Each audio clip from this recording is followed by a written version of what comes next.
What's going on, bottom line viewers? It's Mitch here, live for your 2020 NFL Draft. We're going to have some fun tonight, reacting live to every single one of these picks. I'm going to give you my thoughts, my analysis on every pick, every team, their needs, see if they match their needs, see if any team makes some crazy trades tonight. There are a couple of players out there in the NFL that are on the trade block, including Yannick Ngakoue, which I would think would take a first-round pick from Jacksonville, so look out for him. Trent Williams has also been discussed, the tackle from Washington.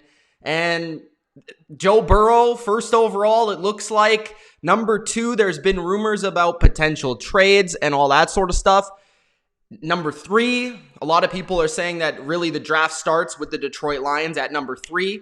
So the question is, are the Lions going to trade out? Are the Lions going to stay put? Are the Lions going to be able to find a trade partner?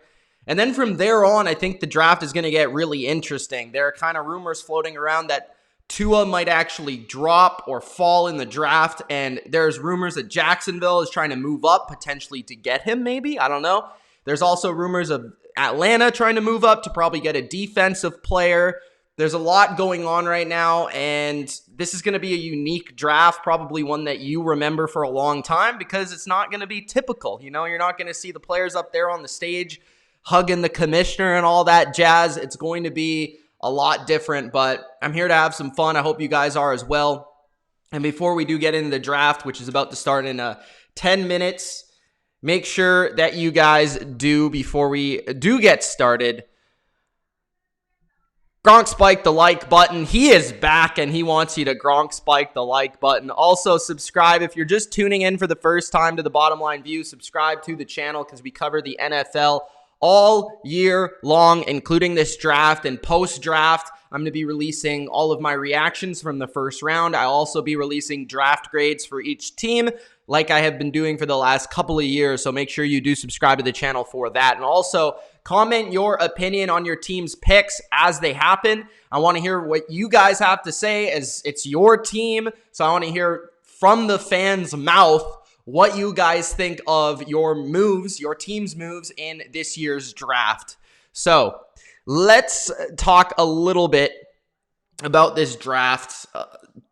We have, Joe Burrow, I think, is the best player in this draft. And you could say that Chase Young's the best player, but I think Joe Burrow, when I watched his film, I didn't see many flaws. I think he's a franchise quarterback. As for Chase Young, I think he's by far the best defensive player in this draft. And I think those two guys obviously are going to go 1 and 2. At number 3, the Lions, they're tricky. I really don't know where they're going to go. A lot of people are assuming it's going to be the corner Jeff Okudah from Ohio State. I've heard others say that it might be Isaiah Simmons.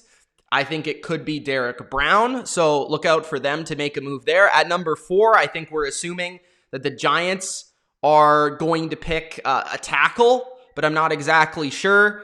And there are also rumors that they might pick Isaiah Simmons as well. And there's been rumors surrounding Isaiah Simmons, just the fact that he doesn't really have a position. Is he a safety? Is he a linebacker? Some teams will pass on him just for the fact that they don't know what his position actually is in the NFL. But other teams, I feel like, will fall in love with him. So there's him probably going in the top 10. There's Derek Brown and Kinlaw, 2 of the top D tackles in the draft that I feel like one of them will end up dropping because of all the tackle-needy teams. This is a tackle-loaded draft. Who will be the first receiver to go? I think it will be CeeDee Lamb, especially with these reports of Jerry Jeudy's knee. I think Henry Ruggs will go a little bit higher than people expect, and I do expect... I'm really intrigued to see where Tua goes because I could see him going at number 5, number 3, number 6, but I could also see him dropping all the way out of the top 10 and potentially dropping to a team like the Patriots or like the Jags, a team that maybe they don't quite are going to push for the quarterback, but if they see him falling, they might take an opportunity to get him. So Tua is probably the most interesting player in this draft, the most polarizing player in this draft. So let's get to your comments. Let's get to your thoughts and your questions here with about 7 minutes until the opening pick. So let's scroll up to the top. What's going on, everybody? Nem Skit says, don't know how long I'll be here because I have online class. Well, hopefully you're here the whole time. Hopefully you guys are all here. I keep you entertained enough to stick around. Turtle is in the chat, who just changed his name just to Turtle. I like it. Sebastian says the NFL draft is here finally after a whole month, which he actually spelled whole wrong, but I'll give him a pass. Without any sports, I'm super excited today. Yeah, I've been excited for this day for a long time, you know, especially over the last couple of days, gearing up for this. Done a lot of work on the draft. I think this is going to be the best broadcast for the draft I've ever had, hopefully, cross my fingers. And yeah, I'm just excited to see what happens because I think this is maybe the most unpredictable draft of all time. And I think it's gonna be really, really, really fun. David says, hey y'all, Bear fan here. What's up, David? Bears don't have a first round pick. There are rumors that they could potentially try to get into the first round, in the late first round. We'll have to see if they do so. I know Seattle's a team that always likes to trade out of the first round or trade back, so maybe they could snatch that Seattle pick. Crow is in the chat. What's up, man? Julian says testing. What's up? What's up, Julian? Singh says, hi guys. What's up, Mr. Singh? Ryberger is in the chat. Broncos trade for number 10. Honestly, I think the Broncos are in a great spot. I know a lot of Broncos fans want them to trade up to, you know, potentially get a top 10 pick or to get the number 1 receiver. But I think if they just stay at 15, they'll get a really nice receiver that I think they'll really like. So I think they should just stay put.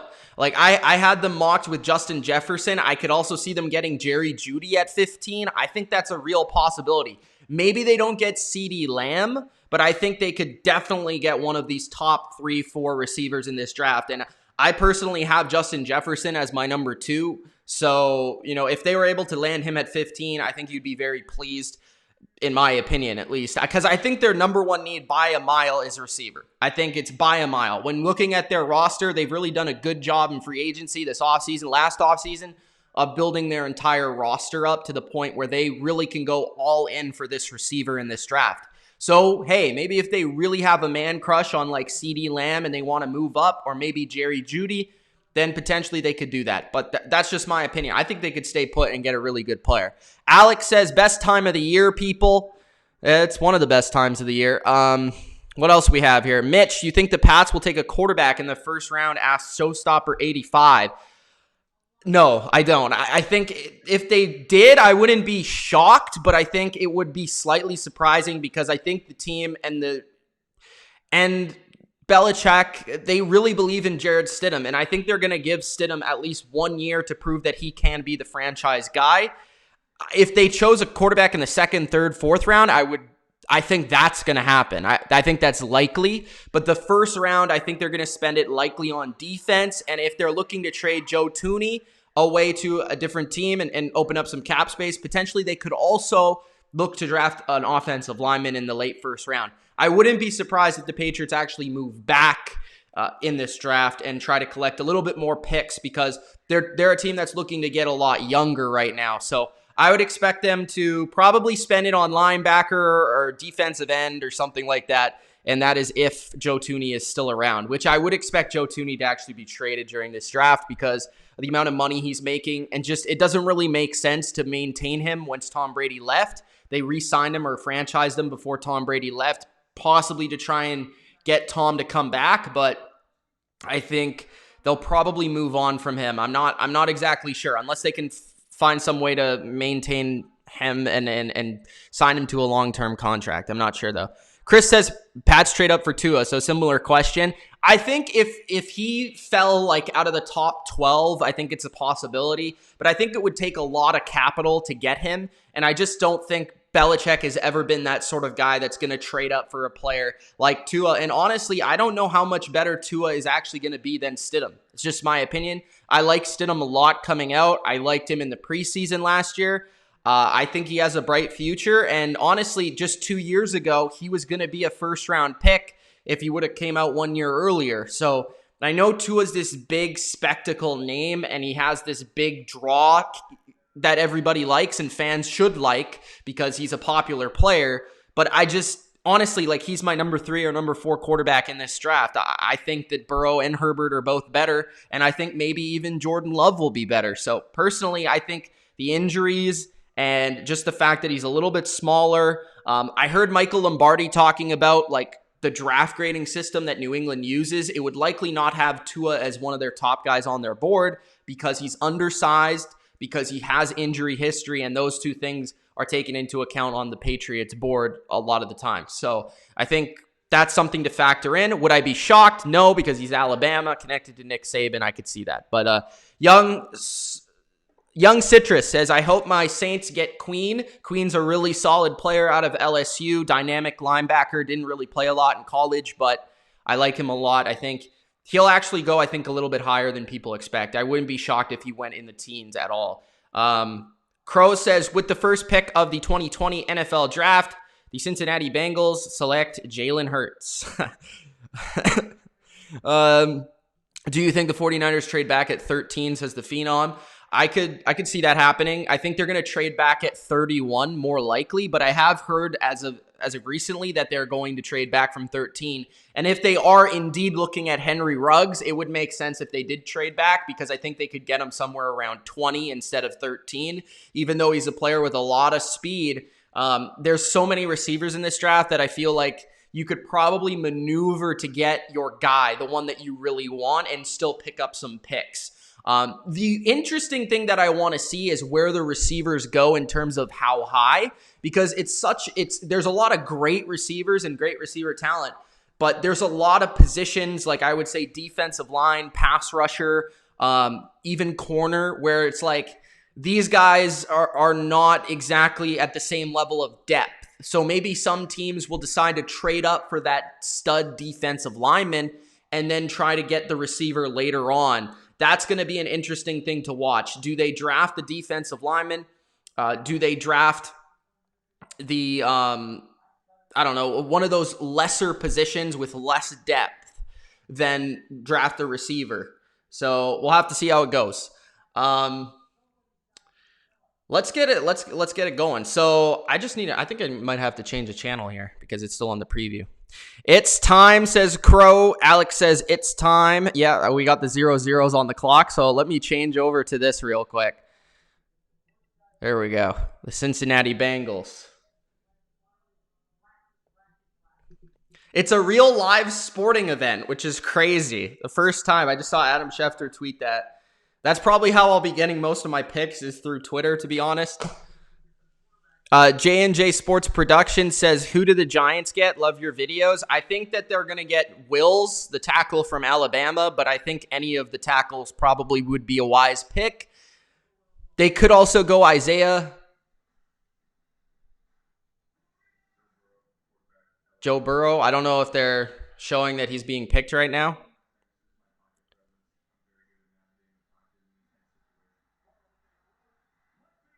Joe Burrow of LSU, is he being picked? I'm trying to figure this out. I missed it. I don't know if they're just saying that he's going to be picked or not. Nicholas says, Mitch, please answer. Where does Martinez rank among linebackers? Blake Martinez? I don't know. Not that high. I would say probably in the 20s somewhere. Where do I think, do you think Kinlaw drops out of the top 15?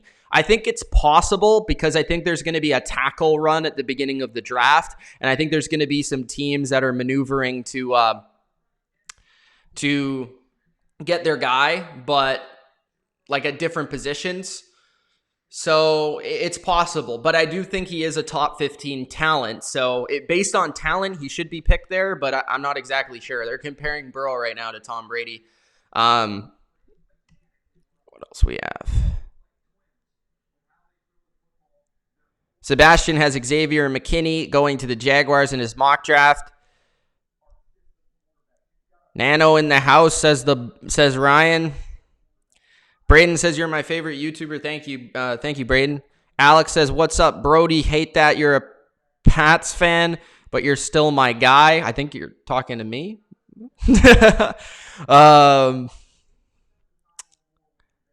Am I going to stay live for the entire draft? I'll be staying live for the entire first round. I'm not exactly sure if I'm going to be doing the second round, though. Sebastian says, do you believe Xavier McKinney is top 15? No. I think he's probably like top 25. Maybe top 30. But he probably will go in the first round. I actually think he's the second best safety in this draft. I personally have Winfield Jr. as my favorite safety in the draft. Wouldn't be surprised if both go in the first round.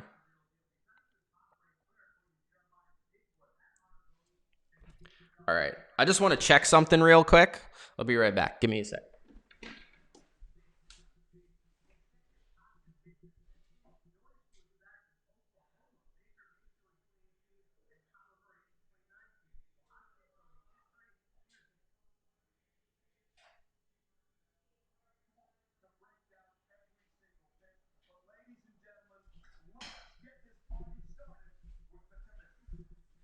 All right, they're getting the party started. Finally. Roger Goodell. Is he the worst commissioner in sports with the best league? This looks really good, though. Is this his house? Is that a fake background? You think that's a real background? I wonder how many people he has at his house figuring this out. Had to get my PS4 controller because I'm actually using my PS4 to watch this. Braden says, I'm a Texans fan. What do you think their record is going to be? I'm really hoping it's good, but I want your opinion. Right now, I would probably say like 8-8. Maybe 9-7, something like that. But with Deshaun Watson, they could potentially still make the playoffs. How many picks do the Saints have? In the first round, they have 1 pick. I don't know exactly in the whole draft how many picks they have.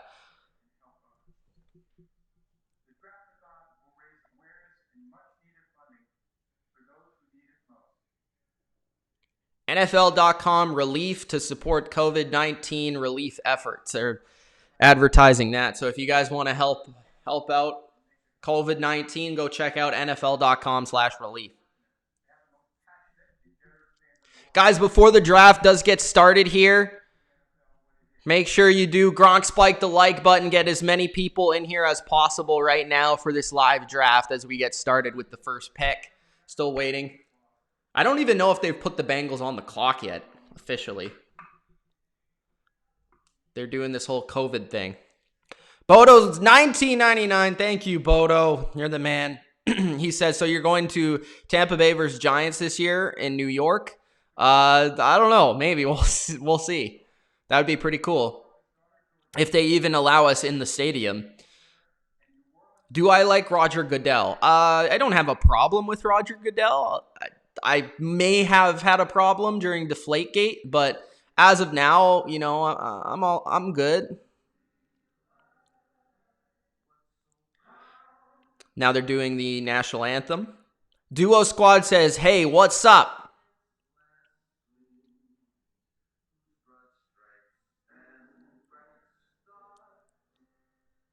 Are they going to show the second round as well? No, it's just the first round on Thursday night. Second round is tomorrow. I believe it starts an hour earlier than the first round. And it's the second and the third round on day 2. And then it's 4 to 7 on day 3. I believe. Unless they changed it. I don't remember.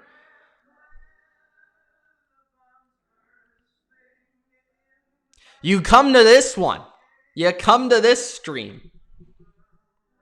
There are a lot of streams, though, and there's a lot of competition out there. So I'd appreciate you guys if you stick around.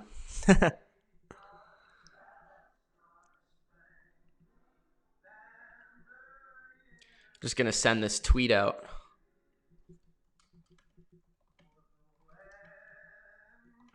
Free. Like that singing right there? Dirk Kent, who are the Dolphins going to pick?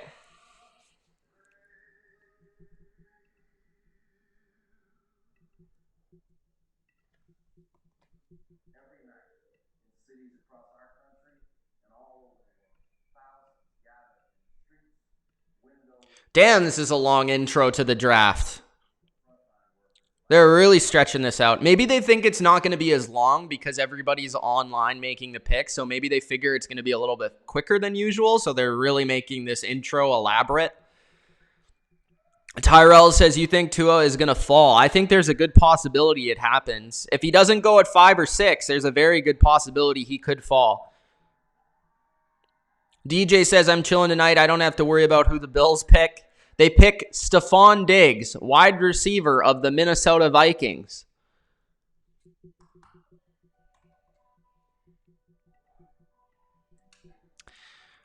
Mauricio says, I'm just going to get my hopes up to be crushed. Seahawks fan. Oh, you're going to trade back. No doubt about it. Seahawks trade back just about every single year.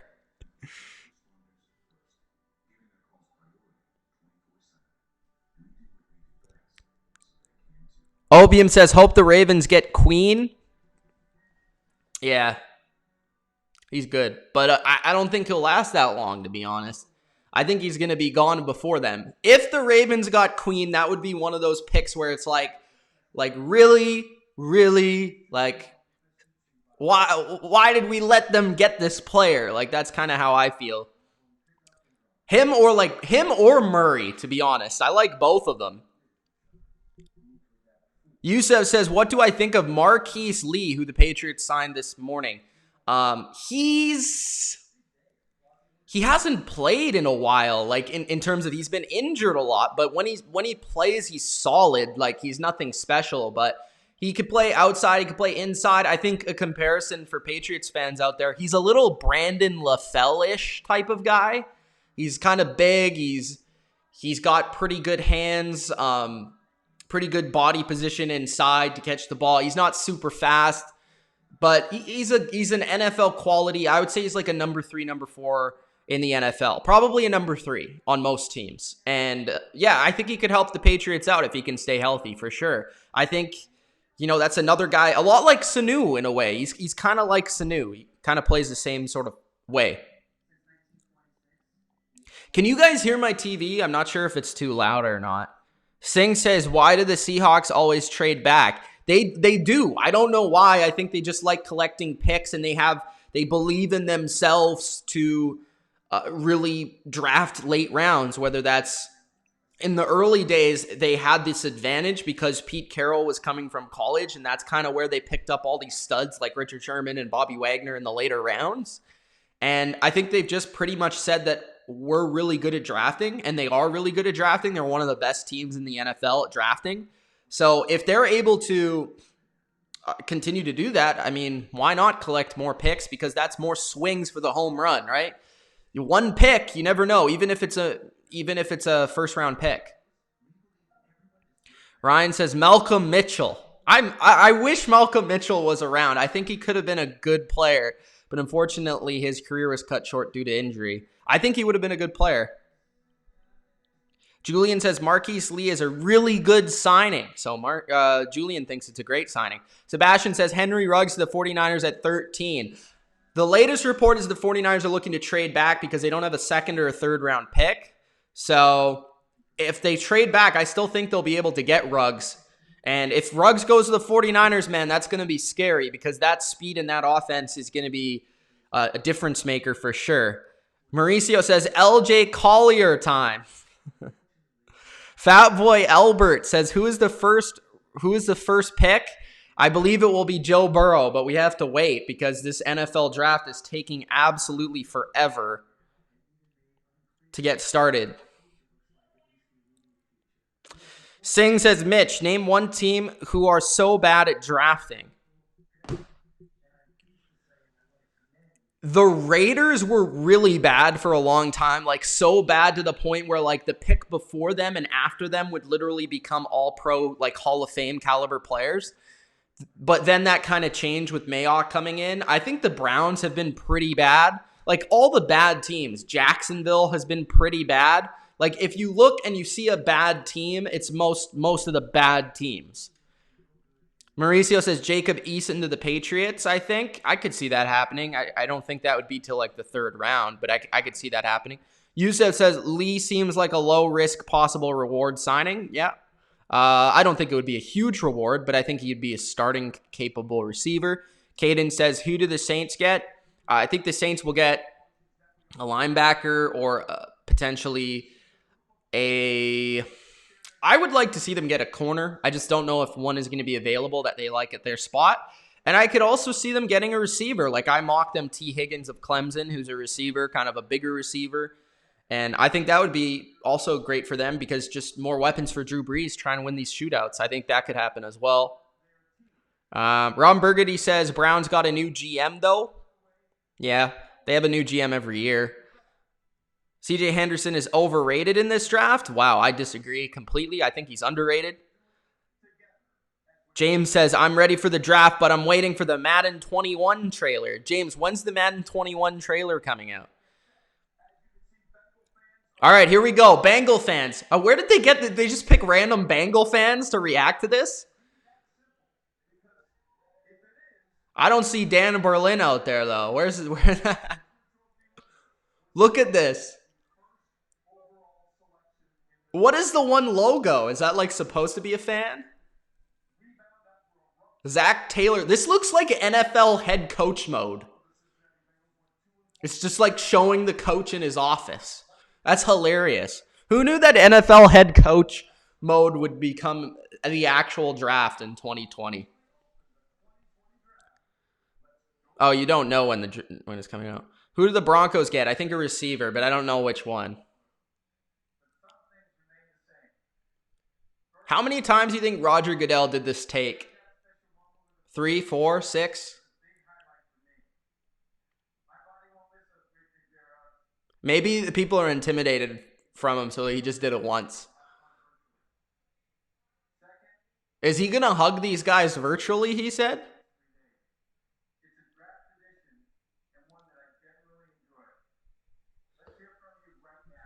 Bengals are officially on the clock. I think why people don't like Roger Goodell is the way he delivers his speech is just very uncharismatic. He's just very straight to the point and like monotone.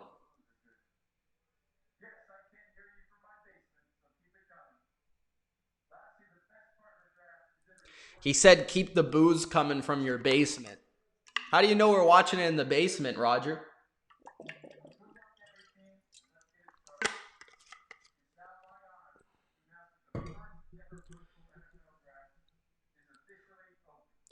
The draft is officially open. The Cincinnati Bengals are on the clock. Let's go. Zach Taylor and Duke Tobin, the director of player personnel, they're both in their offices. I wonder if they're like calling each other, if they're texting. I assume the Bengals already know who they're picking because they're first pick.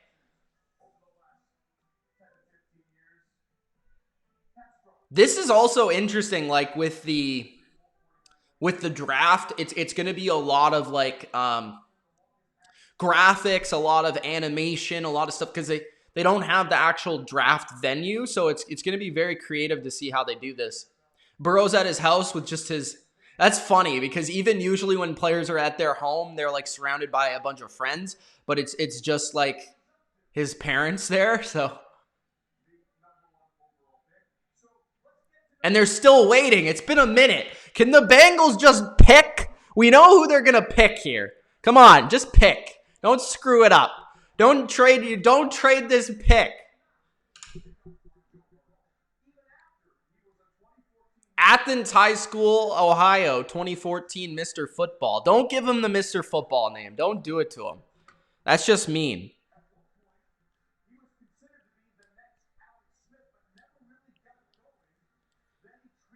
What's the chance this is young? I'll give it 2%.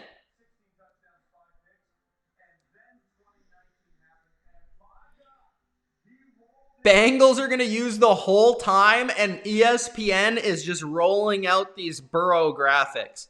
Like he's for sure going to get picked. I love it when they do that, like for players, and they have no idea who's going to be picked, and then they're completely wrong, and then they have to go through like the whole process all over again.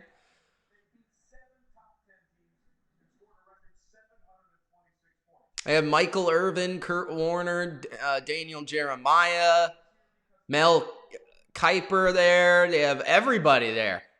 They have Booger there, the best analyst in the game.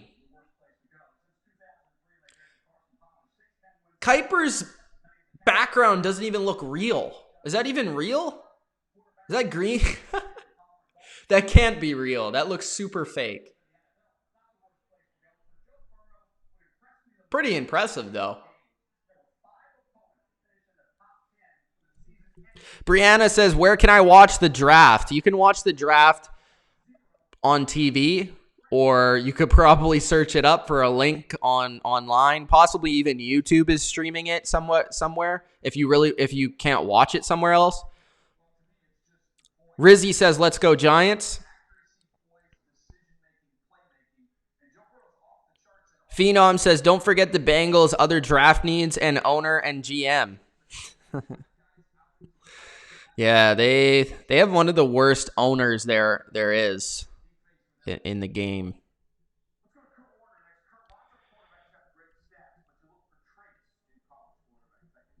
Come on, baby. Pick your player. Hurry up.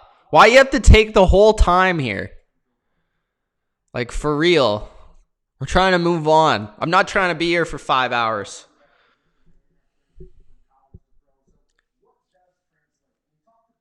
And I don't really want to talk about him until he's picked, but I do believe this pick will be Joe Burrow. So, and he's still waiting at his phone. Like, there must be a trade. Are they going to take, like, all the possible time just to see if they can get, like, somebody to offer, like, 10 first-round picks? Like, what are they waiting for here?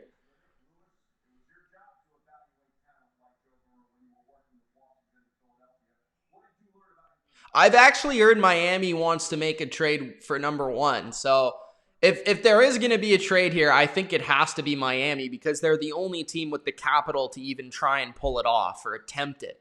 Like anybody else, I don't think it would make sense. So we'll have to see if he is the pick. Should be. Brandon says, help me out a little bit more than with a link. I can't. Sorry, I'm a little busy right now. Steeler says, it's an easy decision. Turtle says, why is it taking more than 2 minutes? I don't know. Maybe it's a trade. Bro, I don't know how to say your name. I don't bro, I don't know. But he said, do you think we have a chance on Becton? What team are you talking about? Are you talking about the Patriots? The Jets? Who are you talking about here? What's going on, guys? If you're just tuning in, we're trying to determine if Joe Burrow is actually going to be the first pick like everybody thinks, or why the Bengals are taking so much time off the clock. Michael Irvin's background's dope. He's got 3 Super Bowl trophies in the background. That's pretty cool.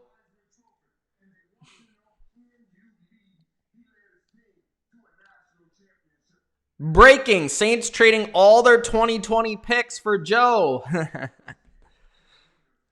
That would be wild. Busboy says they're going to run the clock down to 1 minute just to say Joe. Who do you think the Broncos draft? This is a lot of Broncos fans in here. I think they're going to draft a receiver.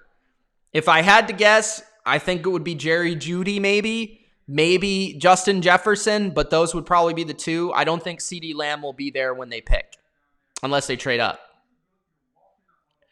Why is Booger here? I have no idea. They're trying to show him off for Monday Night Football, man. He's a staple on the biggest show on their network. You got to give him credit.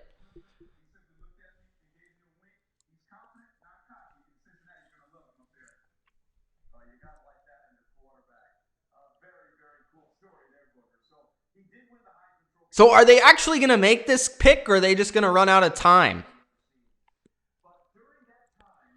Wood says, who do you think the Browns are going to draft?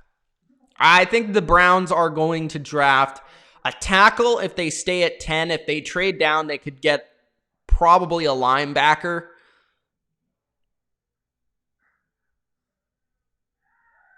They're showing his Heisman speech now. Pick is in. All right, let's do it. Let's go. Come on. I haven't got a tweet yet. Why aren't you high on Jefferson? Trying to wait for the Twitter machine. The pick is in. Come on, Bengals.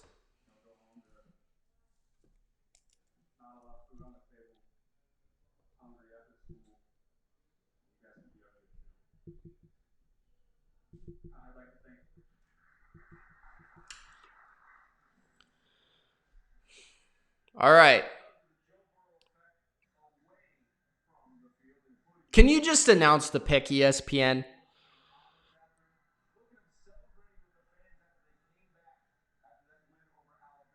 Nicholas says, please announce a trade. It would be hilarious.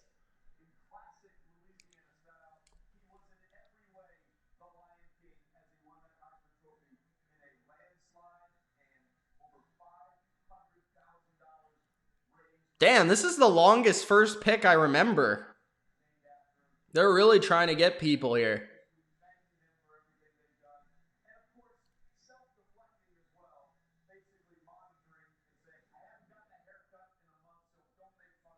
All right, tweet from Adam Schefter. With the Cincinnati using the number 1 pick on Joe Burrow, it marks the 3rd straight year a Heisman Trophy winner has taken first overall. All right.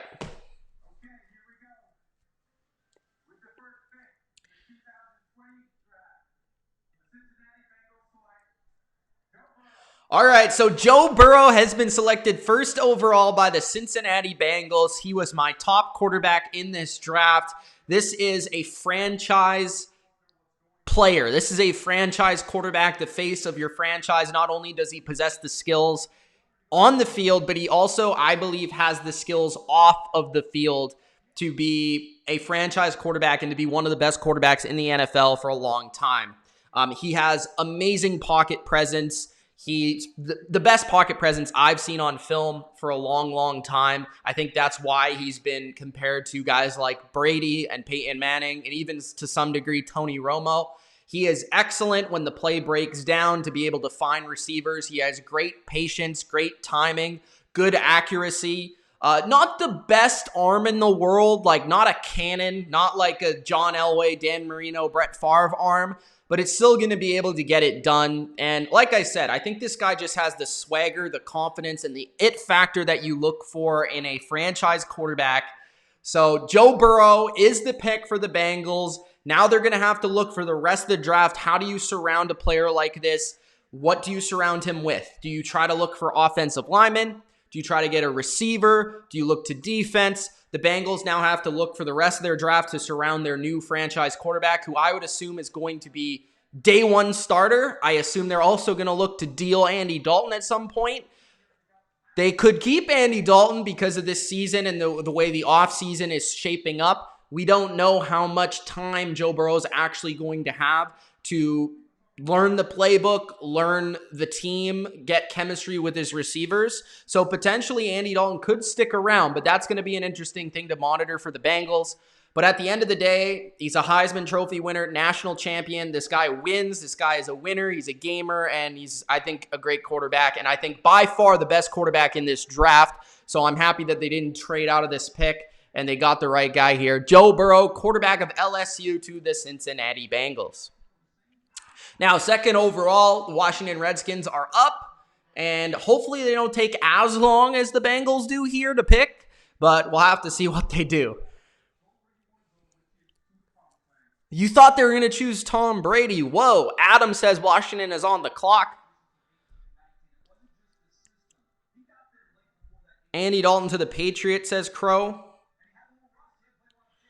Trade the pick percentage chance. I would probably say like 35%. I think it's actually higher than people think. Maybe 30%. I'll go with 30% chance. This was a year that there was actually a consensus number 1 pick. Sometimes there isn't. Sometimes people are still guessing when the draft starts. like the Browns year where they picked Baker Mayfield. But this year, there was a consensus number one pick, and we kind of knew. So the Redskins pick is in. They're not trading their pick. I think it is Chase Young. So I'll have to wait to see if that is the selection. Why do I hate the first round? All right. Number 2, baby, Washington Redskins. Pick is in.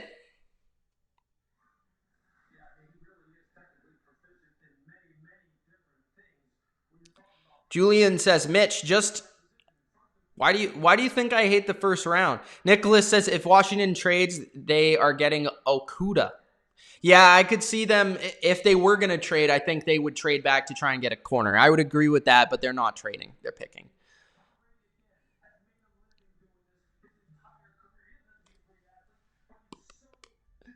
So I assume that the pick here is going to be Chase Young, defensive end of Ohio State, but we'll have to see. Thank you, Mom, for the tea. I appreciate it.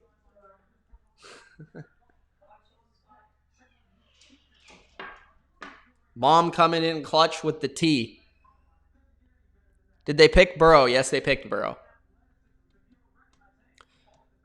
Did they compare Burrow to Goff? I think Burrow is a lot better than Goff coming out. Just a lot more pro-ready, a lot more composed. I think the things that Goff, still his flaws today, I think still exist. Just not very composed. I think we saw that in the Super Bowl. I think moments get too big for him. I think Burrow, that's the complete opposite. I think when the game is a big thing, which is how you have a franchise quarterback, is when the game is the biggest game possible, he performs. Come on, Washington, announce this pick.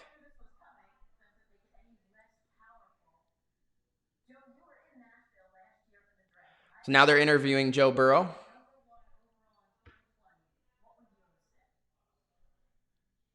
What pick are the Pats? Number 23.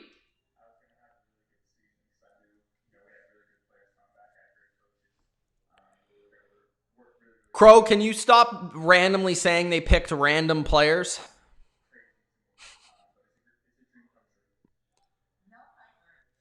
Decca says that they select Chase Young. I haven't gotten a tweet yet, but I should actually pull up Twitter, so.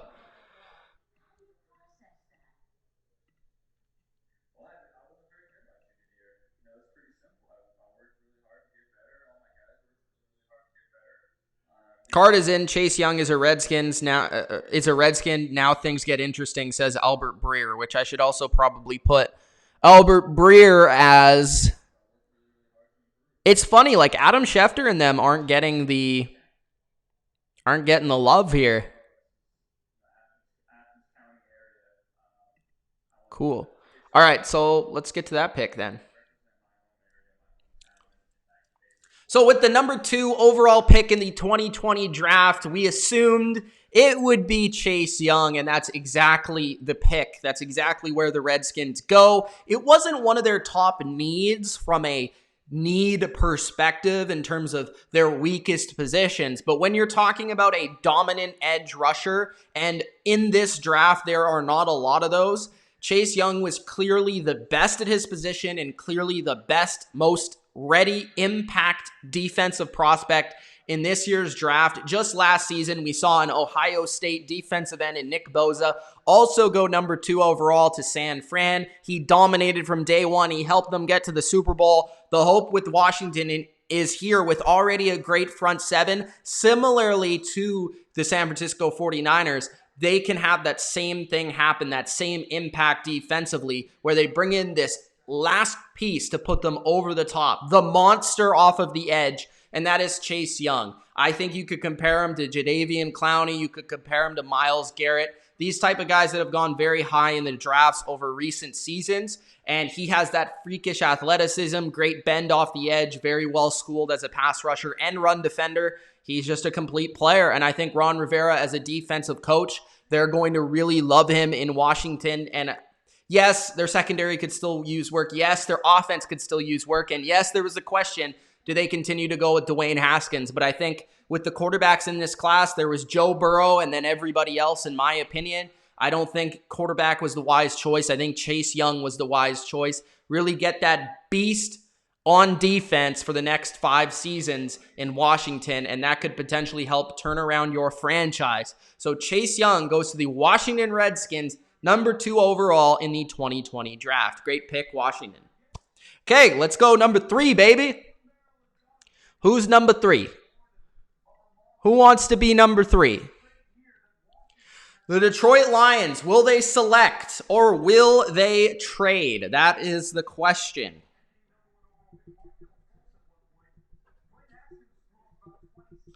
So, Chase Young has been selected, so he can't be picked by the Lions, which I'm sure they would have loved to have a guy like that because that was probably their biggest need outside of, like I have it, guard, corner, defensive line. When you take a look at their needs, I mean, you could argue linebacker could be in there as well, but I think they really need a pass rusher, which I don't really see at this spot. Like Young is gone.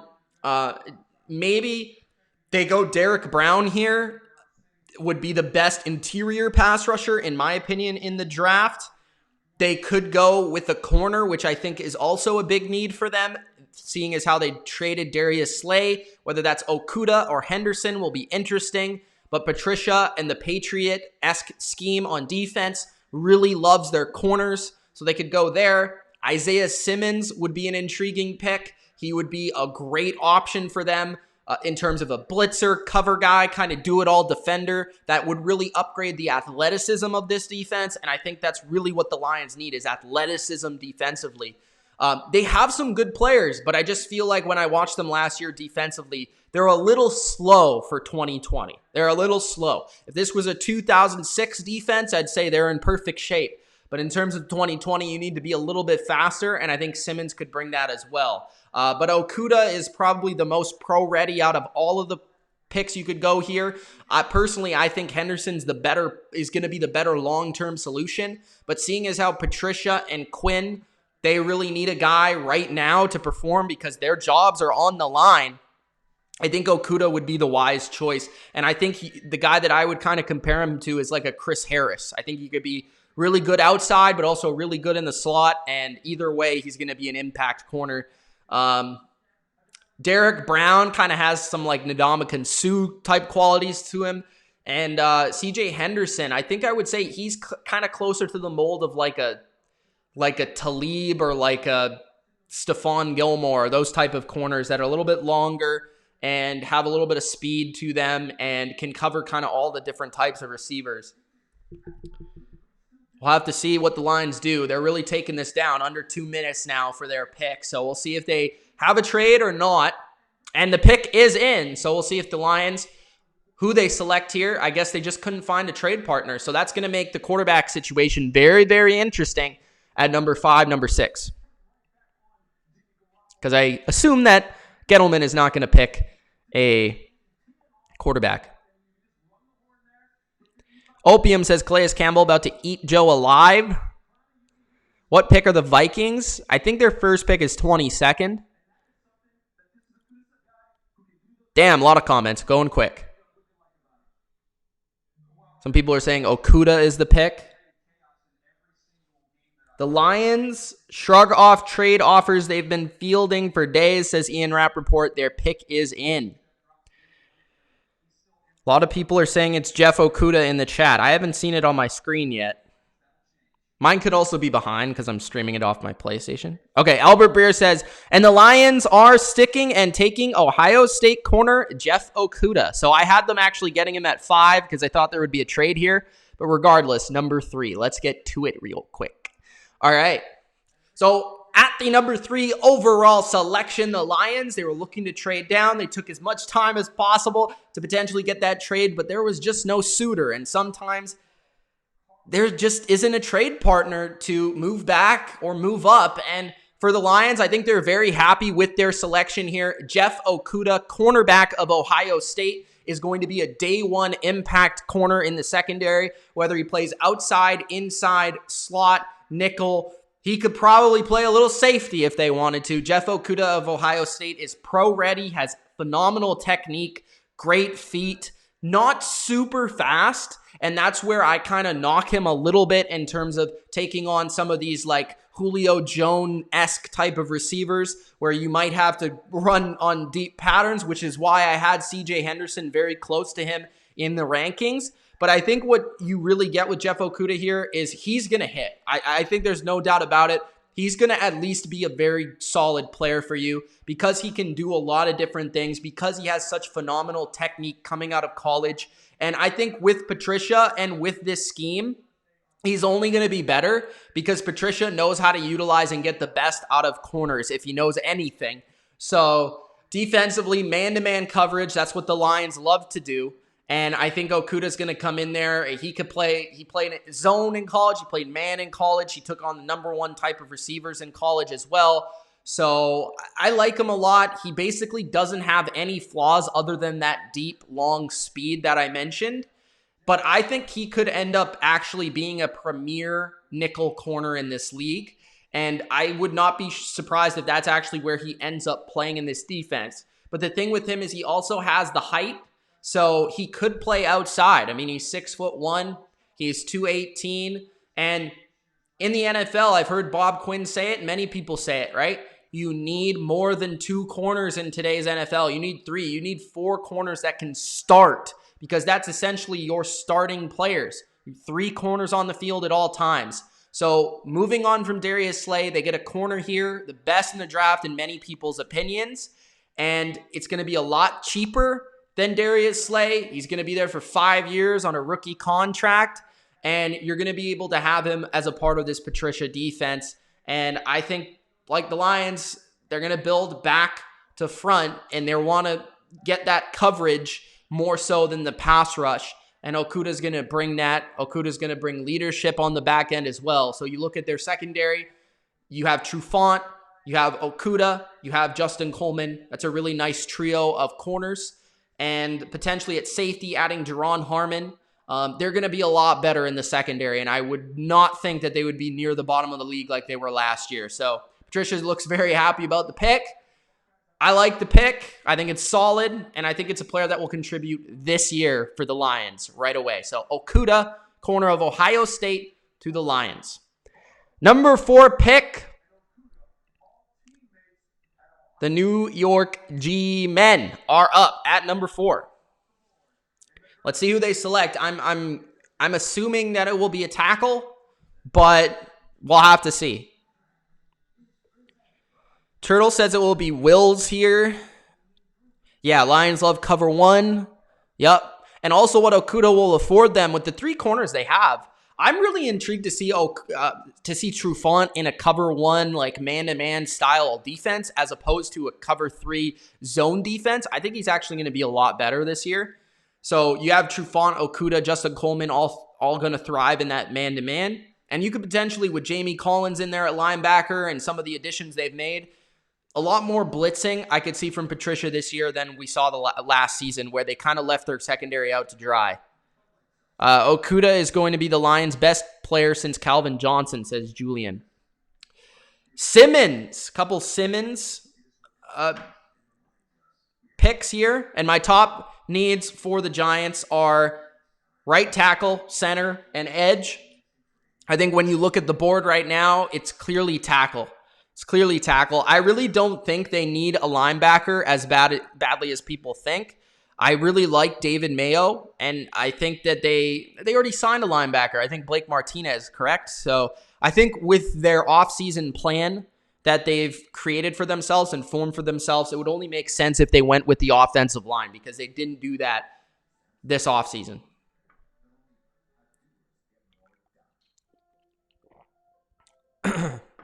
Phenon says they're going Simmons. We'll have to see.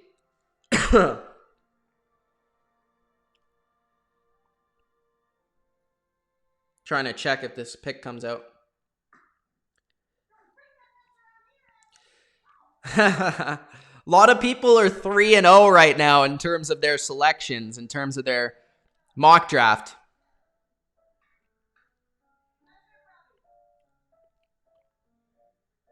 A couple people think that the Lions should have picked a defensive lineman over a corner.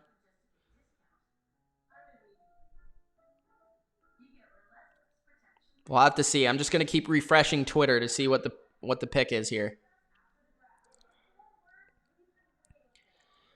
Don't forget about GM as a need for the G-men. Yes, I don't think you can select a GM, though. Am I playing the Giants user tomorrow? Yeah, probably tomorrow. Blake, I'm going to beat you down. We need to see Gettleman on the screen. Kevin Clark of The Ringer just tweeted, "Show Gettleman. I need to see Gettleman." That's a great tweet. Gettleman is probably my favorite GM in the league, although, like, not for reasons you would think. Like, he's not very good. I just think he's hilarious. Kipper got one wrong already, eh? Kuiper got one wrong.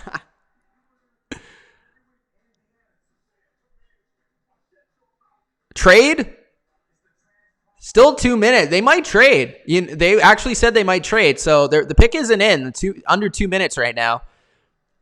Maybe they're looking for a trade, but they just can't find one. And I personally wonder which tackle they have on the top of their board.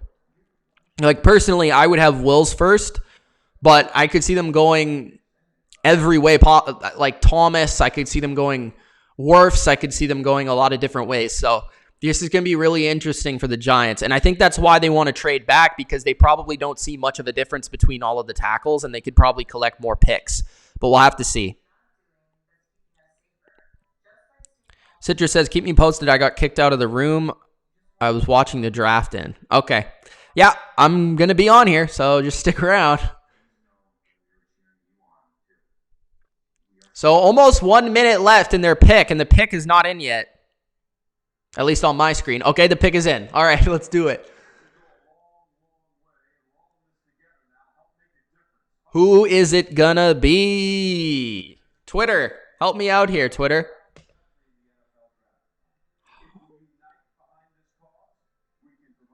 Help me out here, Twitter.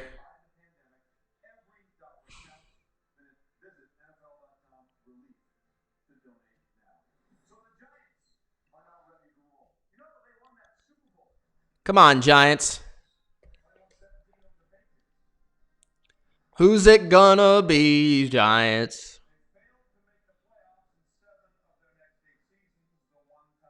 Why are they not showing Gettleman? This is like a missed opportunity here. Huge missed opportunity by not showing Dave Gettleman.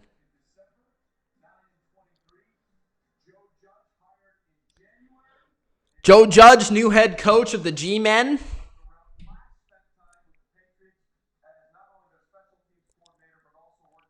Yeah, pick is in. Braden says, who do you think the Texans are going to get in the second round? Second round. Man, I think they still need to look at secondary. Big time secondary, pass rusher, probably one of those positions, and then offensive line would probably be third on that list. Jedrick Wills is the pick. Is that what Twitter suggested? Let's see. Come on, Twitter. Help me out. Albert Breer. Andrew Thomas is a very sensible pick for the Giants at 4 overall. He's the one tackle that was hard to find negatives on, to the point where I was asking people why he wasn't the first one going. Turns out he was. So I think it's Andrew Thomas. Andrew Thomas is the pick. All right, cool. Andrew Thomas. Interesting. Not the guy that I thought, but hey, I like it. All right.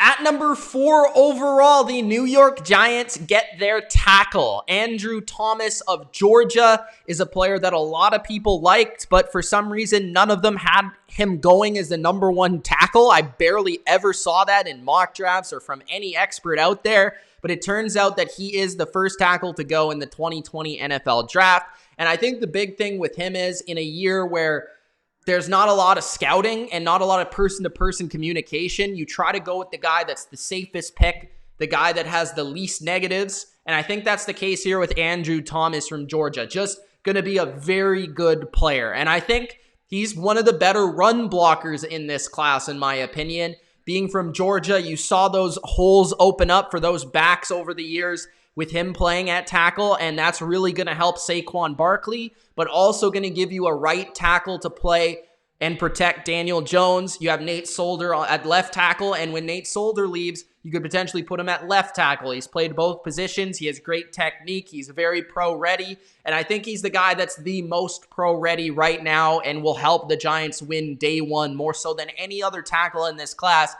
And I believe this is a solid pick. Will he be the best tackle in the draft at the end of the day when he retires?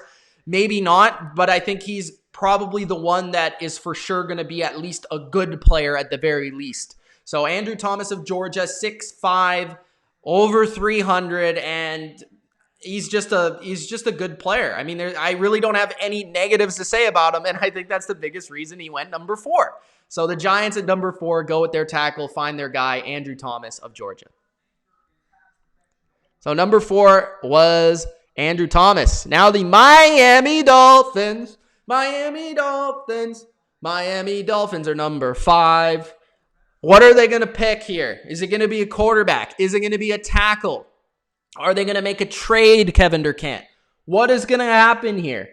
I'm very curious to see if they're going to go with Herbert, if they're going to go with Tua, if they're going to take a tackle, if they're going to trade back. I love football season. Let's go. All right. So I got to write these down. I have my little thing here. Andrew Thomas, right tackle. Dolphins. So far, no trades, which I think is a little surprising. Oh, there's Dave Gettleman. He's got his mask on. That's hilarious. He's the only one in the room, and he has a mask on. That's hilarious. Joe Judge has an NYPD hat on. The Dolphins, they need to connect with this draft because they've traded their whole friggin' team this year. I mean, they traded Tunzel, they got rid of Tannehill, they traded Stills, they got rid of Drake. I mean, they traded a lot of dudes, just about everybody. So, let's see what happens here. Dolphins, Miami Dolphins, they've had a lot of quarterbacks that sucked. Dan Marino is the only quarterback, I guess, greasy back in the day and back in the 70s. Other than that, I mean, have they had a good quarterback? I mean, Pennington, I think, is the other guy. Like, I think Tannehill would rank in the top 5 of Dolphin quarterbacks of all time, which is kind of savage because he wasn't very good. But he's good now. 4 playoff appearances, 1 playoff win. Wow, that's embarrassing. Sorry, Kevin Durkant. Sorry, Dolphin fans. They're showing Tua now with the full Hawaii stuff on. I don't think they're going Tua. Personally, if I had to predict this, I think they're going Justin Herbert of Oregon. But who knows, man? I have no idea. I think I got to credit the Dolphins for one thing. They've done an excellent job of keeping, I don't know who they're going to pick. Keeping this unknown. So it really makes it difficult for other teams to get a source on them, a report on them. So 3 minutes, 15 seconds. Looks like Brian Flores already knows who the pick is. He's not even doing nothing. He's just with his kids. Or maybe he's completely trusting his GM because, I don't know, maybe this is pre-recorded footage. I mean, he's not doing anything here, so we'll see. 3 minutes. I wonder how they actually got all these live feeds. Chris Greer is just looking at the camera. He's talking. He's chatting it up. 2 minutes, 40 seconds left in your pick, Chris Greer. Pick is in. Pick is in. Let's see what they did.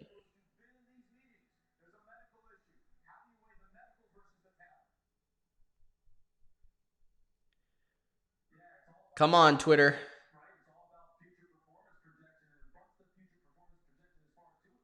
Come on, Twitter.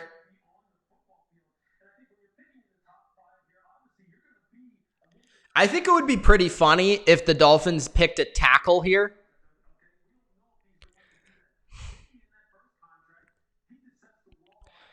What's up, Miss Sharon? Phenom is in the chat. He says, how far will Simmons slide? I could see him falling as far as out of the top 10, but I think I would have him going to Carolina, but we'll have to see. What's going on, Hot Take? What's going on, John? John P. says, just so you know, Barstool Sports YouTube live stream has a source that's been announcing each pick 2 to 3 minutes before ESPN or NFL Network. Wow. I think that NFL Network and ESPN try to clamp down on their sources so that they get everything live.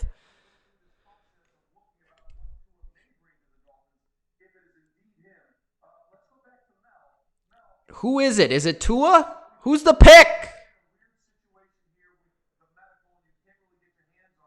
Tua is the pick. Tua.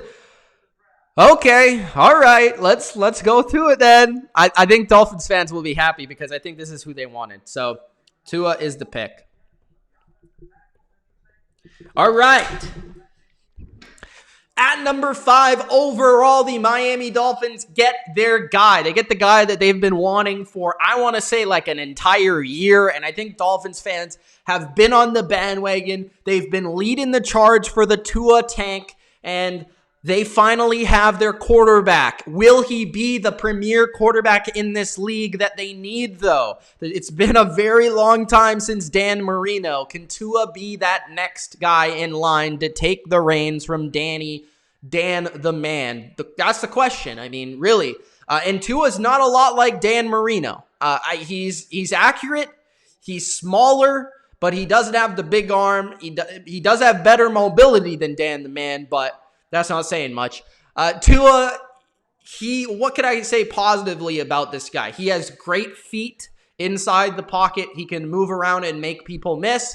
He has excellent accuracy in between the numbers in the intermediate and short range. He has great processing skills to read before and pre-snap and during the play. He's pretty good with the play broken down, but I did rank him below Justin Herbert, in my opinion, because I was worried about his injury history, and I was worried about his size, and just the fact that this guy, he seems to get hit and get hurt a lot and just puts himself in bad position.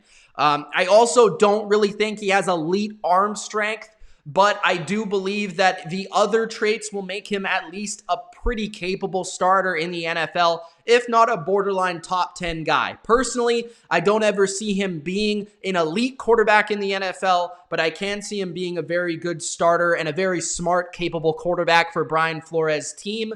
I think what Flores and what Greer were looking at here with Tua is he played for Alabama. He played for a Saban coach who, a lot like the culture they're trying to create in Miami, he's very, very effective in terms of playing in big games. They've seen him versus the best opponents. I think that's a big deal as well. And he can put that ball on the money. When he's hot, and he's going to be dangerous. Some people think he's Drew Brees. Some people think he's Baker Mayfield. Some people think he's not going to be any good. We'll have to see what really happens with Tua. I have questions, but I also think there's a lot of strength. So I don't really hate the pick. I don't love it either, but I think, they get their quarterback, which take your quarterback now, deal with the tackle later. That's the best choice. If this is their guy, this is their guy. And hopefully for Dolphins fans, he's a good one for a long time and stays healthy, which is key. So Tua of Alabama goes to the Miami Dolphins at number 5. All right, so the LA Chargers are up. Will the Chargers go with Justin Herbert at quarterback, or will they go with the tackle? That is the question. Tanking for Tua was successful. Will tanking for Herbert work?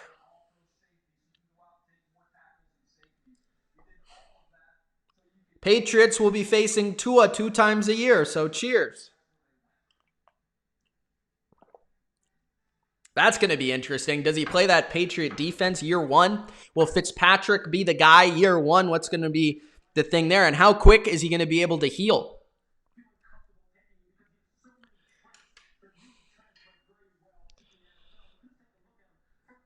All right, let's check it out.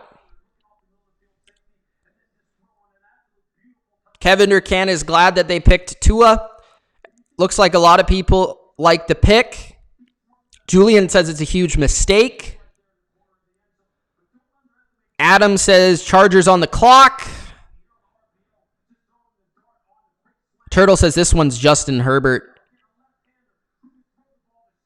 Jameis Winston. I don't see that comparison at all. Nicholas says, bruh, I changed the Dolphins pick from Tua to a tackle on my last mock today because these people on TV are making it sound like they wanted a tackle. Shake my head. That's called smoke screens. The pick is not in for the Chargers yet. Nicholas says it's going to be Jordan Love. Coach says too early for Tua. Love's a wild card. Huge upside. Mauricio says Herbert is going to be Paxton Lynch. Oof. Mauricio says Chargers should roll with Tyrod. If they do decide to roll with Tyrod, then they're going to go with probably a tackle here. And I would assume it would be Wills of Alabama.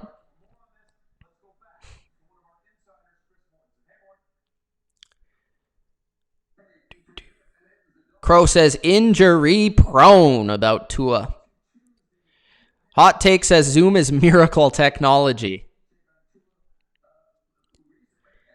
Brian Flores does not look like Kanye West. I don't know where you get that from. Nobody who hates Herbert actually has their own opinion. I would agree with that, Turtle. I mean, every single person that doesn't like Herbert just says the same thing everybody else says about him.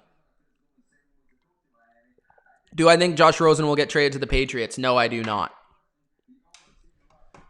Pick is in for the Chargers. Who is it? Is it Justin Herbert or is it a tackle?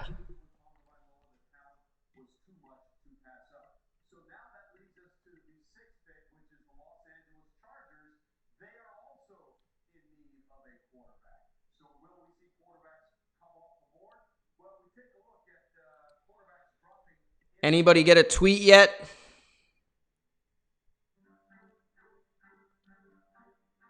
Panthers are on the clock. Who will the Panthers go with? That's going to be a question. Is this pick Herbert or is this pick a tackle? Come on, give me something. I personally think they should take Herbert here.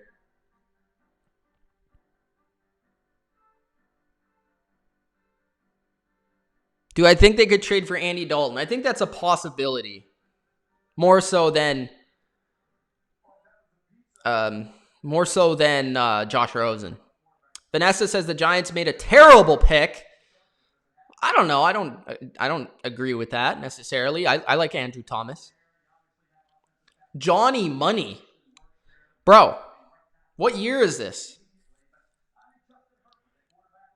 Panthers will take Simmons, says Deca. I could definitely see that. I have him in my mock.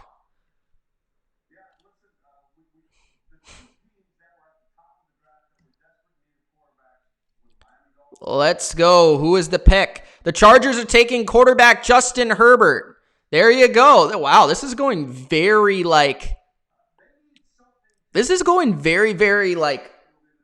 what's it called? To the book. I mean, very simple. So let's talk about it. Let's talk about it. Justin Herbert. All right. So at number 6 overall, the Chargers get their future of their franchise, Oregon quarterback Justin Herbert. And I know that, and I understand that there's a lot of haters out there for Justin Herbert out of Oregon because he's the prototypical 6'6", big-armed quarterback. But what I will say is that I like Herbert. I actually had him above Tua in this draft, and there are reasons why. I think he has more transferable skills to the NFL in terms of he can stand in the pocket, take a hit, and still deliver the football down the field. He has very good mobility that I think will be very, very underrated once he gets to the NFL, which allows him to move around and create a play with his legs. I think he has, yes, he's a little bit below Tua in terms of his processing speed, learning defenses, but I think part of that is due to the scheme he played in college. Part of that is due to the coaching that Tua was and he had in Alabama. And I think once he gets to the NFL, he learns from these more creative offensive minds that will build from him. I don't think he's a dumb player. I don't think he's a dumb quarterback that he's been stigmatized as or been given the label as. I think just because you have a strong arm, the strongest in the class, arguably next to Jordan Love, doesn't mean you're a dumb quarterback just because we've seen it before. He has very good underrated touch and accuracy in the intermediate part of the field. He has a pretty good deep ball.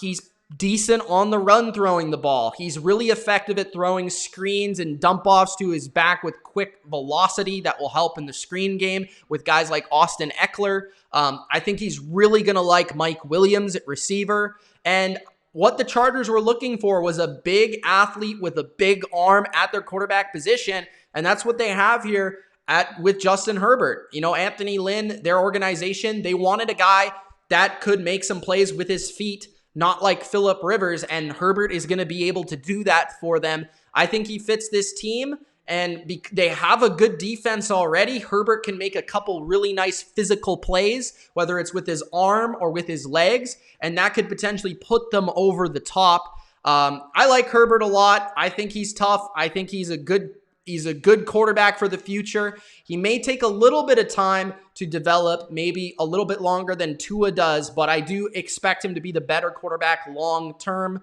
and I do expect him to be the healthier quarterback long term. I will say about Herbert, I think Tyrod probably will be the quarterback for the majority of the early part of the season, and then maybe Herbert will take over about halfway through the year, but we're in an interesting offseason right now where we're not sure if quarterbacks and rookies will be able to learn the same way they have in the past. But I love the pick. I think the Chargers got their guy, West Coast kid to the West Coast team, Justin Herbert of Oregon to the LA Chargers at pick number 6. All right, we have the Carolina Panthers up next. They're on the clock and their pick is already in, so I'll have to see what exactly the pick is for the Carolina Panthers. I'm expecting it to be defense here. Somewhere on the defense, whether that's Brown at D tackle, Isaiah Simmons at linebacker / safety, or if it's a corner. We'll have to see. If it's offense, I'd be a little surprised unless it's offensive line. Pick is in, but I haven't seen the tweet yet, so we'll see.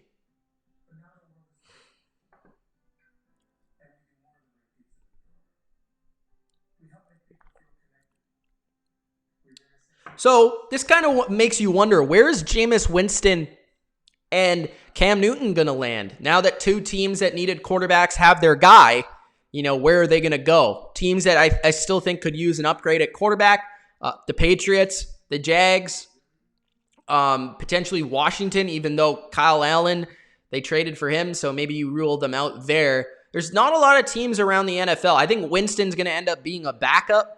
I could see Cam signing late with a team like Jacksonville or New England to potentially compete for the starting spot. But I think Winston's going to go somewhere and become a high-class backup, whether that's for like New Orleans or Pittsburgh or a team that feels they have championship capabilities and want to protect their starter and want to protect their team this year by bringing in a high-quality backup that can make some plays with their arm. So that's an interesting question as well. So look out for those two guys. Still waiting to see what this pick is for the Panthers. This is the first pick ever for Matt Rule and the new regime here in Carolina. So they need to hit this one out of the park. This is a big pick for them, especially considering they have so many needs at a lot of different positions. Like I have D-line, corner, linebacker, but that list goes on pretty far for Carolina because they got rid of a lot of players this offseason.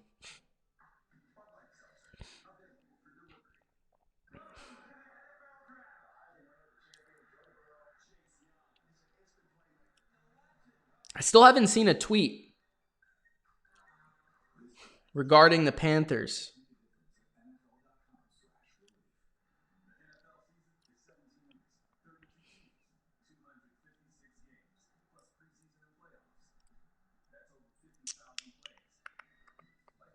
Interesting. Who do you guys think they're going to pick?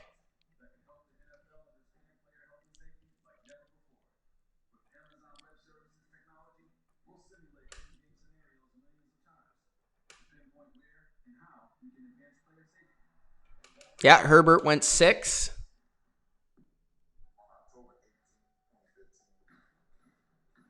Simmons and Wills, says Nicholas. What's up, Rick? Bad boy, what's going on, man? RV2 Ward says chalk. Yeah, that's the word, chalk. Coach says great pick, bright future for the Chargers. Julian says Dolphins made a huge, huge mistake. Bus says Mitch, secret brother, is here. I don't have a brother. I have a sister. I don't have a brother. Jordan Love, says Crow.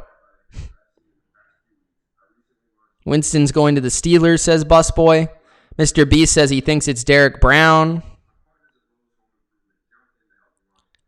A lot of Simmons calls. It's Derek Brown, says Grant. Damn, this is really long. CMC?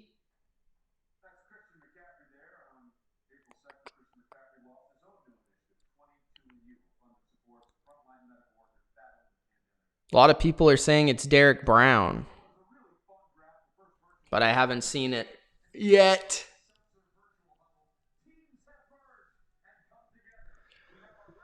Come on, Carolina. Maybe they're trying to slow the draft down a little bit. Those last couple of picks went pretty quickly.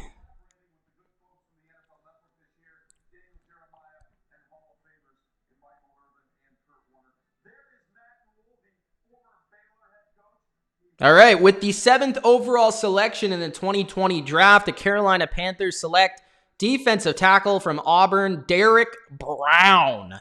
So let's talk about it. At number 7, the Carolina Panthers have selected a big man for the middle of their defense, Derek Brown of Auburn. A lot of people, they didn't know where Carolina was going to go. Were they going to go D-line? Were they going to go with Isaiah Simmons at linebacker or safety? Were they going to go potentially corner?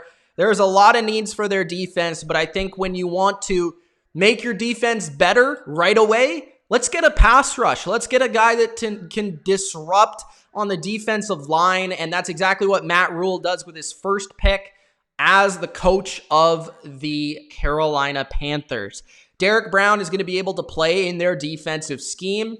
He's going to be a big guy. He could play D tackle, nose. He could play 3 technique. He could play 1.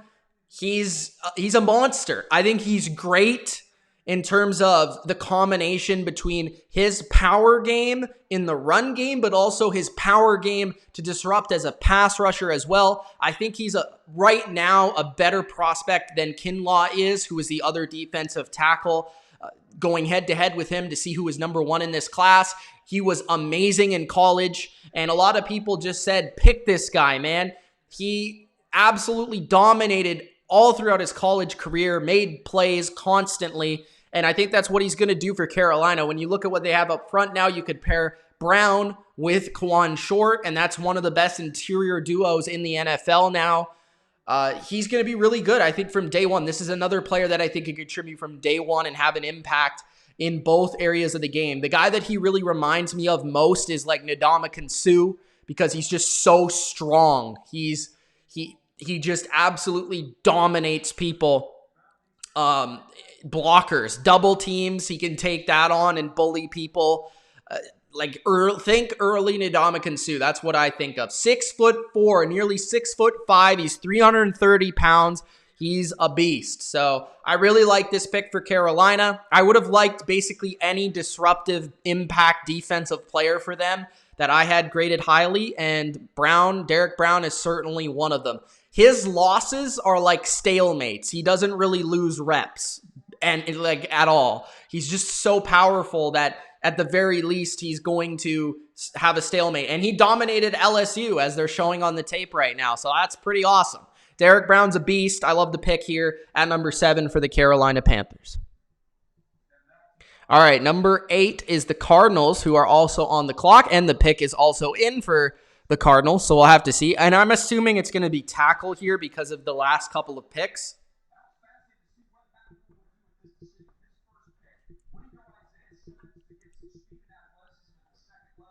This is very chalk right now. With all the noise, it's gone very, very chalk. I mean, the only slightly shocking pick was Andrew Thomas. Like only slightly, and Tua was only slightly shocking because, okay, was it going to be him or was it going to be Herbert? That was the only question. I don't think they'll pick Simmons. I think they're going to pick a tackle. I think the shocking pick would be if they pick CeeDee Lamb. If they pick another receiver.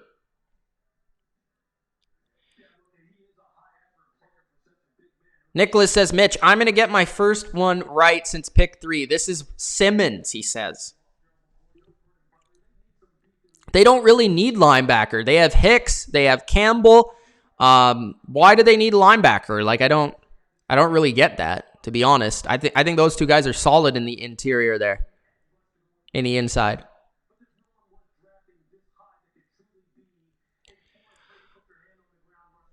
I mean, Simmons is a great player. Don't get me wrong. I wouldn't be mad at them if they picked him, but I just feel like there's bigger needs on their roster. What are you asking me? What do you want? Oh, I'm looking. I got it on Twitter. I mean, you could tweet me if you find it on Twitter right away, then sure. I'm not slow. It's probably just the stream. Cardinals pick selection.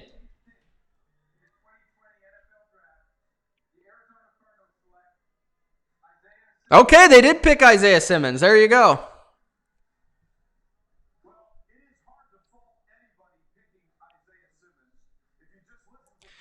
All right, we're going to break this one down. This is interesting. I wonder how they're going to utilize him is the question. Okay. At number 8 overall in the 2020 NFL Draft, the Cardinals select Isaiah Simmons of Clemson. Isaiah Simmons is probably the biggest enigma in the draft in terms of, like, everyone thinks this guy's special. Everyone thinks this guy is a special athlete. But it's like, where are you going to play him? How are you going to utilize him is the question. He's super fast. He's super rangy. He's long. He can make plays in coverage versus the run as a blitzer. If you're talking about a defender that can do a wide variety of things, there's no defender in this class, and there's not many in the NFL that can do as much as Simmons can do. That's how freaky of an athlete he is. He's listed as a linebacker at 6'3", 238, but he could play safety. He played slot corner. He can do everything. He could play in the box. He could play maybe even free safety if you wanted to. He could play middle linebacker. He could play outside linebacker. I really like him in terms of what you could utilize him in your blitz packages because he's so fast and so athletic that he'd be tough to handle in that regard. He could really become a shutdown tight end cover guy, a shutdown running back cover guy. He's so fast in pursuit of the ball. He could even cover some of these bigger slot corners in the NFL that we'll see across a lot of the teams. So he's like that game plan player that you use in a specific role every game.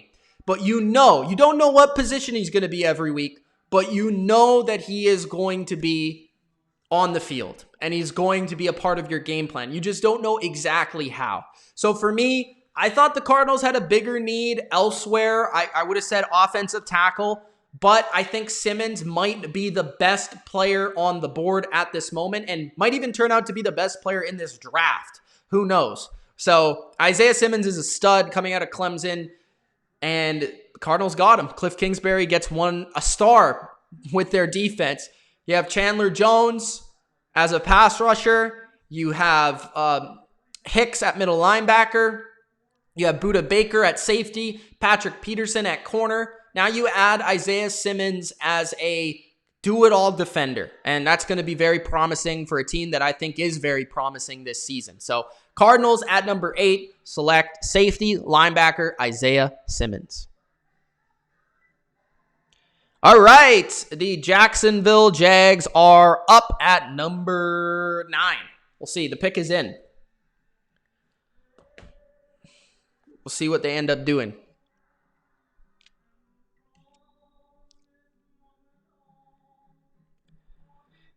You guys got it right. Hey, good on you guys. I didn't think that was going to be the case.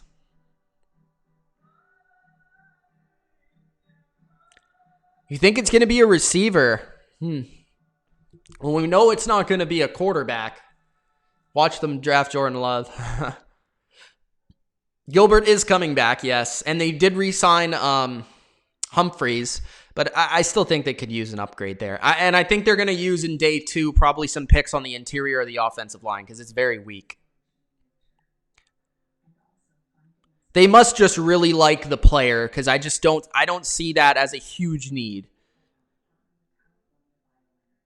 Are they going with CJ Henderson? Or is that just your guess?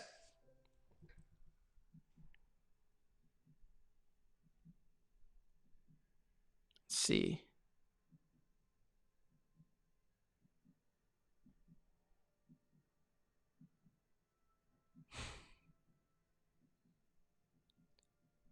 I don't see it yet. I feel like I'm following the wrong people to get this information about the draft. All the random guys are reporting on the draft picks, which is so weird.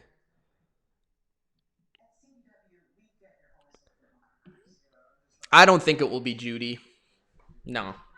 I don't even think they need receivers, to be honest.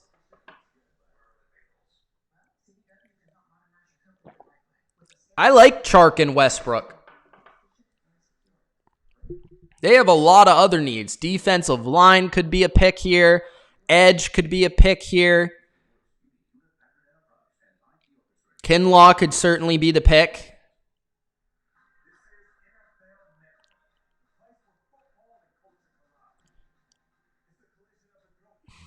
What are they doing here?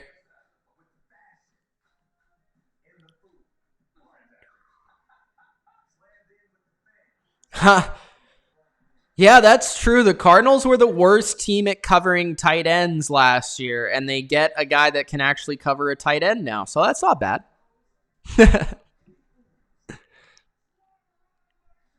It's defense.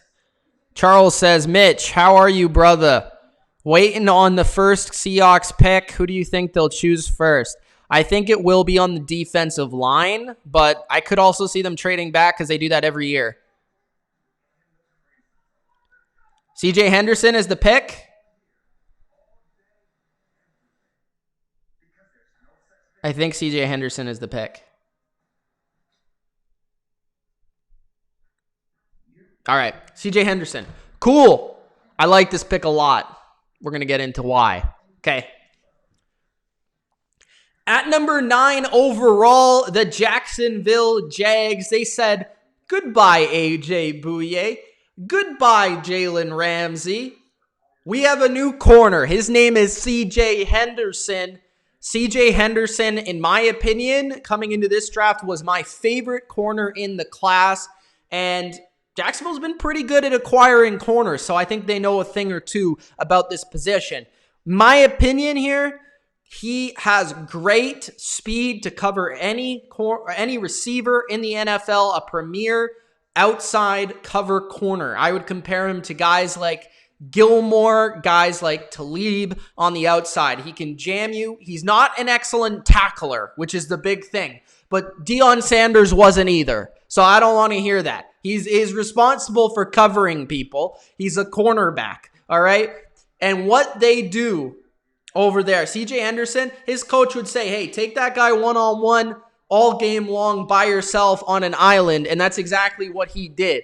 He has great physical traits. He has the speed, but he also has the length, so he can cover some of these more physical guys, get up in their face and jam them. I think he's going to be a real good fit for this system and this scheme, and I think, yeah, he's less refined than Okudah is. Okudah is technically better, but in terms of physical traits that could develop into one of the best in the game, truly, I think that is CJ Henderson. And if you're talking about a guy that could truly be a shutdown corner on the outside to replace Jalen Ramsey, I think Henderson was a good pick.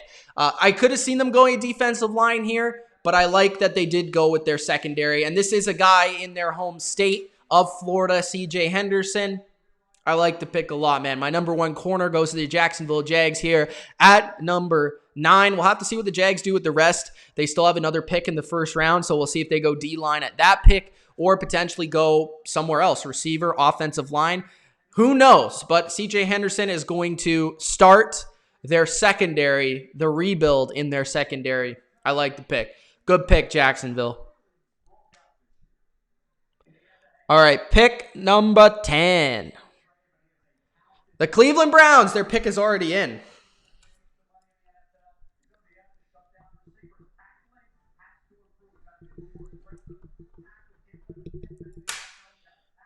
CJ Henderson.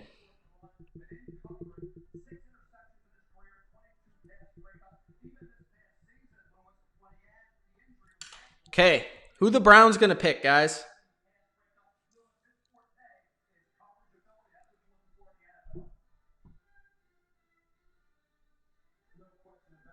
Surprised Atlanta didn't make a play for Henderson.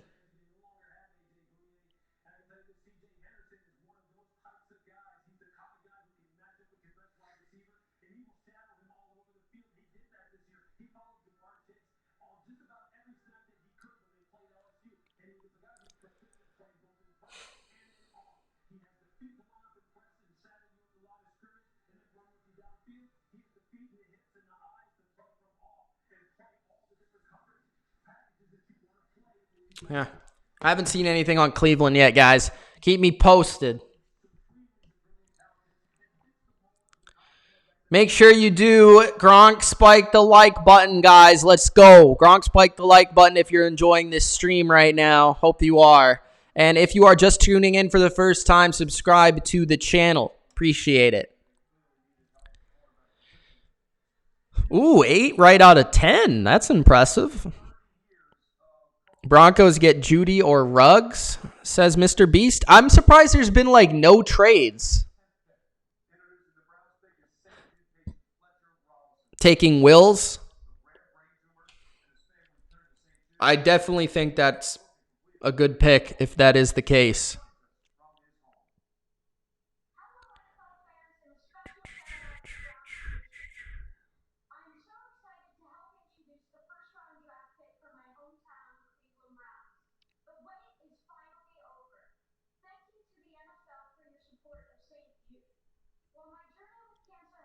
I haven't seen it on Twitter yet.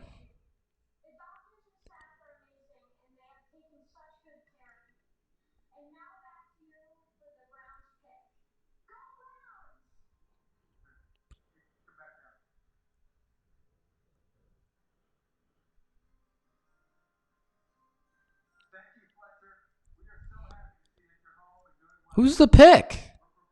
Twitter is not doing a good job today. Okay. They're picking Jedrick Wills. All right, cool. Thank you, Ian Rappaport. Dope. All right. With the 10th pick in the 2020 NFL Draft, some people thought, including myself, the Browns would actually trade out of this pick to potentially get more picks, but the need was too big. The tackle need was there. They signed Jack Conklin in the offseason, and now they complete their offensive line with Jedrick Wills of the Alabama Crimson Tide.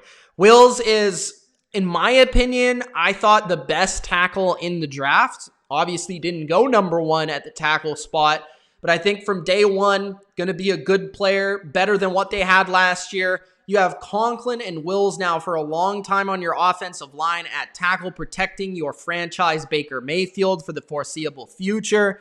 You can run the football behind this guy with Nick Chubb and Kareem Hunt, and you can look to go down the field now to Odell and Jarvis Landry. I think this is a great pick because it fills a massive need at left tackle for the Cleveland Browns. He's played left, he's played right, and I think, just a good pick, a good need pick, and I think he's a good player. So, not a lot to say. Played for Alabama, dominated the best competition. Just a big, angry offensive lineman tackle that's going to help you in the run and the pass game. And you know that being that they brought in now new offensive system. They're looking to complete that line. That was really the biggest.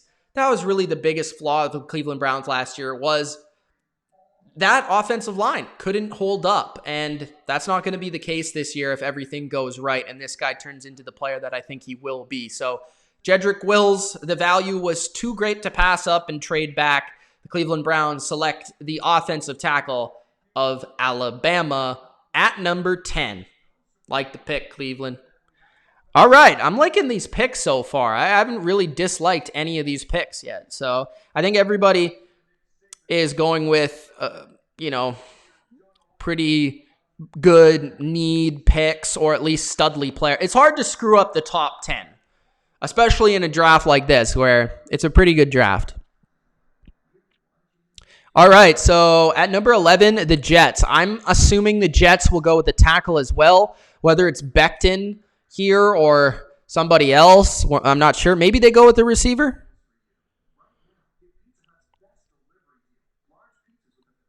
They could go with the receiver, but I would assume it's a tackle.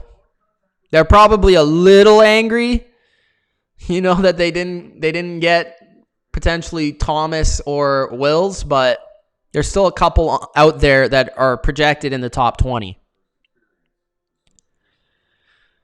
I assume it will be Becton, but we'll have to see.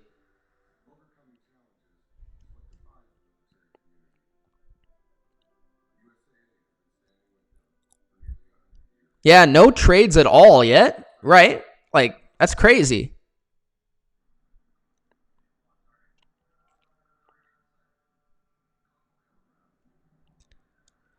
That is crazy, dude.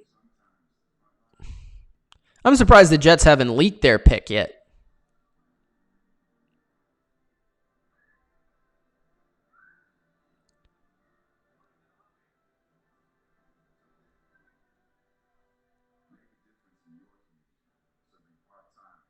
Odell just tweeted about the pick. Bama boy, guess we cool now. Jets are drafting Becton, says Jeff Schwartz. I don't know if that's an official source, though.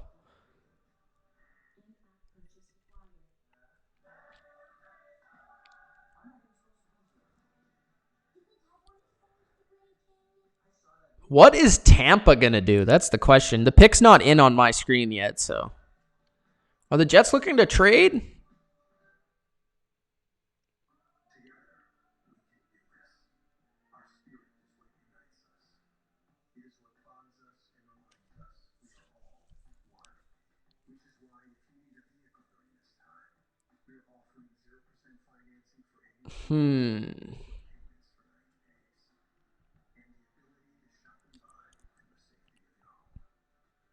Trade Amari for Adams? Why would they do that? They just signed Amari. Zoom draft is running smooth. Yep. Becton on that weed. Well, it's legal in the NFL now, so who cares? Niners can't possibly take Kinlaw, right? No, they possibly could.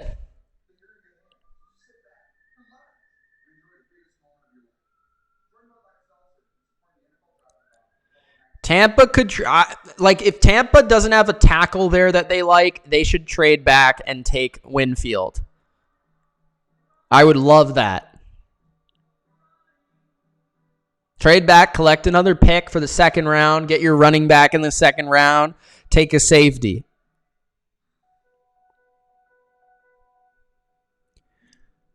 Picks in. It took a while. Nearly 1 minute left on the clock.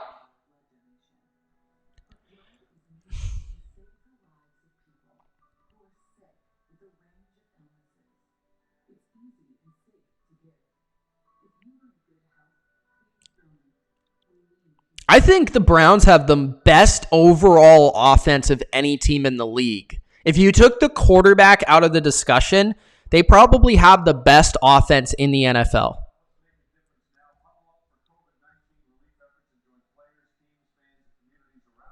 From a talent perspective.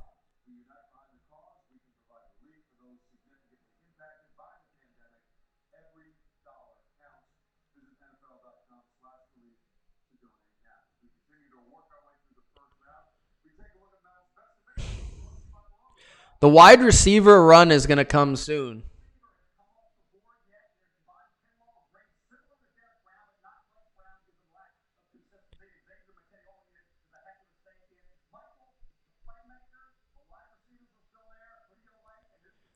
Pick is in. Who's the pick? The Jets got the O tackle with the most upside in Becton. They are thrilled to get Becton at 11. So I'm assuming it's Becton. All right.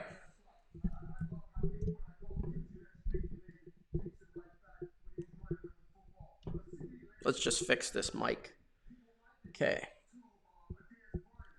I assume it's Becton, so let's hope it is. All right. At pick number 11 is the New York Jets. The Jets. Fuck. That was horrible. Let's redo it because I got to put this on YouTube. At number 11, the New York Jets select tackle Becton. He's just a physical monster. I think he's the tackle that had the most upside coming into the NFL draft. The one that I really thought, he could probably be the best at the end of the day. A lot of people actually had him at number 1 not long ago, right? Not long ago. And he kind of had that whole combine slip up, and that could end up really costing you at the NFL level in the NFL draft. But I think the thing that I really like about this pick, Douglas, the new general manager of the Jets, where does he come from?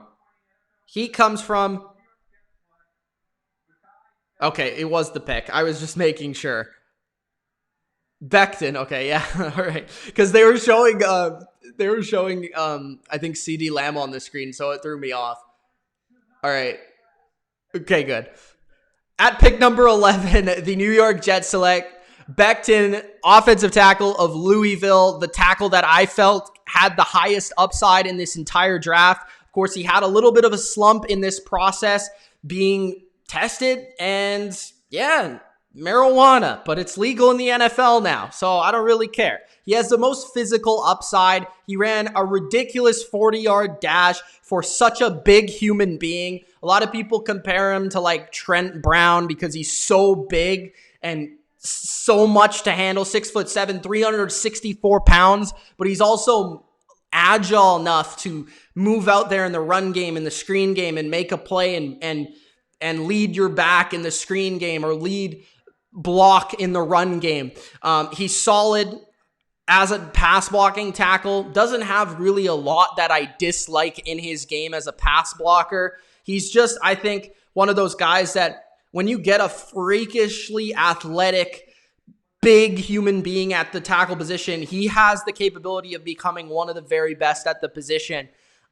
I think the Jets are absolutely going to be extremely excited. They had a huge need at the tackle position. Sam Darnold really needed a left tackle to help him out, and that's exactly what they get here. Whether he plays left or right, not really sure. I'm assuming it will be left, but I'm not exactly sure.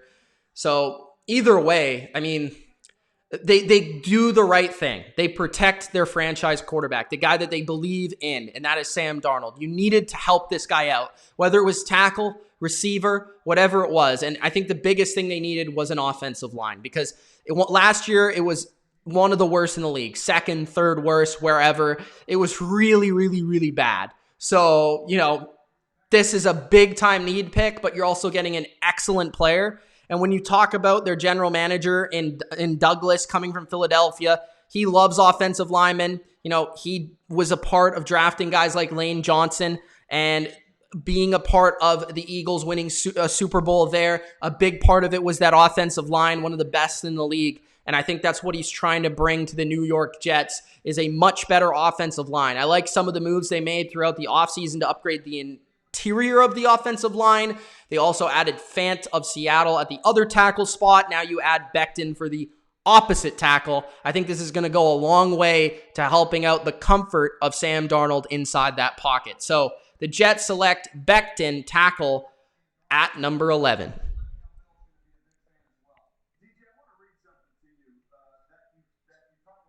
Okay, number 12. The Raiders. Raiders pick is in. So I'm assuming it's going to be a receiver. Rick Badboy says the Jags made a big mistake. It's 16 games this year. Stay off the weed, says Mr. Beast. I want some trades.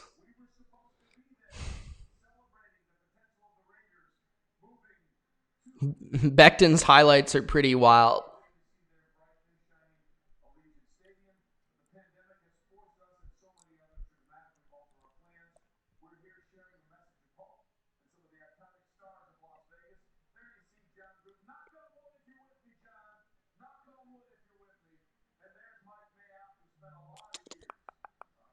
First time since 2015 that not a single team traded its draft slot in the top 10. Wow.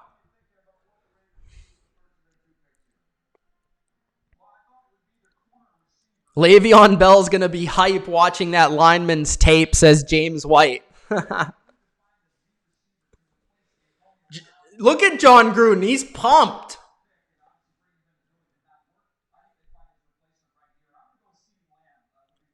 I'm assuming it's CeeDee Lamb, but could be Judy.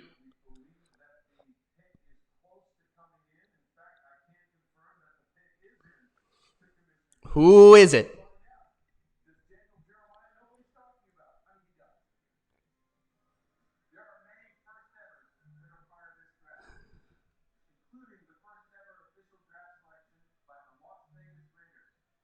Wow!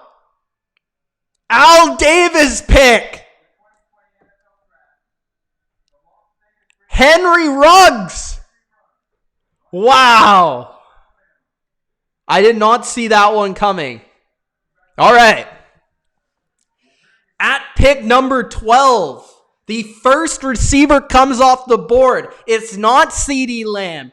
It's not Jerry Jeudy. It is the speedster, 4.27 speed out of Alabama, Henry Ruggs the third. This is an Al Davis throwback selection by John Gruden, Mike Mayock, and the Raiders. And I have a big-time belief that John Gruden had a lot of influence on this selection. You have to believe that, man, because this is a Al Davis pick. This is a John Gruden take the top off of a defense selection. And I'm sure Mike Mayock said, you know what? We've been being burned by Tyreek Hill all these games. I'm done with it. Let's get our own Tyreek Hill. Let's get 4.27 in our building.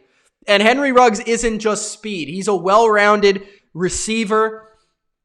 Go over the middle. He's tough. Not the most refined route runner in the world, but when you're that fast, you can develop those skills while you're in the NFL, just like Tyreek Hill did and those sort of guys.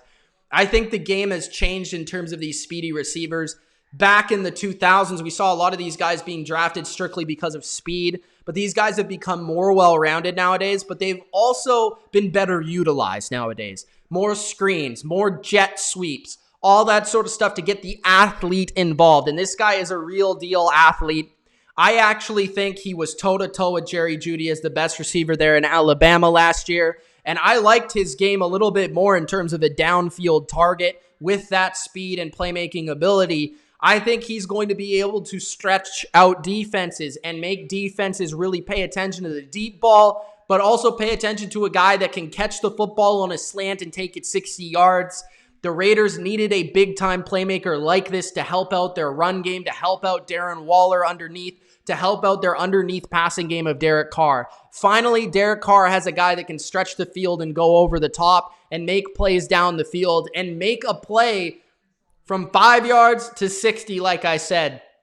And finally, Derek Carr has an opportunity, first time in a long time, where he has a legitimate number one target there in his offense. So, yeah, it's a little bit shocking that he went over CeeDee Lamb and he went over Jerry Jeudy. But, I mean, I understand it. I mean, he's got that rare speed. I'm not really going to hate it here. Yeah, he wasn't my number one guy, but he was certainly close. And with a receiver class this loaded, we knew he was going to go somewhere in the top 20. So, really like this pick. Ruggs the third to the Oakland Raiders, Las Vegas Raiders, I should say, in a throwback Cliff Branch, Al Davis selection. I think John Gruden is smiling ear to ear. It's awesome. So at number 12, Ruggs to the Raiders. At number 13, that was the guy that I thought the 49ers were going to get. So let's see where they go here. Did they go CeeDee Lamb at this spot? Did they go Jerry Jeudy, a guy that's been compared in the smoothness of his routes to Jerry Rice? Did they go with him?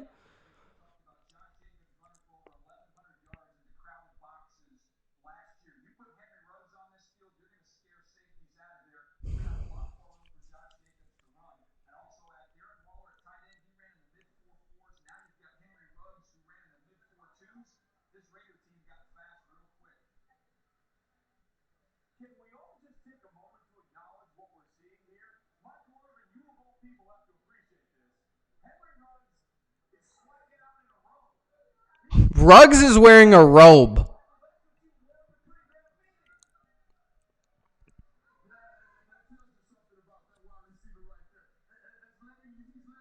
Wow, everyone's just saying Ruggs. Will the Niners go with CD here?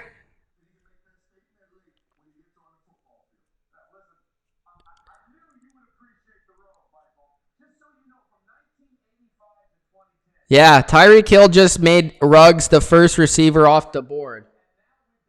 Oh, the 49ers are sliding back, trading with the Bucs. What the Bucs are like literally one pick behind them, so that means somebody else was trying to get a selection here. So will the Bucs take a tackle? Will they take somebody on defense? Will they take a receiver? I've heard maybe. Let's see what happens here with their pick.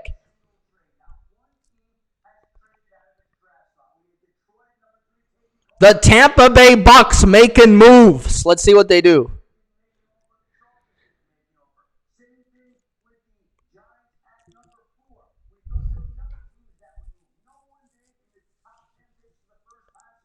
It's only one spot, so what are they giving them?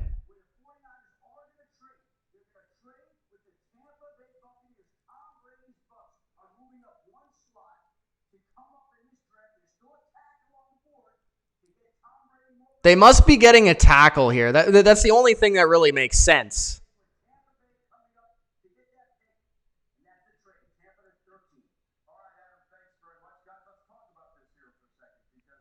They probably wanted to do that because Miami was probably looking to come up.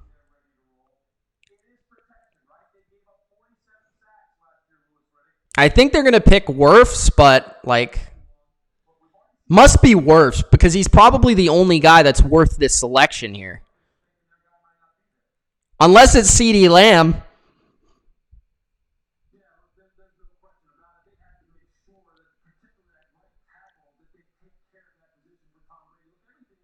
The only tackle really there is Wirfs, right? I don't think they can get a running back here. That's way too early. So Tampa is coming up to San Francisco, spot for tackle. San Francisco is getting 14 and 117 and giving 13 in its last 7th round pick. So what's 117? That's like a fourth?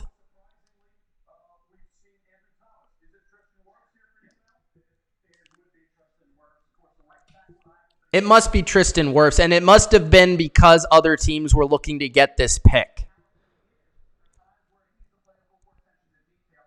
There are probably quite a few teams that were looking to get this pick, actually.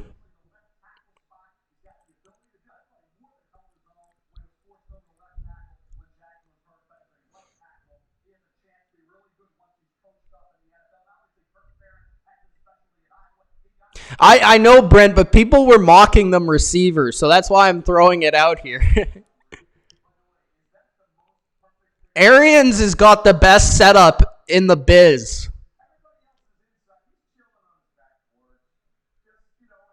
Look at this guy. He's like all the way back in his chair just chilling. Like I just made a killer trade.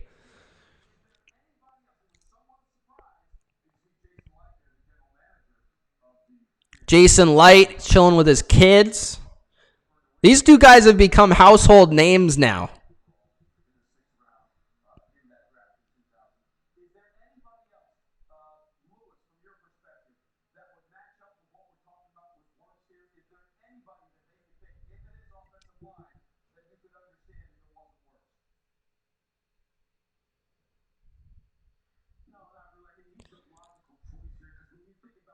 got to be tackle, right?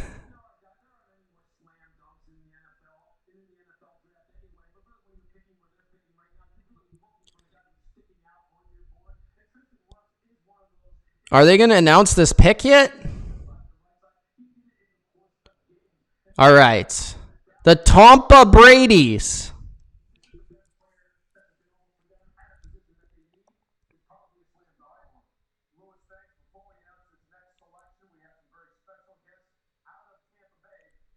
Tom Brady just traded up. I believe it is Tristan Wirfs. Okay. So, all right. My bad. I forgot to change that. But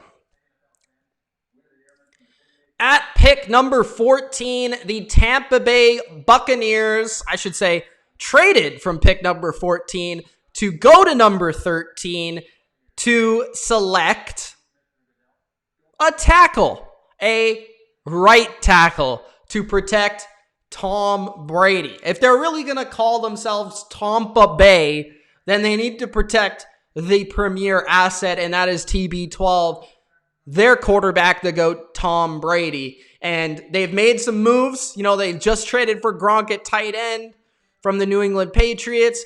Their offensive line, I feel, this is the last move to secure their offensive line. Right tackle was definitely their weakest spot.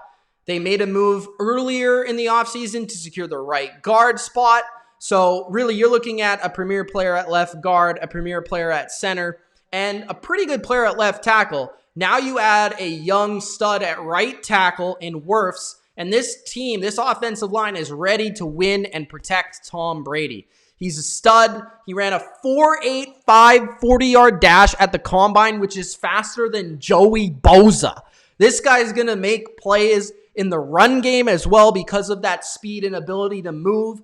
In the screen game for Tom Brady, he's going to be effective, and he's the prototypical right tackle with that athleticism and that ability to move with his size. So Wirfs, yes, a little bit less refined than some of the other pass blockers in this draft, but he's an excellent run blocker. And if he doesn't work out at right tackle, he may be an excellent right guard. But my guess is he'll be a very good right tackle for the Tampa Bay Buccaneers.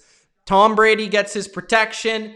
Arians completes his offensive line. Jason Light makes the right move here, in my opinion, and fills a big-time need. Now you check that off, and for the Bucs, really what you're looking at now is you're looking to the secondary, trying to improve that a little bit, possibly looking for that running back in the second rounds. They really moved up one spot without really having to give up much, so I like this move, kept other teams away from taking the last premier tackle in this draft. Tristan Wirfs was that. So great pick, great move, great trade, and another spectacular offseason move by the Tampa Bay Bucs.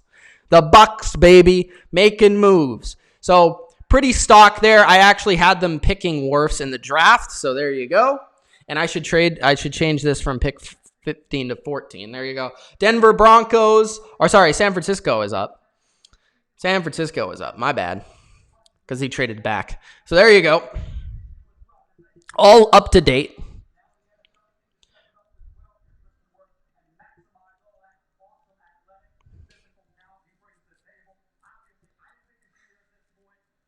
Some people didn't think he would actually be there at this point. Some people had him mocked as high as number 4.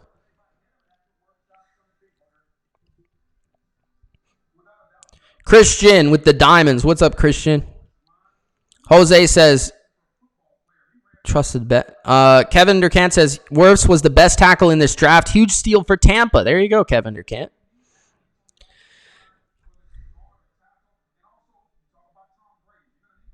Now Tampa needs a safety. I could agree with that. Bucks to the bowl, says Derek Milani.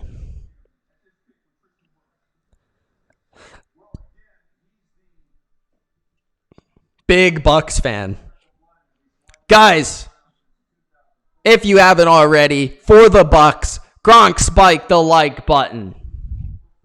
Also, if you're just joining me for the first time, subscribe to the channel for more draft coverage here the entire night, the entirety of the first round, and also covering draft grades, how your team did at the end of the day, at the end of the draft. Jamal Adams to Tampa. I actually thought about that because there is a connection there. But I think it would probably have to take that number 14 pick. Will Adams get traded? I'm going to say no, he doesn't. Derek's my dad, not my cousin or my brother. Giants nailed their pick, says Nicholas. Opium says Gronk spiked the like button. Damn right. Damn right, Opium. 3 minutes left in San Francisco's selection. I assume they will get a receiver here. And this was a really nice trade for San Fran. Just their ability to add a little bit higher pick, in the middle rounds, which they needed because they don't have a second or a third. They have 2 firsts, right? So they could potentially also trade out a 31 to get more picks in the second, third round for a team looking to come into that first round. But for San Francisco, they just make one simple, one pick back, and they'll still be able to get whoever they wanted because I don't think they wanted Wirfs. So there you go. I like it for both teams. Great trade for San Fran. I think this will be CeeDee Lamb, but it could be Judy. I could see that as well.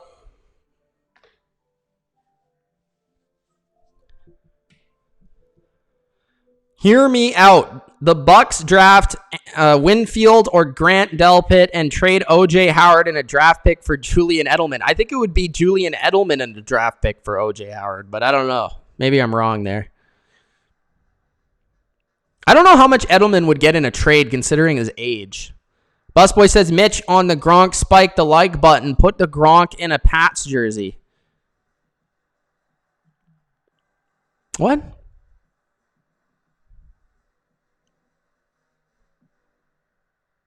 I think it will be Lamb.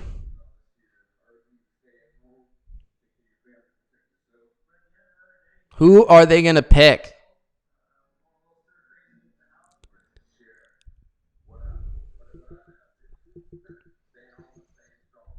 How have you guys enjoyed this draft so far?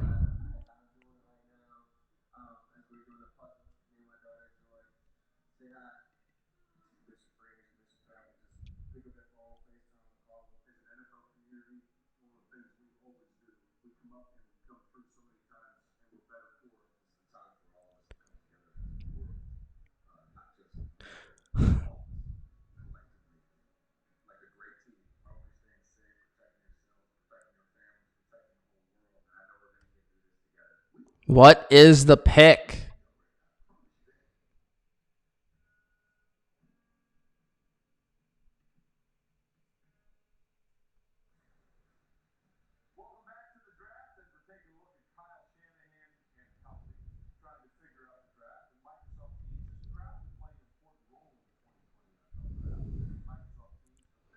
Come on, Niners.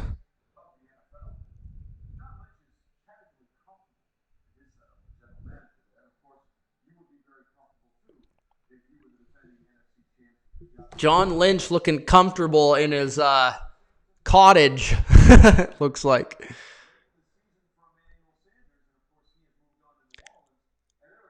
CeeDee Lamb looks like he's talking on the phone.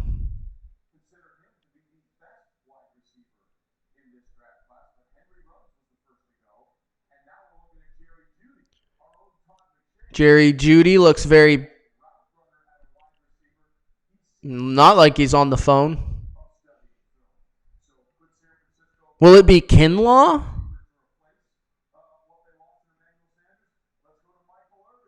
Oh, they're going to add a defensive lineman, aren't they? Probably going to be Kinlaw here.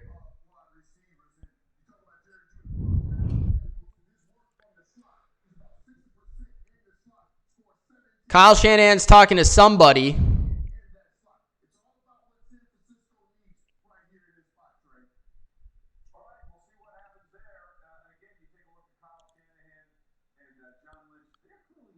All the receivers are falling to Denver right in their lap. Denver gets their pick.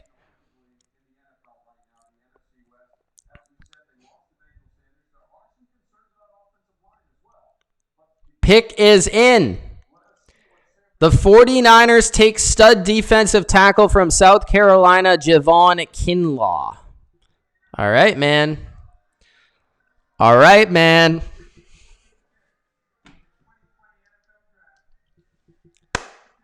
Let's do it. At pick number 14, after just one spot down, trading down with the Tampa Bay Buccaneers so the Bucs could go up and take a tackle, San Francisco had their pick of the litter, basically. What did they want? Did they want a receiver? Did they want a defensive lineman? The 49ers are going to keep their dominant defensive line and the machine and the train rolling because they have picked Javon Kinlaw of South Carolina.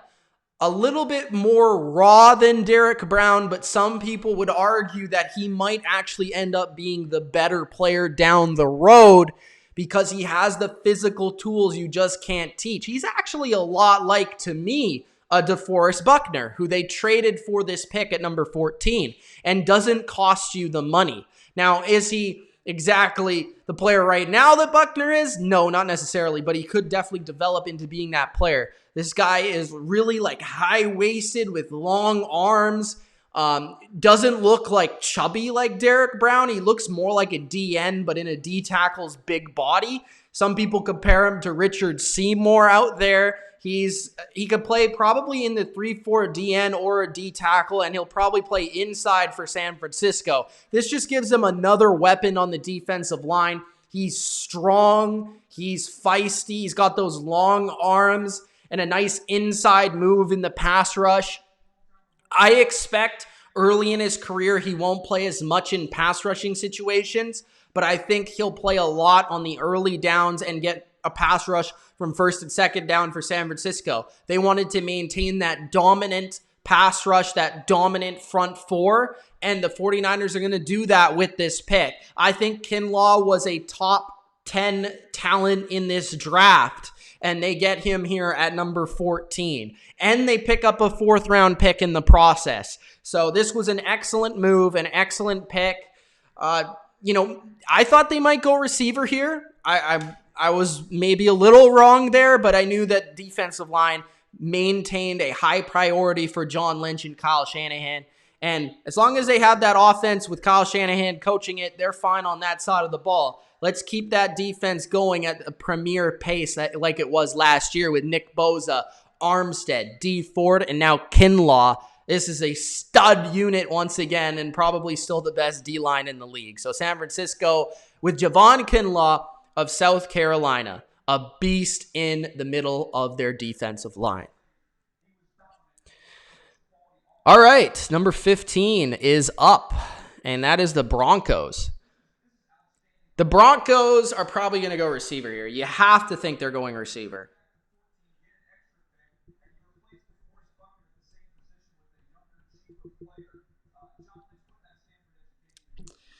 Jets picked a tackle. They picked Becton.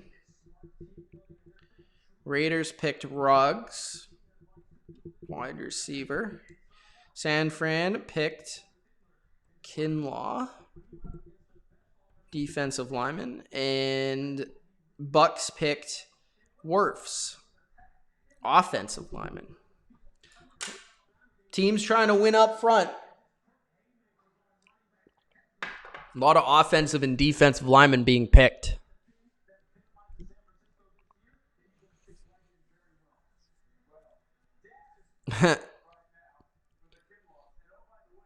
Please bribe the 49ers to choke this pick.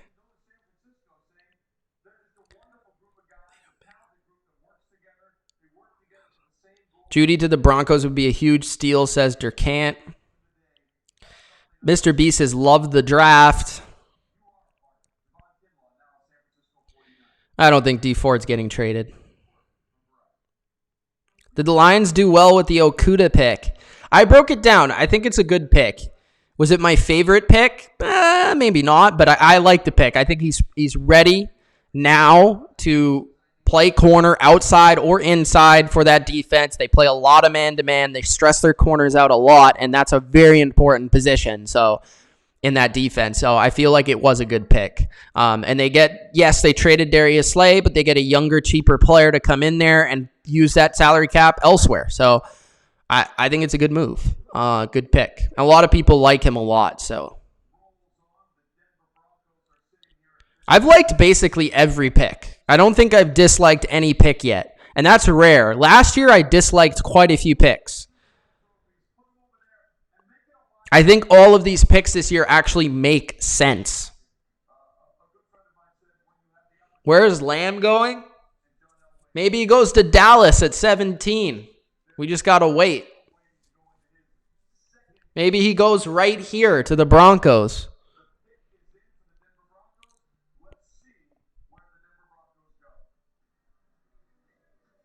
They could go receiver at 31, yeah.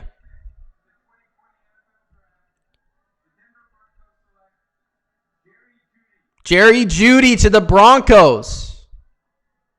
Wide receiver of Alabama. All right. At pick number 15, the Broncos got just what they wanted. They wanted that wide receiver to fall to them right in their lap. And that's exactly what happened. Jerry Jeudy, who was unreal in the slot last year for Alabama, is going to play in the slot for the Denver Broncos offense. You have Cortland Sutton on the outside, Jeudy in the slot, Lindsey and Gordon in the backfield, Noah Fant at tight end. This is building a really nice offense. Defense with Fangio is already loaded with a pass rush and a secondary. The Broncos are a very promising team going into 2020, and they got exactly what I wanted them to get. Another weapon for their offense and their young quarterback. Now, Jerry Jeudy, he is probably the most well-refined route runner in this class. He's very, very smooth. He's not like a burner down the field, but where he works inside that slot, he's difficult to handle in man-to-man because he's so creative as a route runner, and even reminds some people the way he plays of Jerry Rice, which is very high praise. He's a really ready prospect at the receiver position. I think he's going to be great for them in the slot, and he's going to be a nice target over the middle of the field for your young quarterback. So I just really think he's going to succeed because of his route running. I don't think he's going to be a great downfield target, although his highlights will show you that he made some downfield receptions at Alabama. He was really Tua's favorite target over even Ruggs, who went earlier than him in this draft. He made a lot of big plays. I'll just say there's really no negatives. I mean, the only negative I could really say is he's not an elite speed guy. And number two, he's not, he had that little knee thing come out, report about him, but it didn't really seem to affect his draft stock. He's pretty good after the catch. I wouldn't say he's like the premier guy in this draft, but I think where he is the premier guy is as a route runner, and he can be successful from that slot position. And the slot has been the best friend of many quarterbacks in this era of pro football. So the Broncos get their receiver. They get Jerry Jeudy, the smoothest receiver in the 2020 draft class.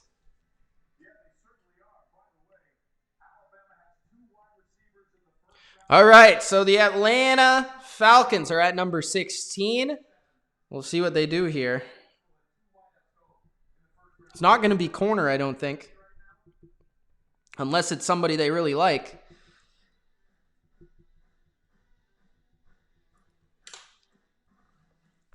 All right, Atlanta.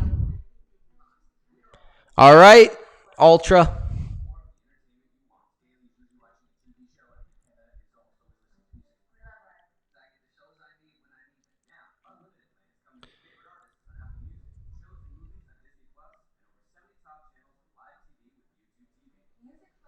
If CeeDee Lamb falls to Philly, can New England trade up and get CeeDee Lamb, please? Come on, if we don't have a quarterback, at least let's get some receivers who can make plays without having a good quarterback.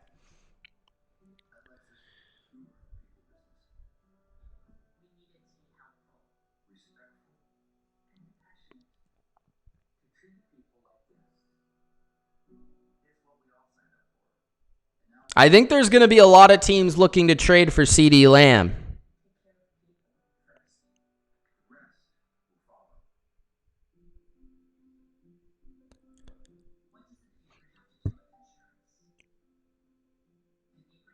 I think a lot of people like Locke in Denver.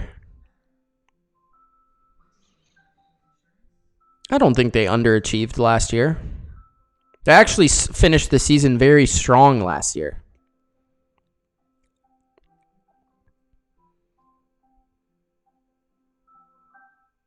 Rick Badboy says, no, Mitch. Patriots can stay where they are. Cowgirl's going to pick him. I mean, why not? Why wouldn't they pick him? Pick is in for Atlanta.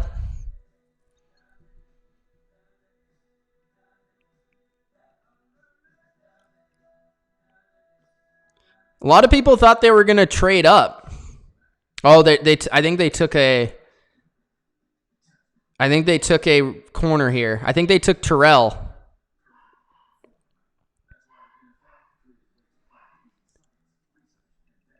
I want to make sure, though.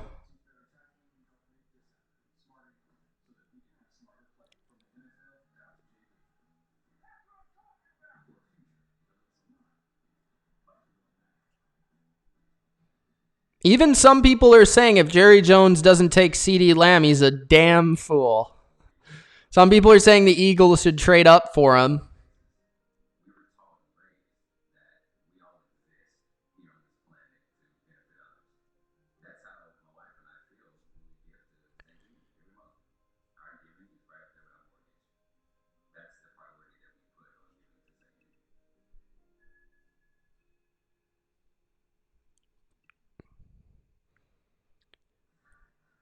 AJ Terrell? Let's check.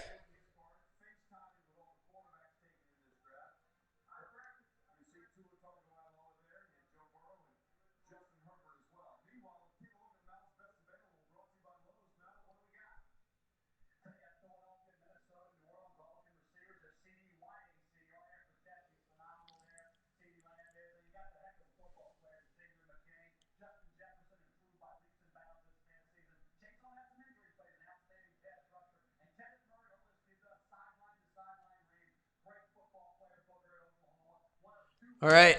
I believe that is the pick. So at number 16.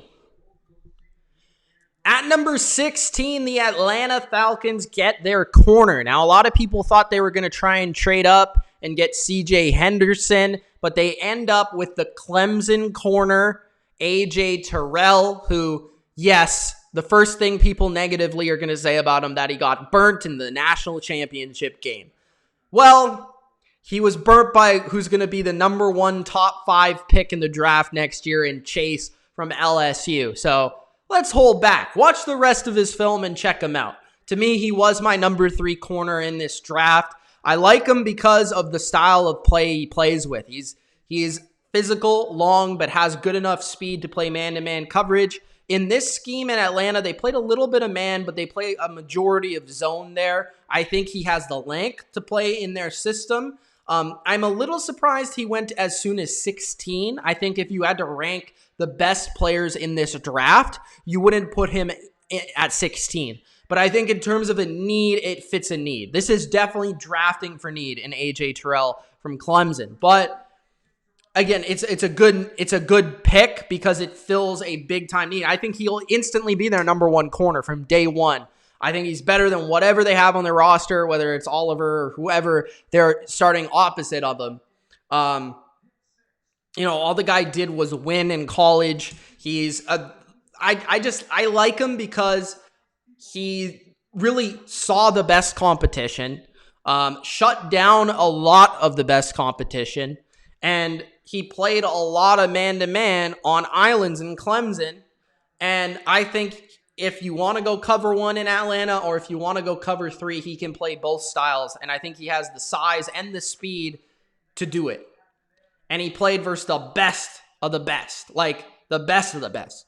So I think this is a good pick. Would I have liked to have seen them get CJ Henderson? Yes, but they weren't able to make a trade up, and possibly they like this guy enough to stay at their spot. And I really think the thing that you're going to like most about him in Atlanta is really that physical press coverage at the line of scrimmage. And he doesn't really have those tackle concerns that a guy like CJ Henderson has. So at number 16, Terrell of Clemson. Good pick. I think the value was a little off, but I do believe it fits a need perfectly for the Falcons.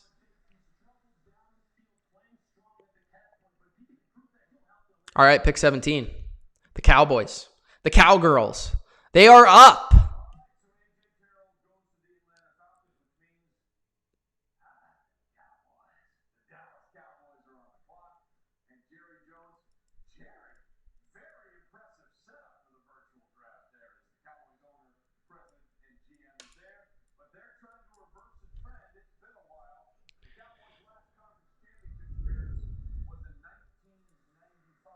You think Chase on to the Cowboys? A lot of people are predicting that. I mean, will they pass up CeeDee Lamb, though?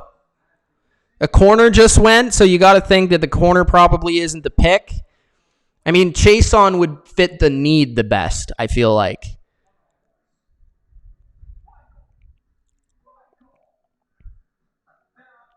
What does Michael Irvin think?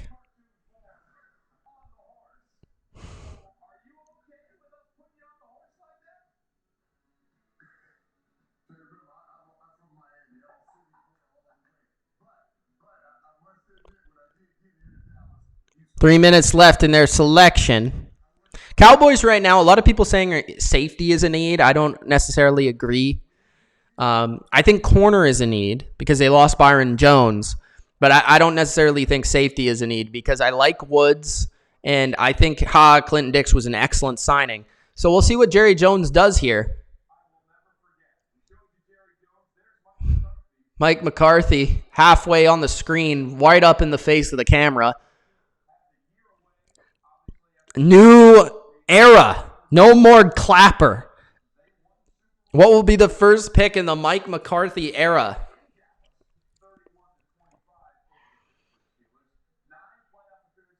Yeah, it's going a little bit slower now. You think they'll take Chase on? Who's the Dolphins going to pick at 18? A tackle?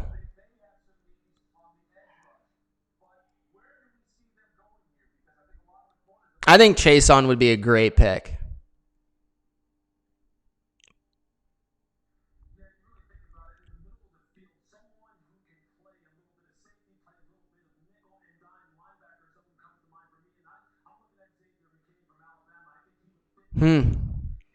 McKinney's interesting as they're bringing up here on ESPN because he can play a lot of different positions. He doesn't just play safety, so that's interesting, I guess. I think that's a little bit of a reach, though. But he would be kind of like he's from Bama, so kind of like a prototypical Dallas pick. They look happy about this selection, so I don't know who they're picking. Look at Jerry. He's pumped. They picking Jordan Love.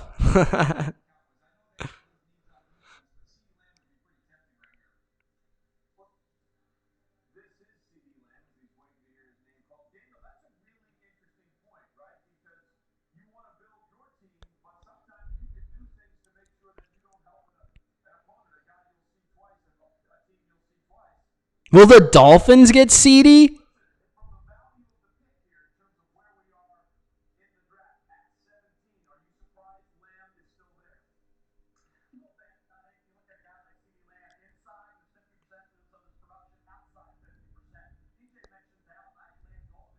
McCarthy's pumped.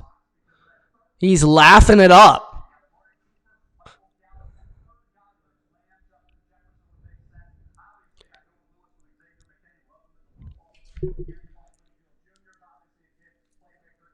If they got Winfield, I'll jump out of my chair.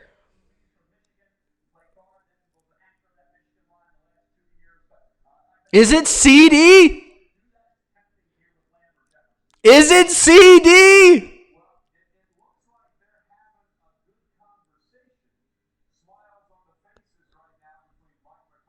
Oh my goodness.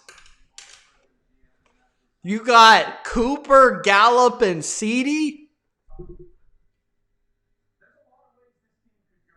Is this the pick?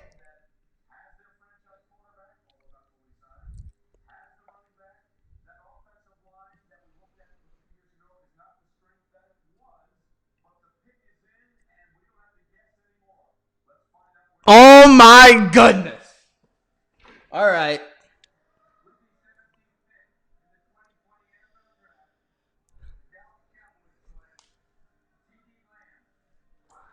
All right, CeeDee Lamb. Let's do it. At pick number 13, the Dallas Cowboys with a little bit of a shocker, but they just couldn't pass up the value that was my number one receiver in this draft, CeeDee Lamb of Oklahoma. In a class filled with excellent receiver prospects, CeeDee Lamb, in my opinion, was the best of them all because of his ability to catch the football and make something happen with it after the catch. CeeDee Lamb is going to really explode in this Cowboys offense. Under Kellen Moore with Dak Prescott, you get him another weapon. You have Amari Cooper on the outside. You have CeeDee Lamb. And you have Michael Gallup. That might be the best trio of receivers in the entire NFL. Ezekiel Elliott in the backfield. This guy is a deep field, down the field type of guy, but he's also just so tough to tackle with his vision and his quickness in the open field. He can line up in the slot. He can line up outside. He's not as refined of a route runner as Jerry Jeudy, but he has great ball skills. A lot of people look at him as like DeAndre Hopkins, which I think is a good comparison. And I think Dak Prescott, he needed a guy that could make these type of plays. The guy to go up and get it. The guy to go up and snatch the football out of the air one-on-one, or the guy that can take a screen 50 yards with his vision and quickness. He has amazing hands. I love this pick for Jerry Jones and the Cowboys. The Cowboys always seem to get these studs out of the draft that everybody thinks going to be great, and they turn out to be great. The Cowboys are secretly one of the best teams drafting talent in the NFL, and now hopefully with their new coach, they could put it on the field and really make something happen. But you're talking about one of the most explosive offenses only getting more explosive with the number one receiver, in my opinion, in this draft. Absolute steal of a pick. I understand that corner was a big need. I understand that defensive line was a big need. And even center was a bigger need. But they didn't have that number 3 receiver after losing Randall Cobb. And I think CeeDee Lamb could instantly become your 1B to Amari Cooper's 1A. And you still have Michael Gallup, who's an 1,000-yard receiver in his own right. So this is an incredible passing offense with Kellen Moore running the show. I'm going to be really excited to watch the Cowboys this year with CeeDee Lamb. This is just like the guy fell, he's too good to pass up type of pick, and Michael Irvin is absolutely loving it. So I love this pick. I think this might be the best pick of the draft in terms of value so far for the Dallas Cowboys at number 17. The Cowboys killed a pick. They killed a pick. Of course they do. Why do they have to do that? All right, pick number 18. It is the Miami Dolphins. Well, so they're not getting CeeDee. We'll see who they get. They might go like linebacker, D end. They might go tackle.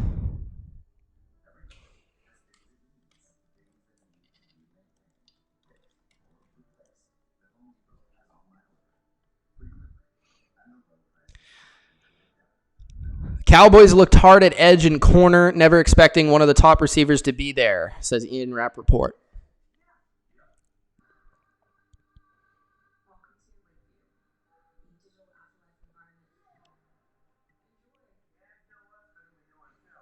Make his strength better. And coach loves it. The Cowboys fan, he says, boy is lamb. Busboy says Kevin Salty. Rick Badboy says F-U-C-K. Diego says whack. Coach says game breaker. Opium says Ravens are the best team at drafting. I think nobody's drafted more Pro Bowlers in the last decade than the Cowboys, but some stat like that. Raiders going to get a corner, says Diego. Durkant's got his eyes on the TV.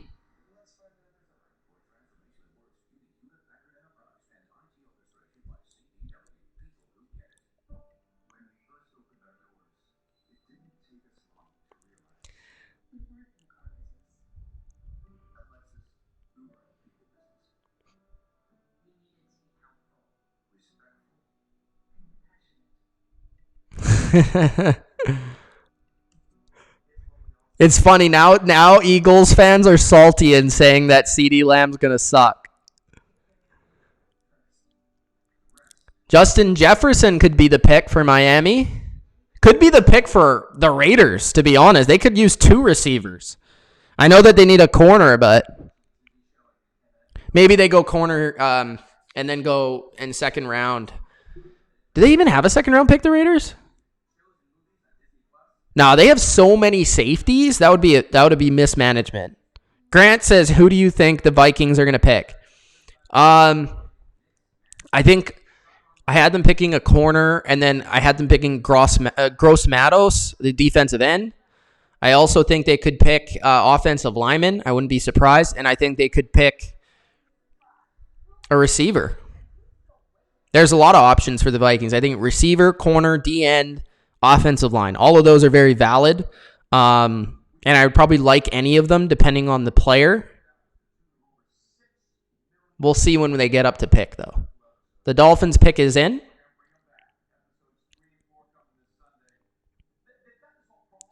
Adam says, you think the Niners trade down? Yeah, I think they probably will at 31 because they got a 4th, but I think they probably want a 3rd as well.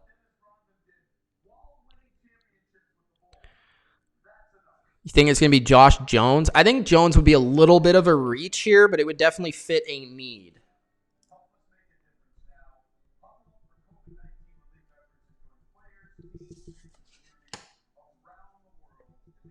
Who's New England going to pick, man?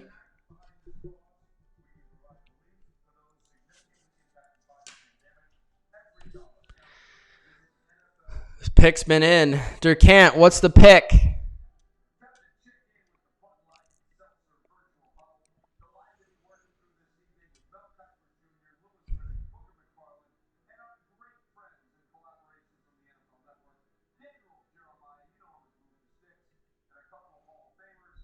Mike McCarthy calls his player son, says John.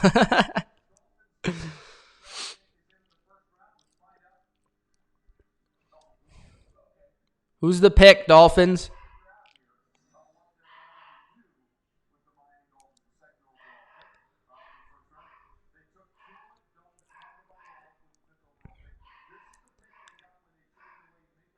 This was the pick for Minka. 1st, 5th, and 6th for Minka.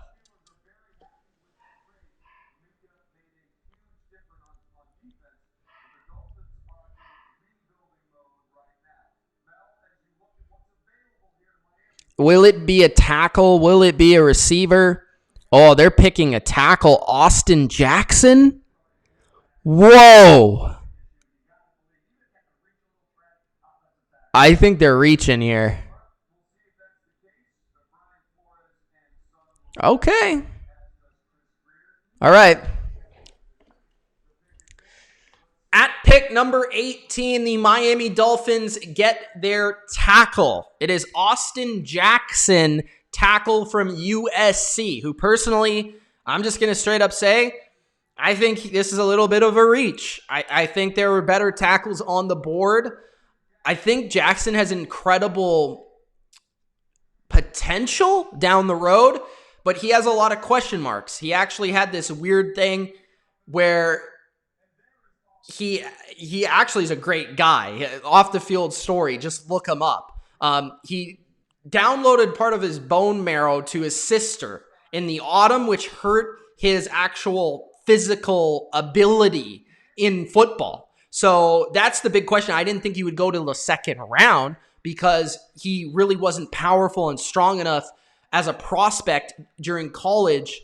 So donating, the bone marrow is going to hurt you physically as a talent and as a player.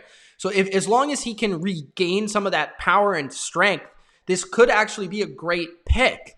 But I think this is also a really risky pick because you never know if he's actually going to turn into the player that you think he might be. But everybody has basically said about him great things. And I agree that he has a lot of the physical tools to be a great tackle in the league. But I don't know. I probably would have went with a little bit of a safer pick here, in my opinion. But at least it does fill a need. It does fill a tackle need. He might not be the best in year 1, but maybe in year 3, year 4, he might actually be one of the best in this class. So maybe that's potentially why they took him after the 4 top tackles in this class were gone. Makes sense to me. I think you probably could have traded back, though, in my opinion, to get extra picks and to pick Austin Jackson, because I think he probably would have been around in the 20s. But I don't know. That's just my opinion. Who knows? Maybe other teams liked him in this range. So I'm questionable about this pick, but the guy's a good dude. He's going to work hard. He has a lot of talent. And as long as he can regain that physical strength and power, he should be fine at the NFL level and should be a good player. From USC, Austin Jackson, the tackle, who's going to be protecting Tua. 2 questionable injury-related, physical health-related picks with a lot of upside. We'll have to see if they work out for the Miami Dolphins.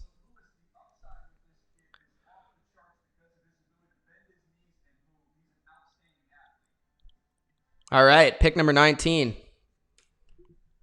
Pick number 19 is the Raiders.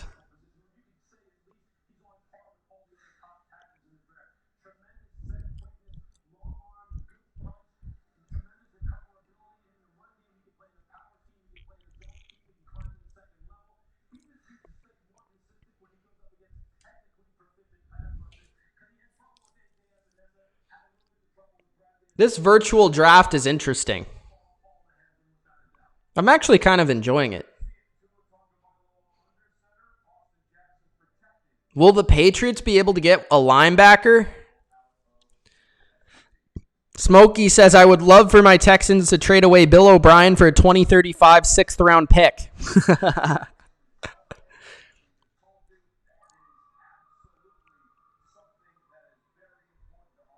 Kevin is pissed. Kevin hates this pick.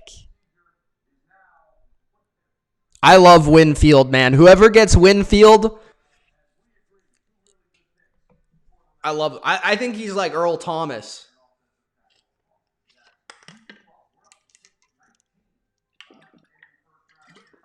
Jordan Love at 24, says Turtle.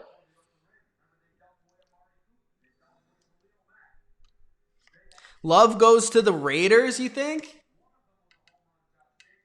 Looks like Gruden's still focused. He's very red.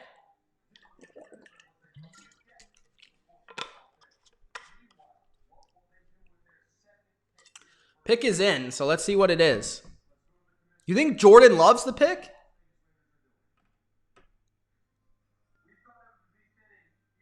Are you serious?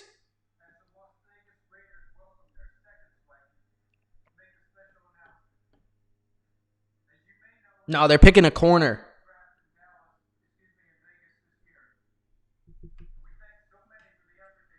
I think they're picking a corner.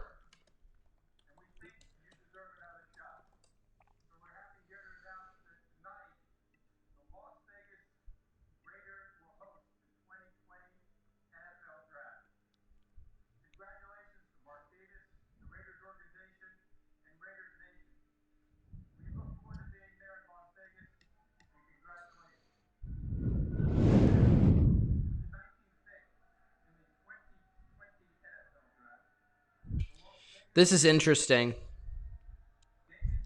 All right. At pick number 19, the Las Vegas Raiders get their corner. Now, I don't necessarily know if it's my favorite corner in this draft or a guy that I would have picked this high in the draft. I honestly feel this is a little bit of a reach with Arnett from Ohio State at 19. Personally, he's not the top on my board, and I do think he might be a little slow to be a premier corner in the NFL to be picked at 19. I think there were better players on the board you could have picked, even though it wasn't at the biggest position of need, that was corner. You got your receiver in Ruggs, and it's funny because he is the fastest guy at his position, and you get Arnett, who runs a 4.56, to me a little slow for the corner position to be an outside guy. But if he does move inside to be a slot guy, which he did in college a little bit, he could be a good player. He's physical, which the Raiders really like at the corner position and will suit Mullen a lot. I do feel it's a little bit of a reach, though. Honestly, he's got good size. He's 6 feet tall. Good press corner, good physical corner.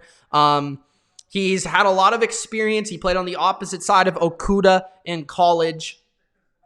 He's a good run stuffer, good tackler at corner. But again, to me, corners are about coverage. Corners are about speed, man-to-man skills, and mirroring receivers. And I just don't know if Arnett has the capability of mirroring legit speedy type receivers.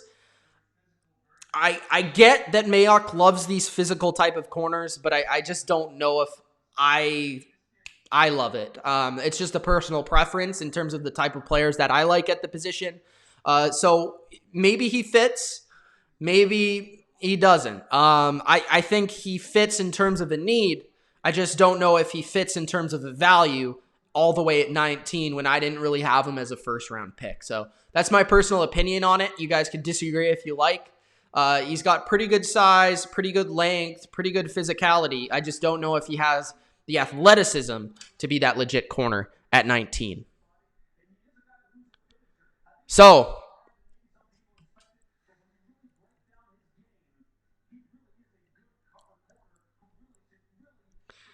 at number 20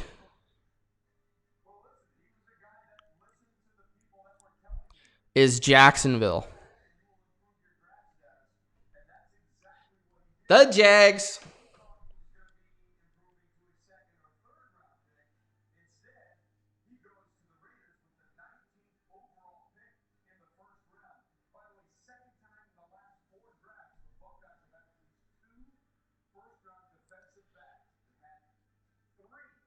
NFL draft in 2022 will be held in Las Vegas, which was scheduled to be the site of this year's draft. That's dope. I can't wait for that.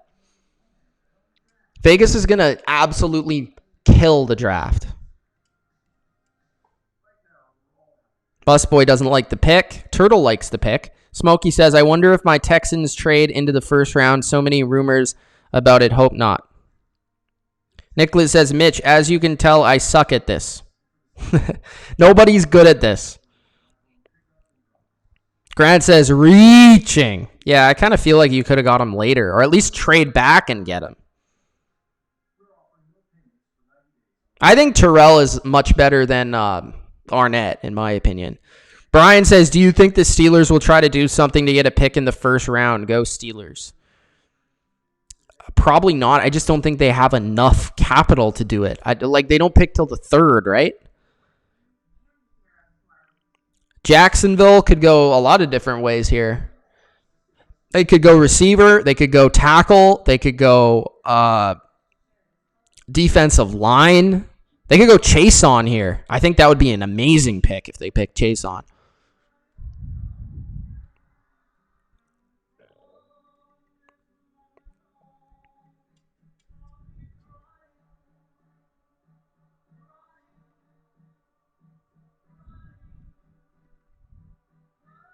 Oh, they're taking Chase on. Classic Jags. Jags are just always going to have great defensive linemen and just nothing else.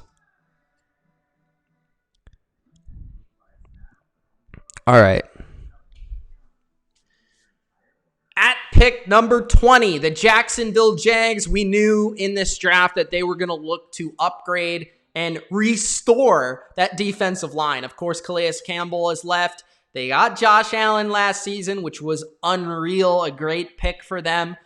But Marcel Darius also departed, and Yannick Ngakoue is going to be traded sometime soon. So they need an edge rusher, right? Well, they get one. They get one with arguably the best bend in the entire class. That's Calebon Chason of LSU. He's a little bit raw, but he's kind of a little bit like Josh Allen. He's a finesse-style rusher. He's more speed than power, and he uses that speed to get around the edge, a lot like Josh Allen. Maybe not as refined as Josh Allen, but very, very, very athletic. The thing I love about him is that he doesn't give up on a play. He's fearless. He has a high motor, and that's very rare for a player this athletic at his position.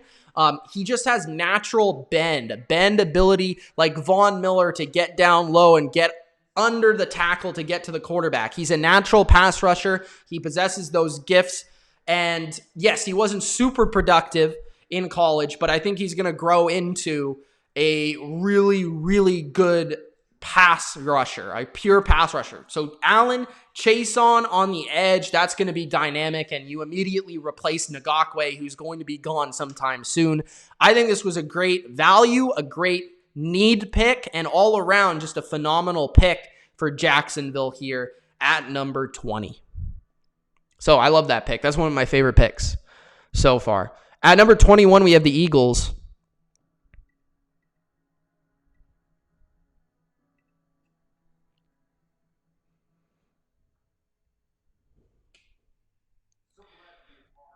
Hayden likes the Niners pick.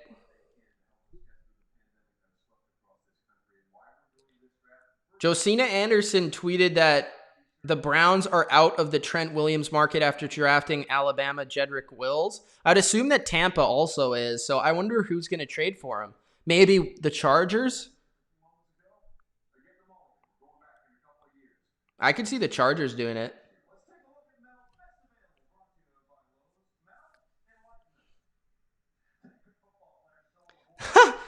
Bill Belichick's table is a chessboard. That's hilarious.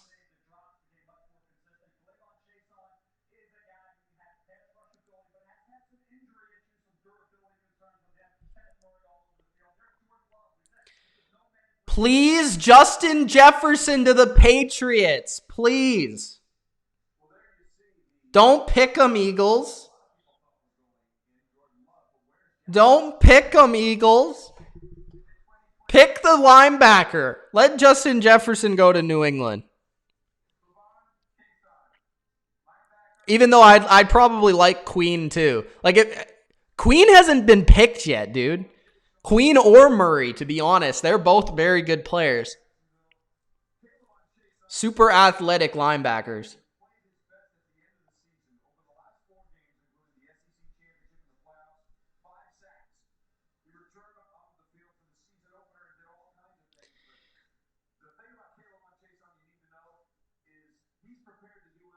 They could go Epinesa as well, New England.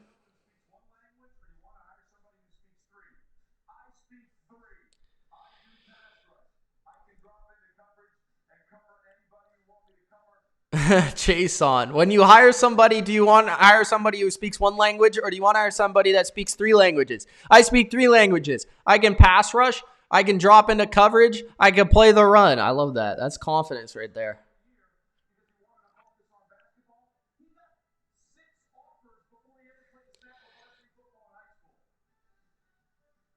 Just look at this natural talent by Chason. Spin move.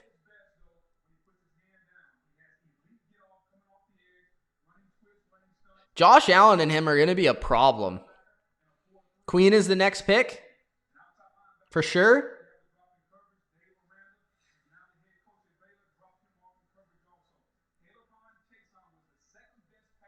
Or are you just predicting that?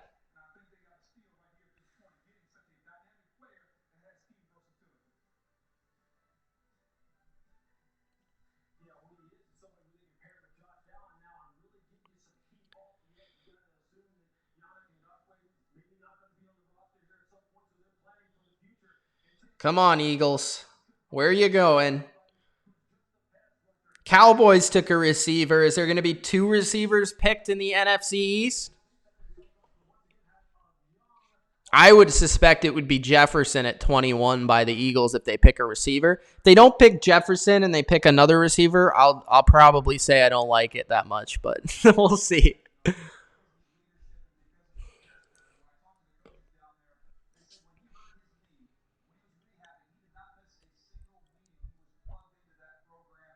The pick is in.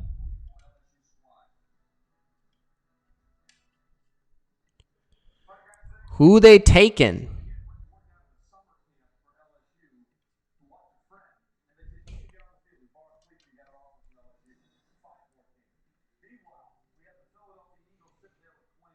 They're on the phone with somebody.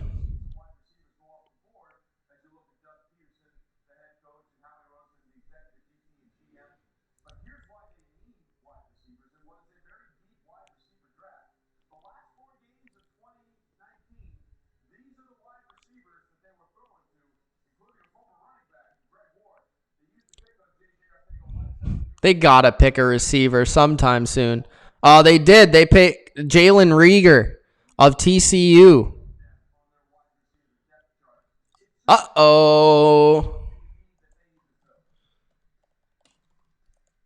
See, this is when I saw people mocking to them, so they people must know something about that.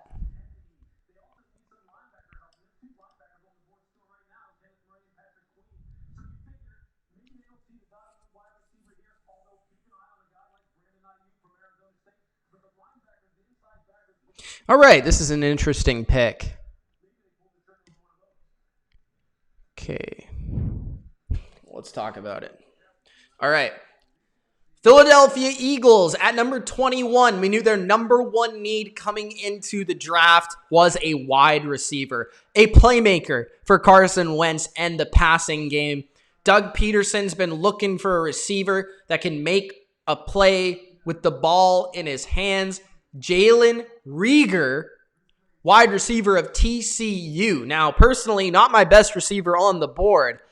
I had Justin Jefferson above him, but in terms of a guy that can catch the football, make a play with the ball in his hand, some people compare him to like a Curtis Samuel-esque type of receiver.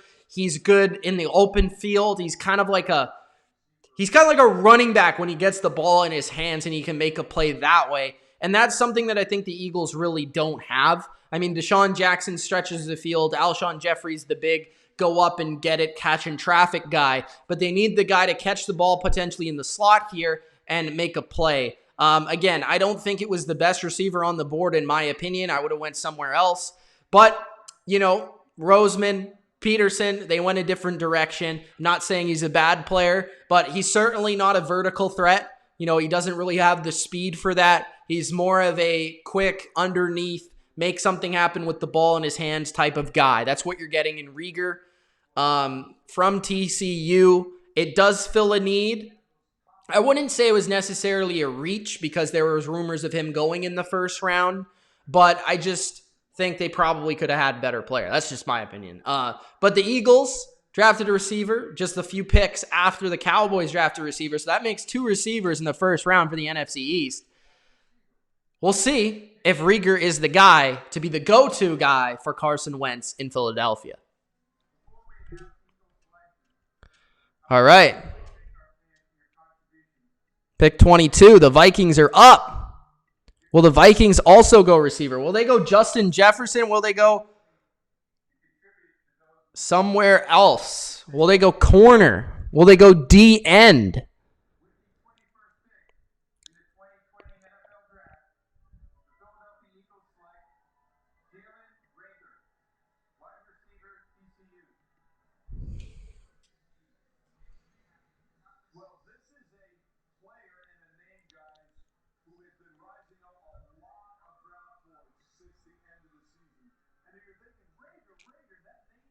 Justin to the Pats?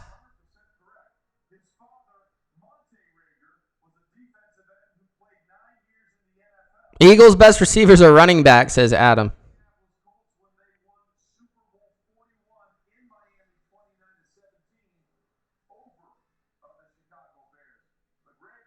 Or was I calling him Justin?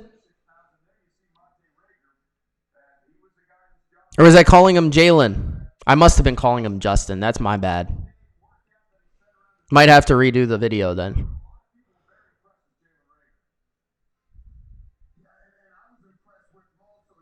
Was I calling him Justin by accident? Let me know.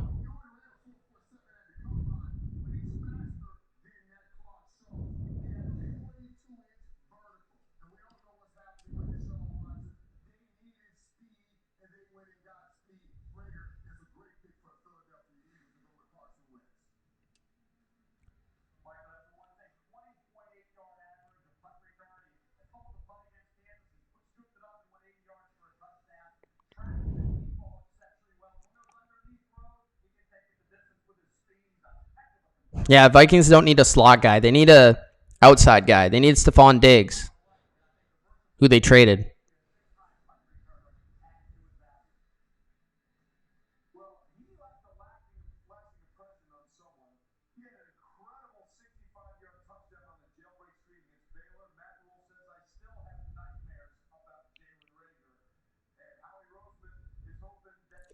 Okay, I'm not sure if I actually. So I'm gonna redo that. I'm not sure if I called him Justin, so I'm just gonna redo it for you guys. All right. For my sake, so I don't have to do it later. At pick number 21, we knew that the Philadelphia Eagles were looking for an option in the passing game for Carson Wentz, a wide receiver that could make a play after the catch, and that's Jalen Reagor of TCU. The guy's a playmaker, whether that's the slot, the outside, not really sure, but he has great athleticism, had a great vertical, and yeah, not exactly the fastest in the world. I think he actually ran a slower 40 than you would see on tape, where he's breaking screens and all of that, because he's more of the type where he's like a running back with the ball in his hands. He makes people miss. He's more quicker than he is fast. He's a pretty good route runner. I wouldn't say he's one of the premier ones in the class. Personally, I don't love the pick because I think Justin Jefferson was the better receiver on the board. That's just my opinion. But I do not mind it because I think it was a good need pick. And if that's their guy, that's their guy. I can't really mistake them for picking a player that they believe is the best receiver right now in the draft. And there was a lot connecting these two together, the Eagles and a receiver and Reagor. So yeah, Jalen Reagor, good player from TCU. Curtis Samuel-esque type of player with a lot of physical attributes that a team like the Eagles would like, and potentially a guy that, hey, maybe a guy like Nelson Agholor that can actually fulfill what Nelson Aguilar's potential was coming out, right? You know, that slot receiver that can make a play after the catch and run crisp routes underneath for Carson Wentz. So he's not going to be a deep bomb type of guy, but he's going to be a guy that can move the chains in screens underneath for Carson Wentz and provide him with that number one option and a different type of receiver than Alshon Jeffrey or Deshaun Jackson. Deshaun Jackson, the speedy guy, Alshon Jeffrey, the jump ball guy, and now you have the guy that can make plays after the catch. Cool.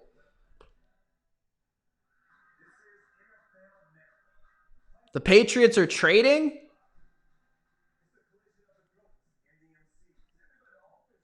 Patriots are trading. Uh-oh. Are they trading down, I'm assuming?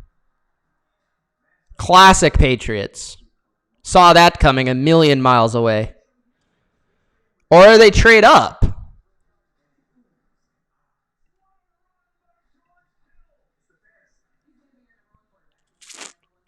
They traded up one spot? They must be picking Jefferson then, right? Or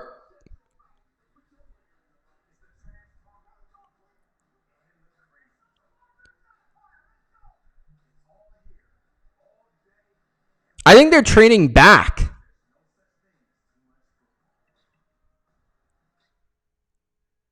Trade down. Yeah, they're trading down. The Patriots are getting picks 37 and 71 for 23, so they're not picking today. That sucks. Classic Patriots.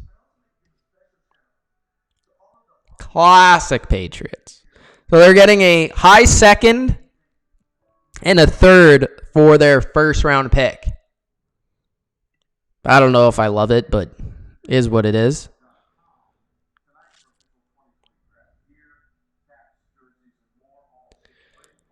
We'll see what they get at those spots. 37, Jordan Love. The Chargers, though. Chargers must be picking a tackle here. They must be at 23.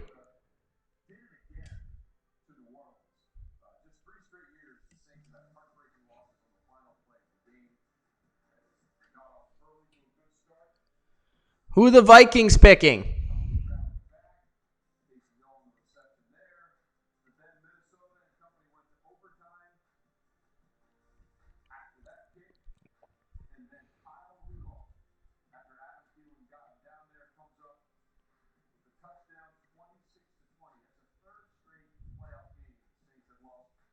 There's a lot of picks for New England tomorrow.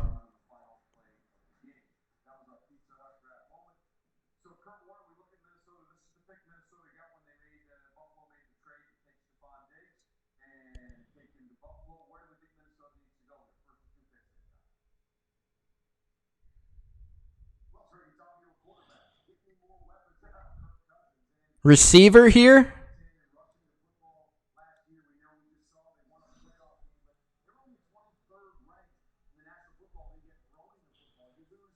Yeah, they traded with the Chargers. They got 37 and they got a second and a third, early second and an early third.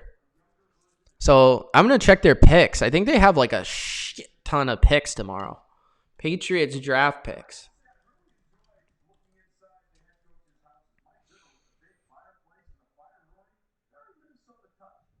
They have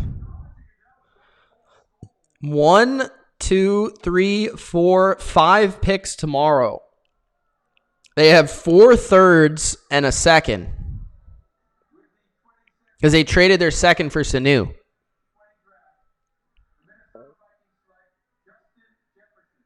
Vikings selected Justin Jefferson.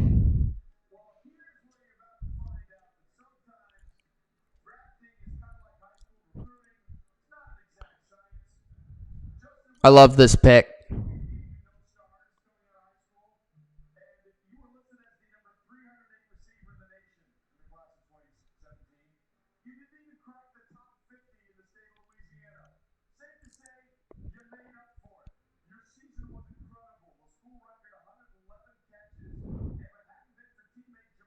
It's going to be interesting, though, because he's similar to Thielen in a way.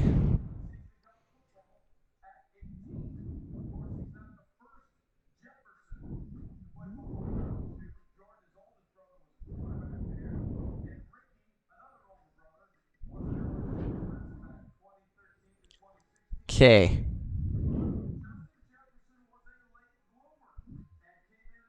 Let's talk Justin Jefferson. Justin Jefferson, my second favorite receiver in this draft class, goes at number 22 as like the 5th or 6th receiver in this draft. He was super productive at LSU. He became Burrow's favorite receiver in the slot. 6'1", over 200 pounds, a crisp route runner, great. Just awareness, body control, able to go up and get the ball, made a number of huge catches in big games, and he almost became uncoverable for LSU in that offense. He's great with the ball in his hands. He's really good at just taking like sweeps and different short passes and making a play out of it. He has nice, smooth releases out the line of scrimmage. I think he excels in the slot. So the interesting thing is that Adam Thielen is the slot receiver primarily for the Vikings. But I think he can also, and he did show at LSU that he can play outside the numbers as well. So we'll have to see where they utilize him. The interesting thing is he's not quite Stephon Diggs in terms of his down the field ability, but he's a good route runner. He could do basically everything. He's probably just as good in contested catch situations as Stephon Diggs, and he doesn't bring the personality. So it's interesting. They basically trade Stephon Diggs for a guy that's not as proven coming out of college for another receiver. So I don't know. We'll have to see how this works out. They do have another pick in this draft at 25, which actually is the Bills pick, I do believe. Maybe it's the Vikings pick. I'm not sure. Either way, they're going to fit 2 needs, but one of them we knew would probably be a receiver. The other I expect to be a corner, defensive end, or defensive pick. But again, I really like Justin Jefferson. I just think the guy's a gamer. He had like 18 touchdowns this year at LSU, and he was the best receiver for the best offense in college football and the most consistent receiver for the best offense in college football. So sometimes you take the production, and I think in this case, it's a really good pick. Jefferson can do just about everything. The only question I have, like, can he play that Diggs role? Or maybe the Vikings are shifting the way that they play a little bit in the passing game with Jefferson and Thielen. We'll have to see. But I like the pick. He was the best guy on the board at the position, and I think he honestly was a steal at this point. So Vikings, really solid value at number 22, also filling their wide receiver need. Chargers are picking, and I assume it will be a tackle, but we'll see.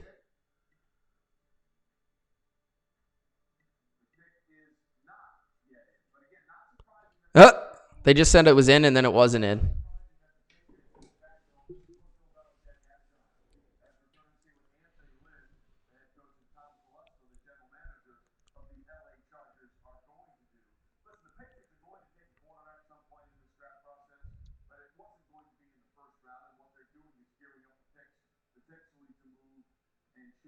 Chargers are taking Murray at 23. Linebacker.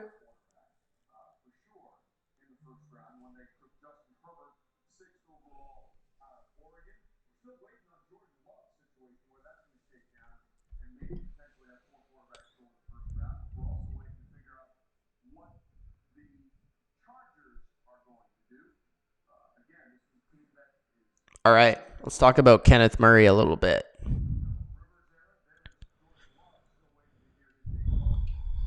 Okay.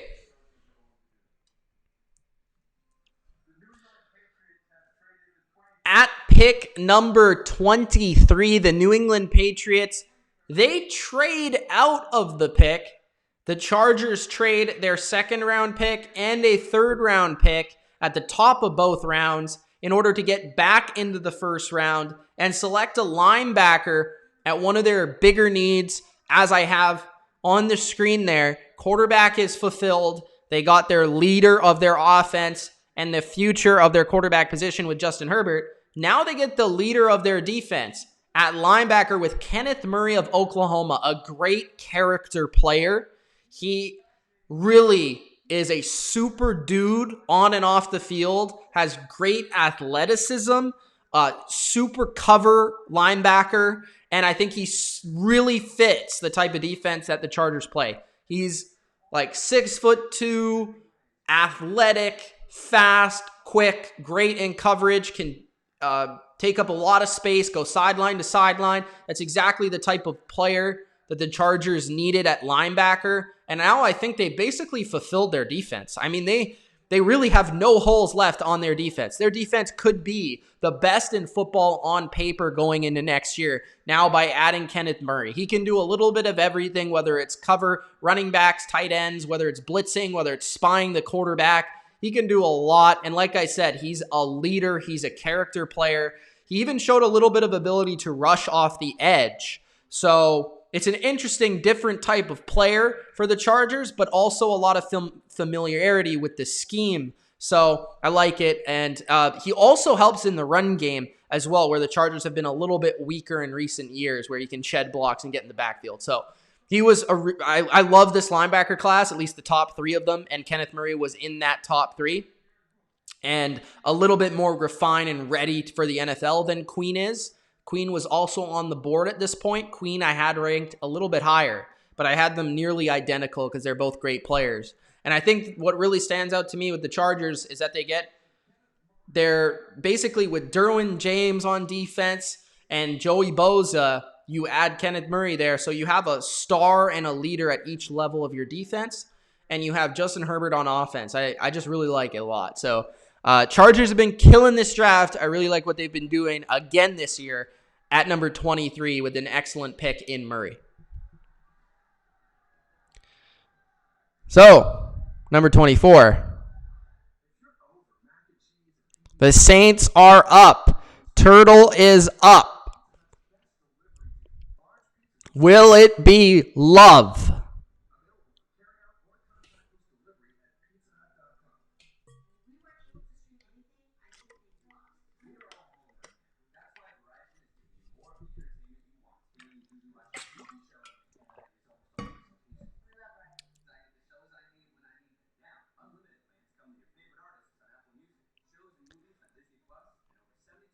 Love to the Saints. Is it going to happen? Will they go receiver? Will they go corner? Will they go linebacker? Will they go queen of LSU in their backyard? Is Jonathan Taylor going to still be on the board? I assume he will be. We'll see, though. He'll go around that range.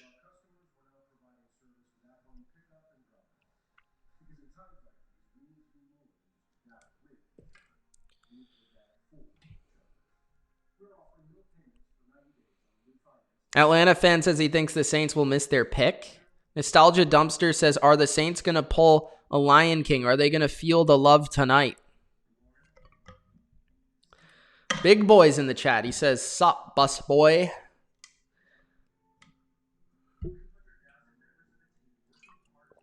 What's up, big boy?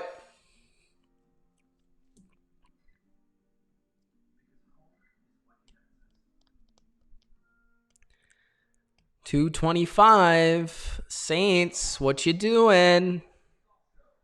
I agree they need a corner, but I don't know if there's like a one on the board. Do they go Diggs? Do they go Diggs at corner? What do I think that the Dolphins will pick at 26? They could do anything. They got their tackle. They got their quarterback. They could go safety at 26, Dolphins. I think that would be the best need pick. They could also go guard or center. They could also go receiver, or they could go running back. I mean, they could go anywhere. They're the Dolphins, bro. DJ said this is boring not having a first. Well, New England doesn't either now, so.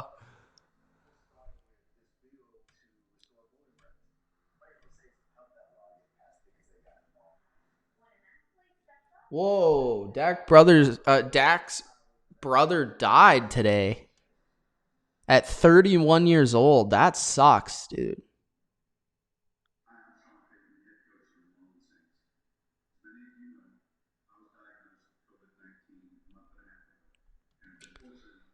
Look at Sean Payton. Pick is in.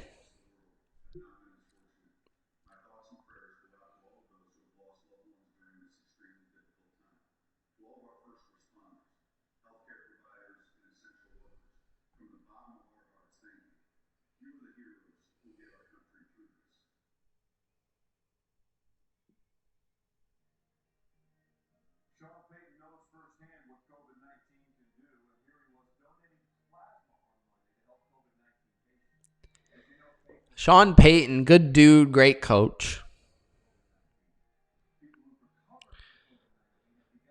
Opium says Queen will really fall to the Ravens. Yes, yes, yes.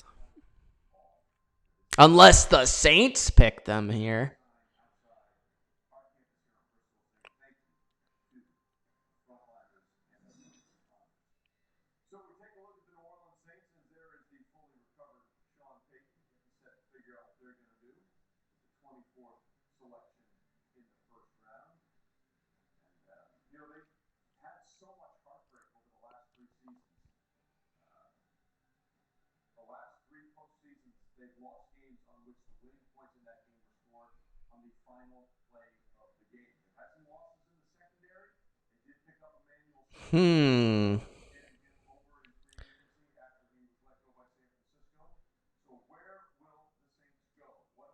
You don't like Sean Payton?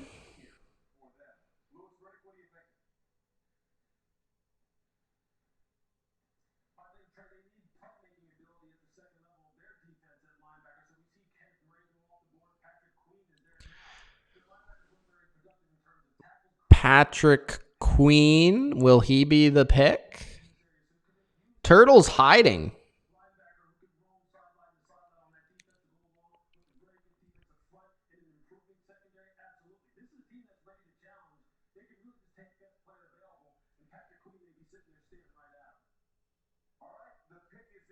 The pick is in.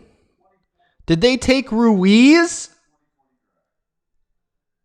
Yes, they did. And Turtle's going to be pissed. But I actually don't mind it. Let's talk about it. They probably just took their best player available.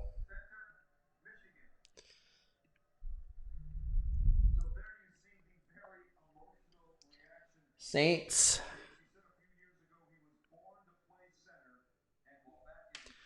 All right.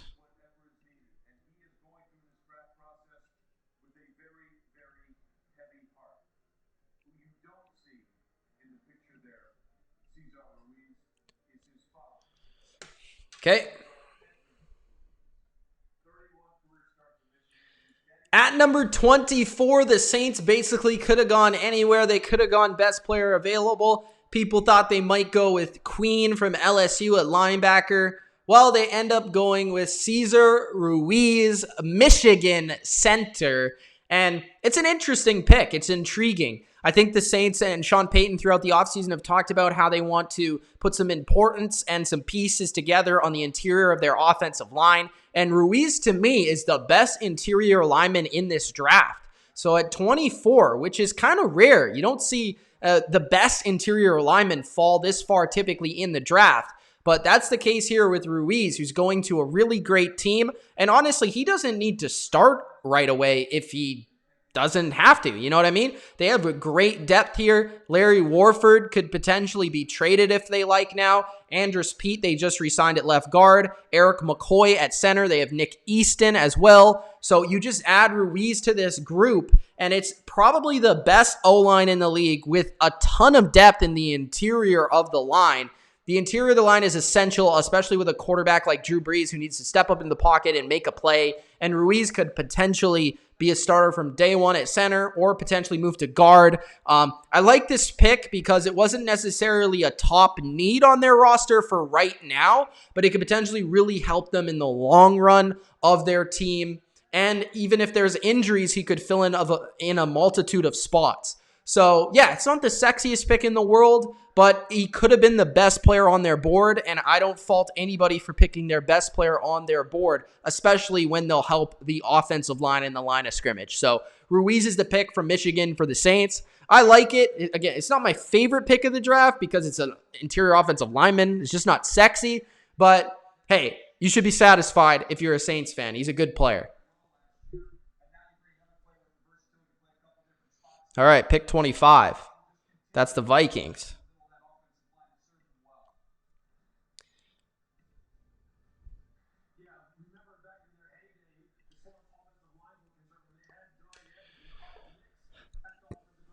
Turtle doesn't like the pick.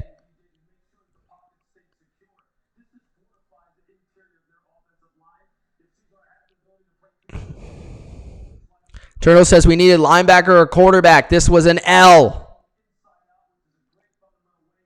Turtle says we better trade the F back into the first round. Vikings are trading out of the 25 spot. The 49ers are on the clock. The 49ers trade up. They don't trade back. They trade up. Interesting.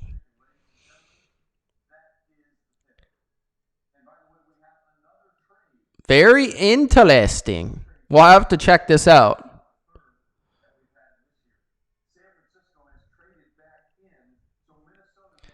49ers.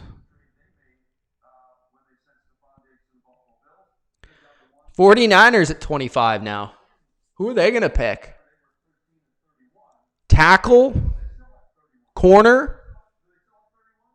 Receiver? Love? No, I'm just kidding. Who are the 49ers going to grab here?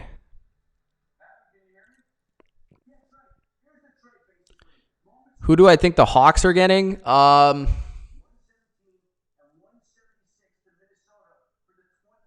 a good question. I still think they're going to pick a defensive lineman. But I don't know if I have a specific name for you because I think a lot of people at this point in the draft have a lot of different rankings and a lot of teams have different players on the top of their board.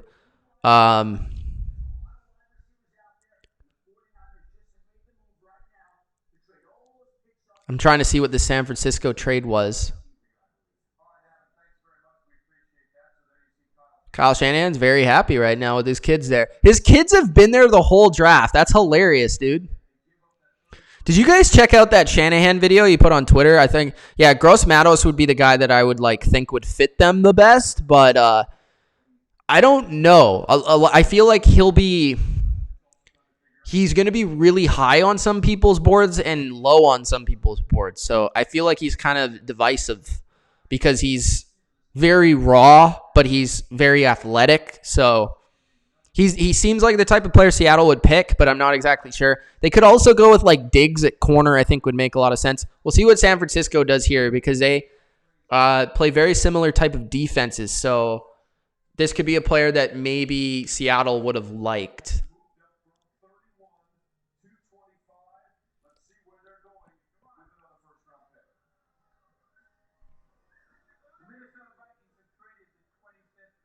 They're picking Brandon Ayuk.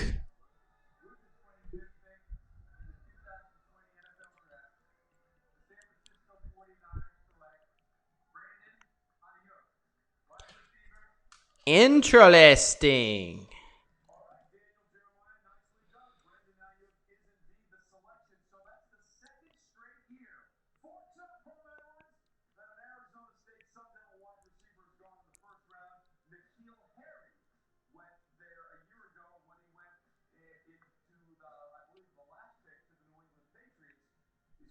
All right. Brandon Ayuk at pick number 25. The San Francisco 49ers trade up 6 spots from 31 to get their receiver. We thought that they might go receiver earlier in the draft. They said, no, sirree. We're going to go defensive line with Kinlaw. And Brandon Ayuk is the choice from Arizona State, being the second straight year that Arizona State has put a receiver in the first round after N'Keal Harry went in the first round to the New England Patriots last year. Ayuk is, I would say, a different type of receiver from Harry. He has a little bit more speed to him. He's a little bit more of a route runner. He's not as physical as N'Keal Harry is, but he's more of like a get the ball in my hands and let's make a play. Similar to Deebo Samuel in a way. Not like amazing speed down the field, but quick, good route runner. He could play slot. He could play outside, primarily outside. He was a punt returner in his college career. He's really good versus man coverage because of his quickness and can separate. So I think that's something that the 49ers needed, a receiver that can use his quick feet and his quickness to beat people one-on-one. And that's going to give the 49ers another guy that can run routes and kind of put everywhere in their offense, but can also return punts. And maybe this is the type of guy that they were looking for Dante Pettis to be, because this is a similar profile. You know, a receiver in college, great punt returner. Kyle Shanahan loves these type of players because he knows that if he can get the ball in these guys' hands, he can create a play. And with Kyle Shanahan, he can get just about any receiver in the league open. It's just a matter of what you're going to do with the ball when you get it. And that's what he loves about George Kittle. That's what he loves about Deebo Samuel. And that's what he's going to love about Ayuk, who has great long limbs. He's pretty tall. I don't want to say he's like 6 foot. Let me check to be sure. He's 6 foot, but he looks taller. He looks like he's like 6'3". He has really long legs, really long arms. He doesn't necessarily look on tape as a guy that's going to be like a contested catch guy, but he, like I said, just fits the mold of what the 49ers really like at the receiver position, and we knew this was a need for them, especially after not re-signing Emmanuel Sanders. So I like this. 49ers have another young playmaker on offense to make plays for them. A West Coast guy going to a West Coast team, ASU receiver Ayuk to the San Francisco 49ers, fitting into Kyle Shanahan's offense in 2020.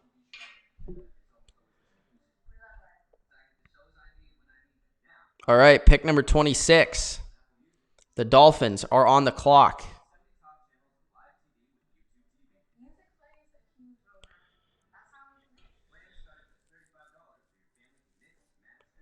San Francisco screwed Green Bay. Smokey says, thanks for this stream. Love it. Thank you. Thank you for coming in. If you guys are enjoying it, make sure that you do Gronk Spike the like button. Give it a big thumbs up. Also, subscribe if you aren't already subscribed to the channel. Appreciate it.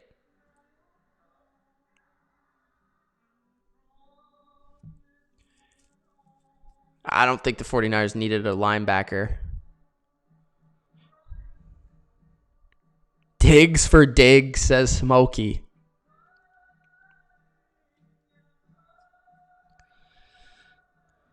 You think it's Josh Jones?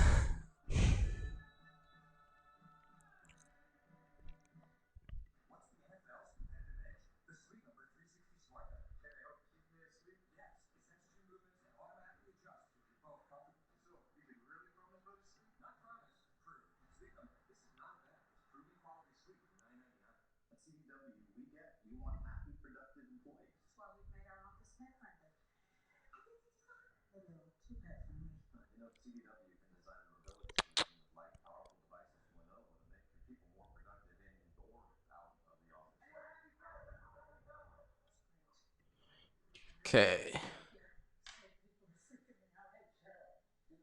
It's going to be interesting to see what receiver becomes the best player.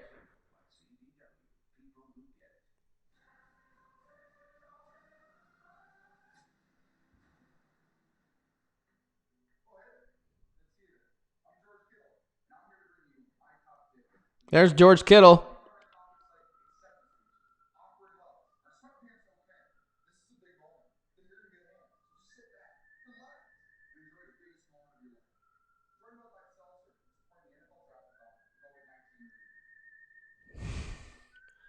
All right, Dolphins. Where are they going with this one?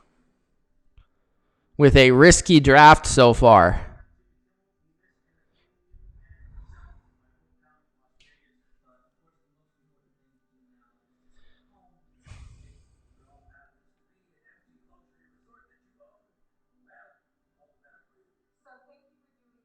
Dolphins are having talks with the Packers about potentially trading back, says Ian Rappaport.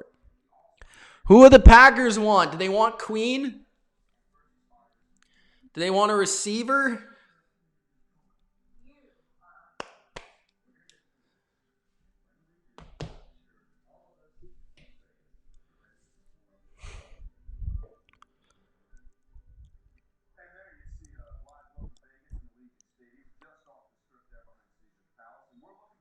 Help Tua, says Big Boy.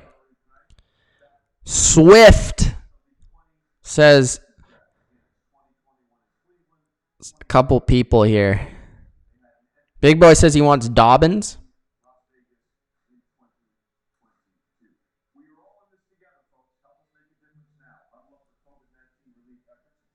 Packers are on the clock. Packers trade pick 30 and 126 for 26.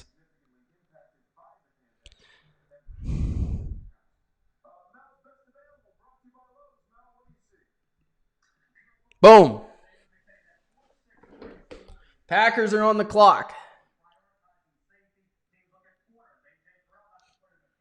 Miami gets more picks. Classic Dolphins.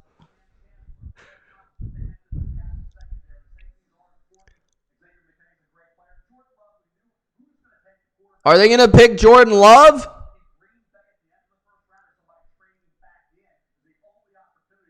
Are they picking Jordan Love?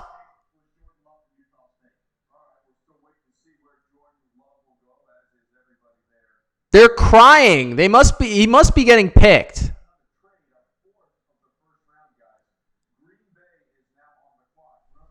Bro.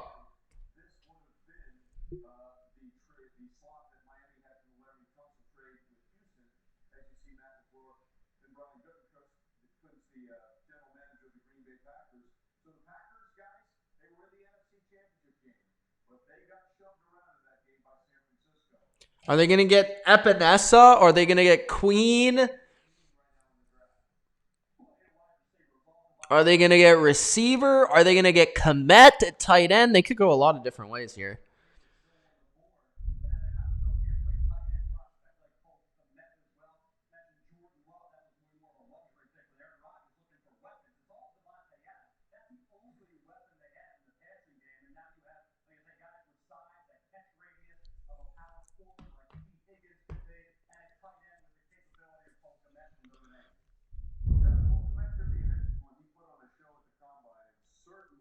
I mocked them, Komet.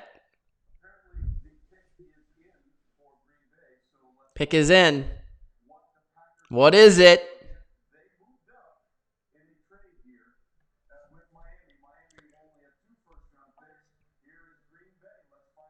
Rodgers hilarious. No way. They did it. They picked him.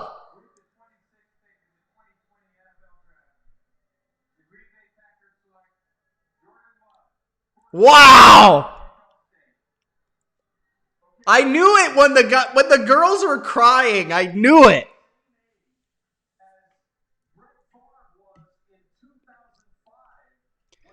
All right, let's do this.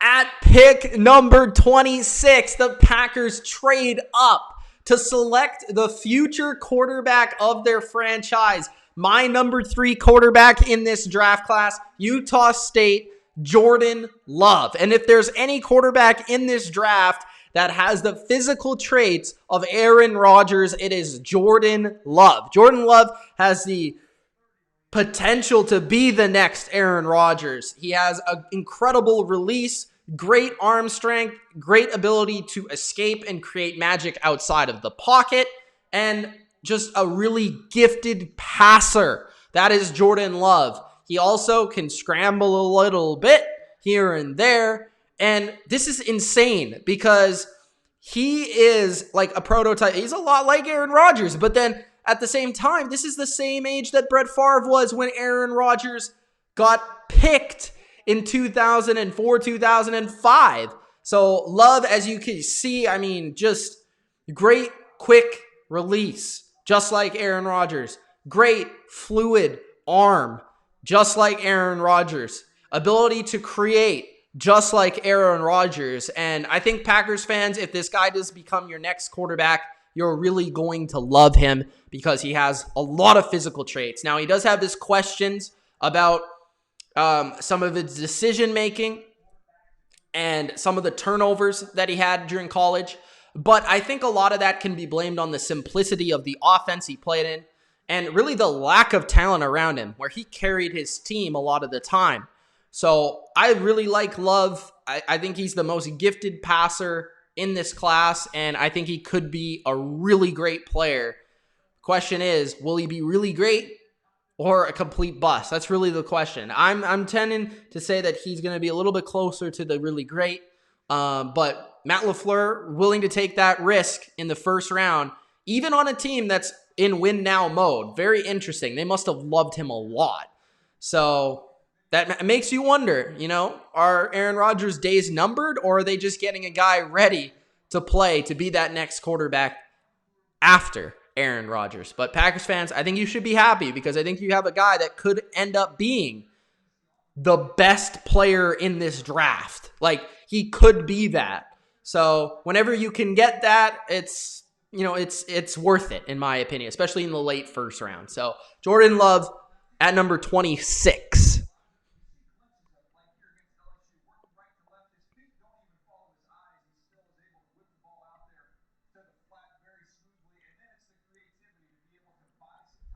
Seahawks are up.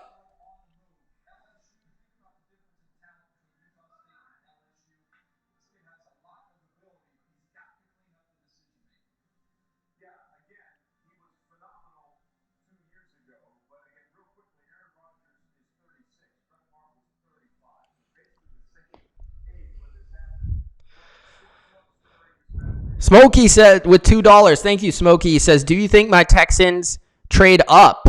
I don't think so. Not into the first round. Maybe. Jordan Love with an interview here.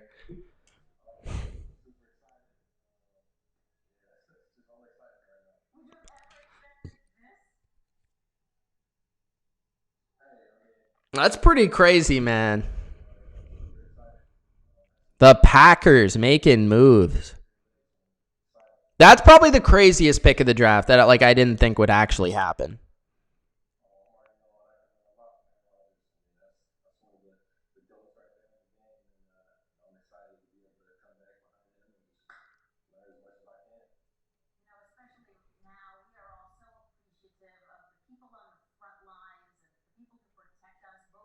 Rick Badboy says the Seahawks better take Gallimore. That wouldn't be a bad pick. I like him. Nostalgia Dumpster says Detroit is doomed again for the next 10 years. If he turns out to be Aaron Rodgers, then yeah, you are. I'm sorry. I actually comped him to Matt Stafford a little bit, so there you go, Lions fans. 27. Seahawks are up. Seahawks defensive line. Queen is interesting. Will they go there? I mean, he's their type of linebacker, although they don't really need linebackers. It would make sense. KJ Wright's getting up there in age. Offensive line's always a possibility. Corner's a possibility.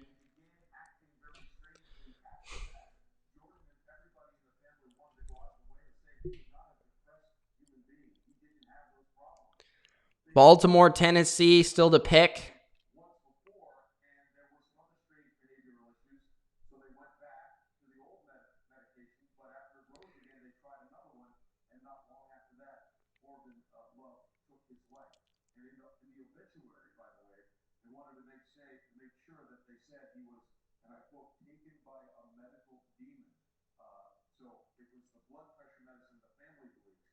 Colin Cowherd said, like to thank the Green Bay Packers for a lead tomorrow.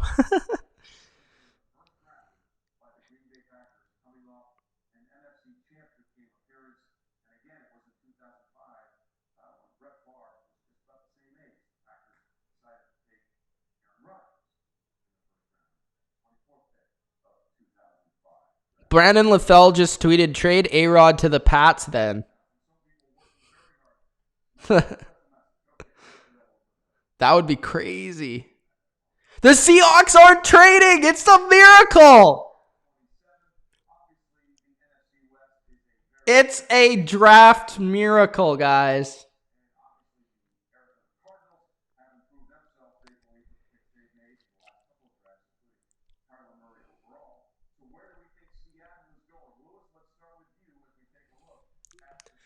It is a miracle. Rick Badboy said Packers were never going to be high enough in the draft to pick a good quarterback. This is a good move. Busboy loves Claypool, eh?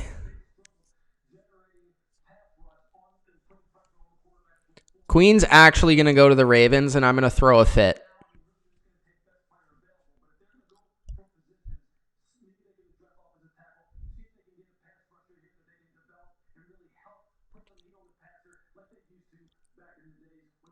The Seahawks actually didn't trade.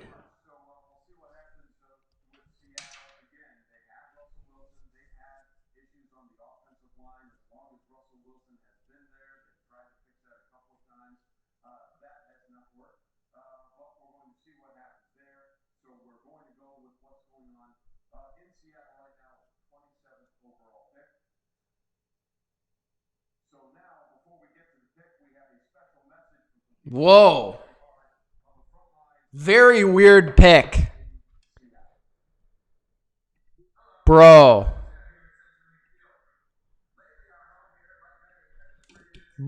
you could have had him.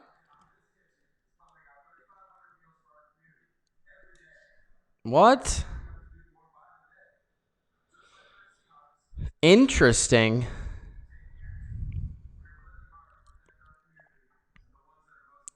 Very interesting.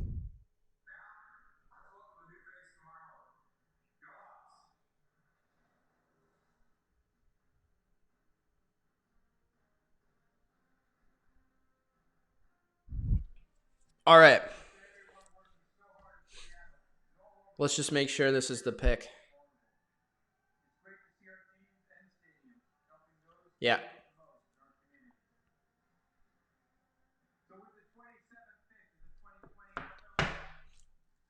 With the 27th pick in the 2020 NFL Draft, the Seahawks take a linebacker.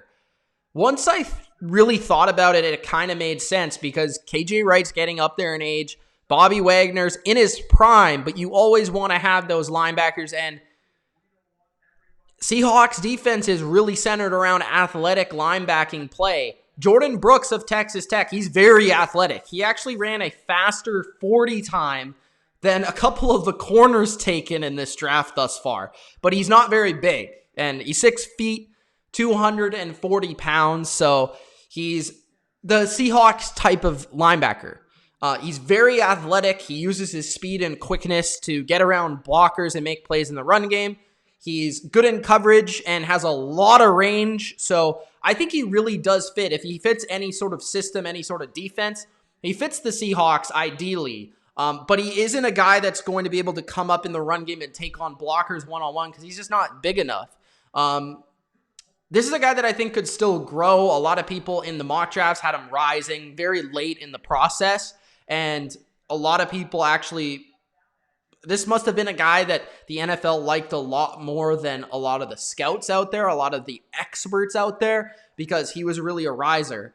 He's shown as a blitzer. He's shown as a cover guy. He's shown as a run defender. He could do a little bit of everything. But like I said, I think I wouldn't have liked this pick if a team that didn't play this style of defense picked him. But because he fits the scheme so well, I actually don't mind it so much. It's not a player that I would have picked. I wouldn't have picked him over Queen, in my opinion, at this spot. I think he was probably more of a day 2 guy to me in my kind of rankings and where I thought he would go. But at the end of the day, I mean, great speed. He's aggressive. He's a good fit. And that's all I can really say about him. I think this is a good thought not only for the future, but I think he can also contribute now in certain situations for the Seahawks on defense, specifically in their one weakness last year, which was coverage. And he can definitely help there with his range at the linebacker position. So at number 27, the Seahawks add a linebacker.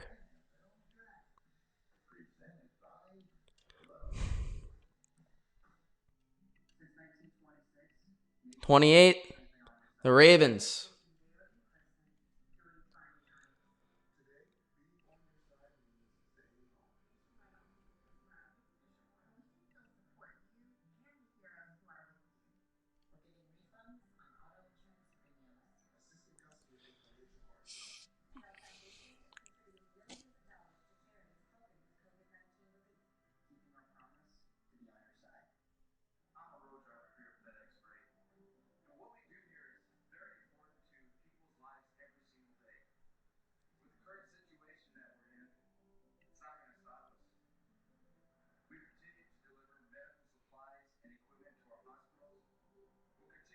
Aaron Rodgers to the Patriots? Who says no?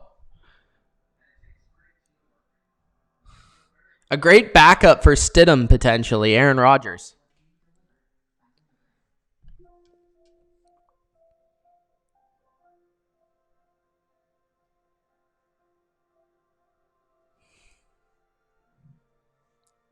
I didn't even open my lid, and I just tried to drink the water.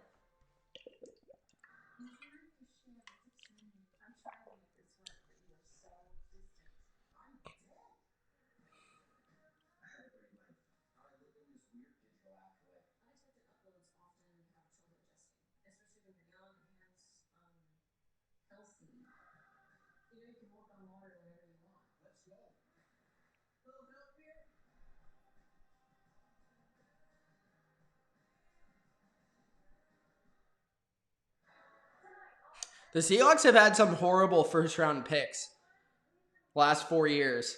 Jordan Brooks, LJ Collier, Rashad Petty, and Jermaine Ifedi. Which I'm not saying Brooks is already bad because I think he could be good in their defense, but I'm just saying it's pretty bad.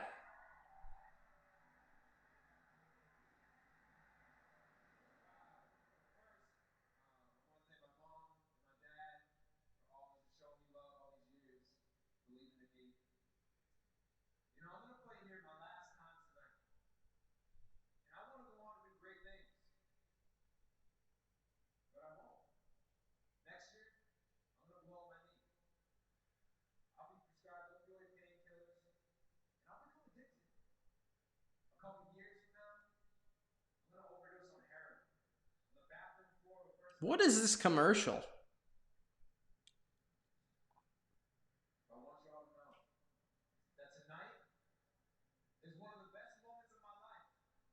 Aaron Rodgers to the Pats. Book it.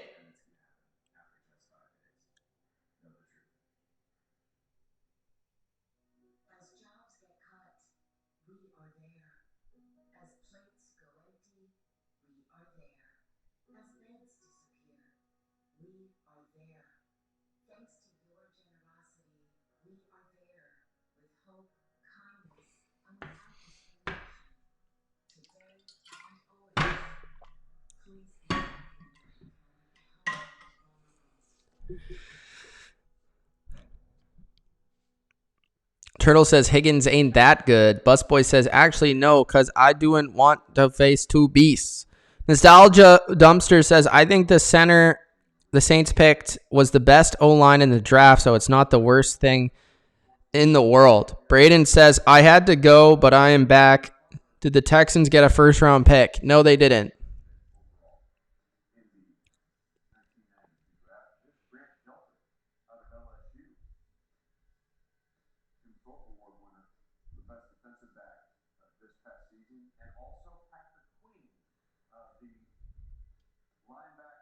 I think Queen's getting picked right now by the Ravens.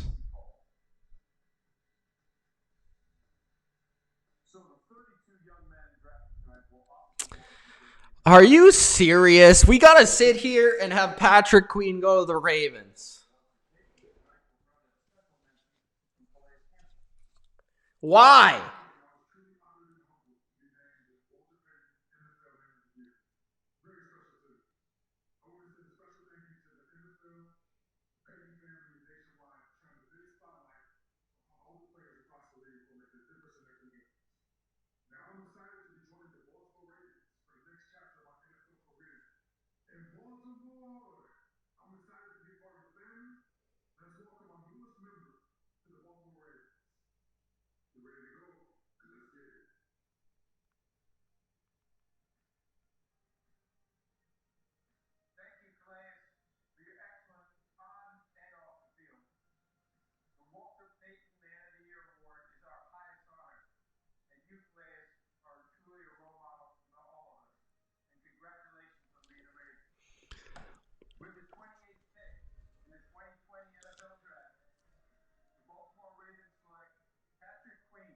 I could tell by the reaction.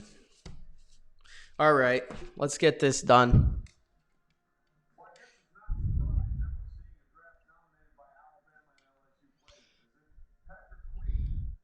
All right. At number 28, the Baltimore Ravens select an LSU linebacker. He fell right into their laps. I cannot believe it.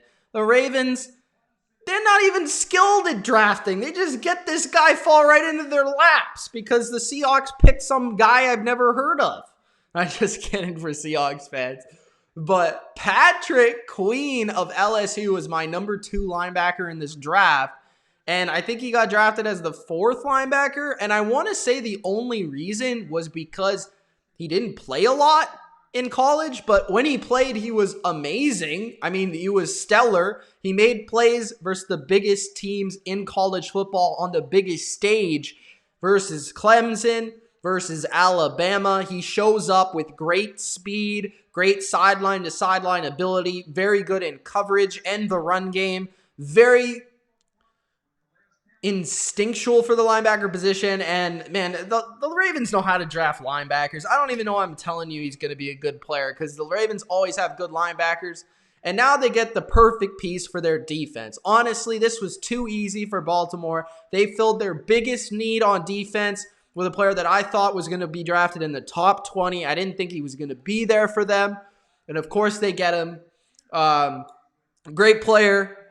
On a great college team. Now he goes to a great NFL team. That's good for him. He's going to be impact player right away. I think something they needed was that athletic linebacker to cover. And, you're going to be in the playoffs in the AFC versus a team like the Chiefs, where you're going to need to cover and a lot of space in zone coverage, or or a shifty guy in man coverage, whether that's, Damian Williams or the running back out of the backfield for the Chiefs, or that's Travis Kelce helping on him in coverage. The Ravens were not very good at linebacker last year. A big reason why they weren't as good versus the run as well. So Queen should really help them out in this regard. Yeah, just great pick and falls right into their lap. So Patrick Queen from LSU goes to the Baltimore Ravens.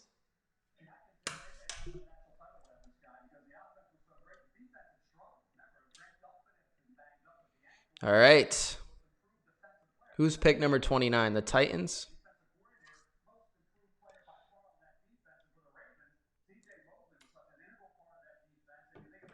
Pick number 29.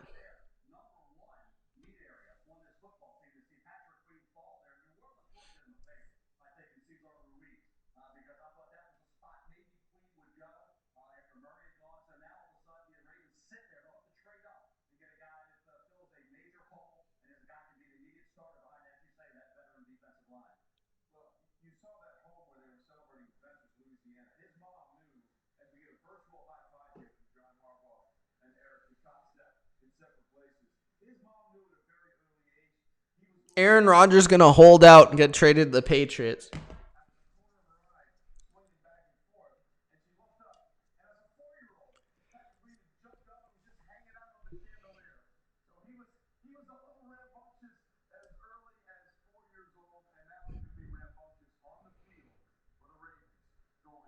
Nostalgia says, bro, tomorrow if my Lions give me Taylor at 35, the noise complaints will rain down upon me.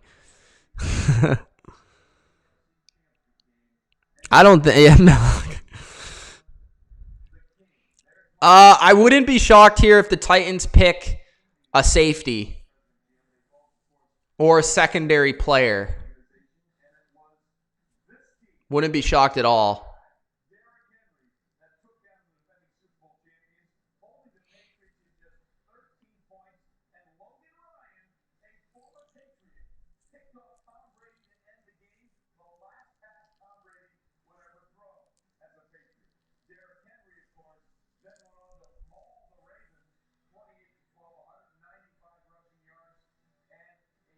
Titans need an edge rusher or a D tackle.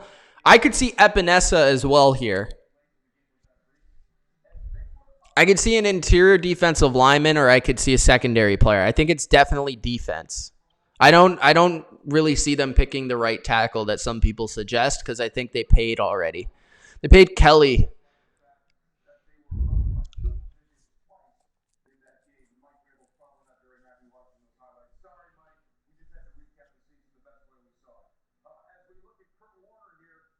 Is that his son? That guy's got the dirtiest stash and hair combination I've ever seen.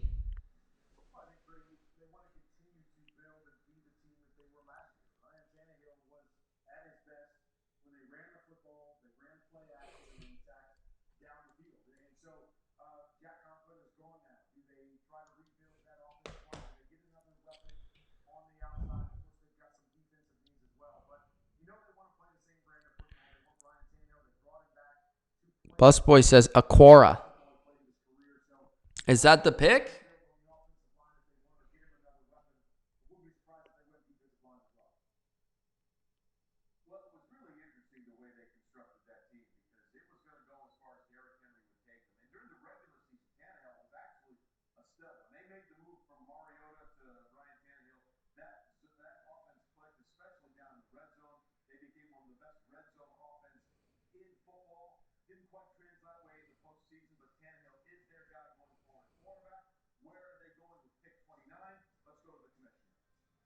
Oh, they did take a tackle. Wow. Okay.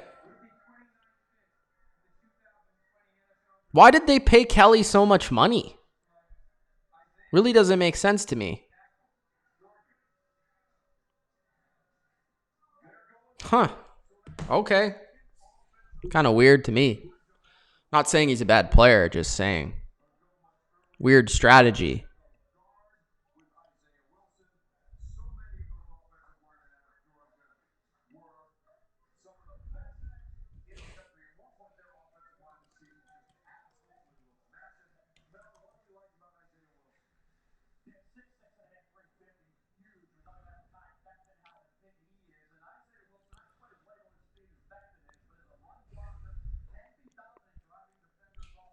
All right. Let's do this. At pick number 29, one of the needs for the Titans was the tackle position. Now, personally, I'm a little shocked here. I didn't expect them to go tackle in the first round because they paid so much money to Kelly at the right tackle position. I just didn't really expect them to use their first round pick on a tackle. I thought maybe a little bit later they would do that. But overall, I do like this player. Isaiah Wilson at right tackle, just a really solid guy. He's a big dude, 6'6", big frame, really powerful in the run game. And I think he ideally fits what the Titans like in their right tackle and replaces Jack Conklin in terms of that run blocking ability. So it will be interesting to see if he does start first, right away, first week, or if they do utilize both players and maybe have a competition for the right tackle spot. Georgia had a phenomenal offensive line this year and have had a phenomenal offensive line for the past couple of years, and Wilson's been a big part of that, specifically in the run game. And yeah, I just think he's going to give the Titans another guy to block full steam ahead for Derrick Henry and maintaining what was so successful for them last year. A big reason why they went to the AFC Championship game was their ability to run the football, and I think that's Isaiah Wilson's forte, so to speak. So Isaiah Wilson, big guy from Georgia at right tackle for the Titans, helping replace Jack Conklin. All right, pick number 30. The Dolphins. Where's their camp? Did he leave? Still upset?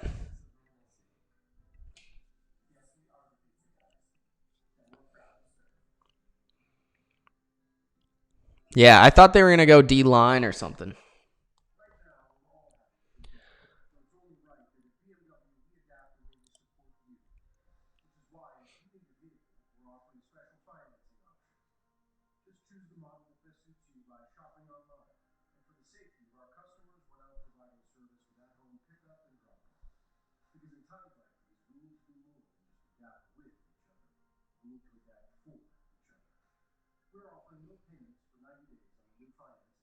Sources close to Packers quarterback Aaron Rodgers says he's beside himself. No, it's a fake Ian Rappaport, and people are retweeting this.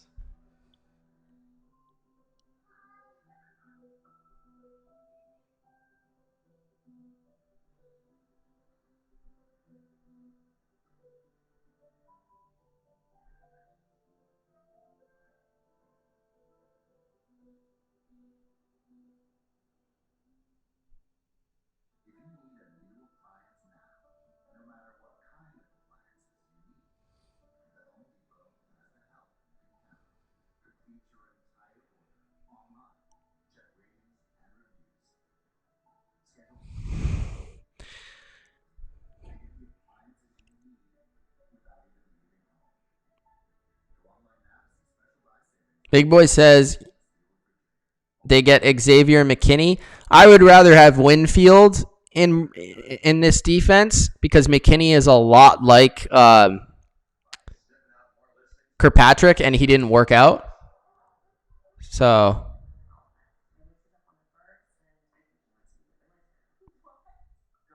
or Minka, I should say. Kirkpatrick.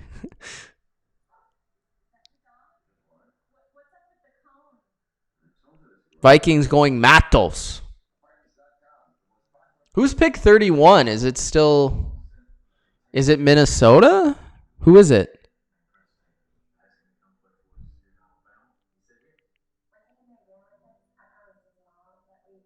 Ah, they drafted a quarterback who can chug a beer. I get it. I don't think they're going to pick Swift. I don't think all teams have Swift as their number one running back. I wouldn't.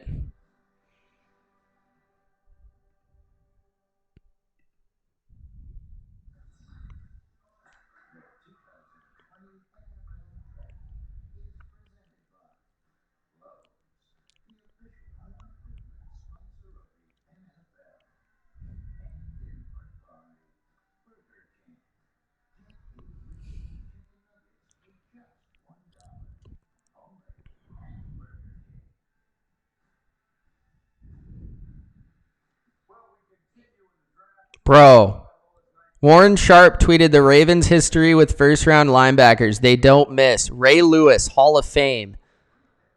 Peter Boulware, 97. He was a beast. Terrell Suggs, 2003. 2014, C.J. Mosley. All of them started 5+ years. All of them made 4+ Pro Bowls. All of them recorded 400+ tackles. And now LSU's Patrick Queen.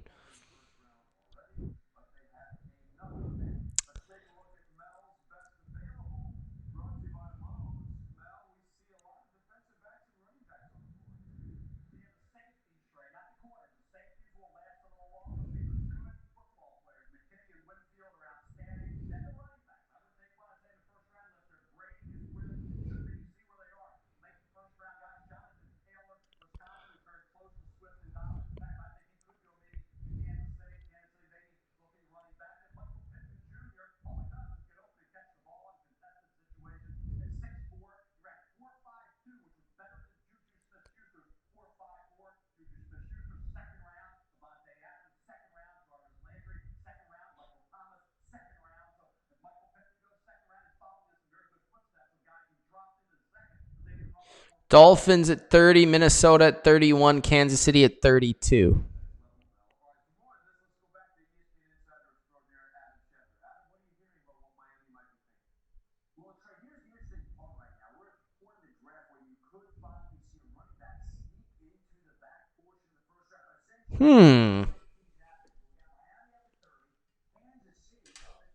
Saints don't pick for the rest of the first round.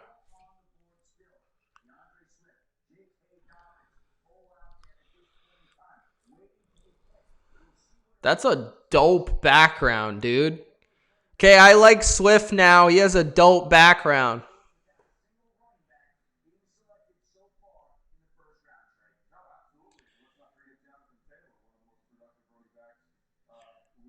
Jonathan Taylor's still on the board. Will Miami go with Jonathan Taylor? He's basically like a way better version of Jordan Howard. J.K. Dobbins.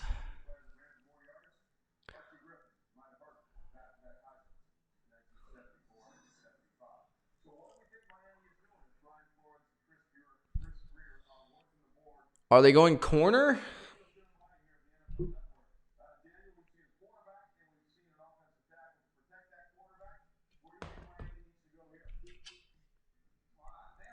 I think they should go safety.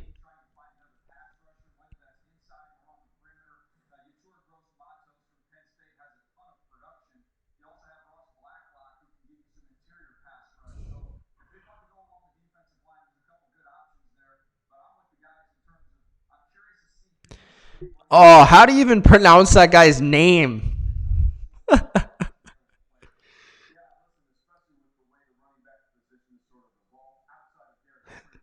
Bro, I'm just going to call him Noah.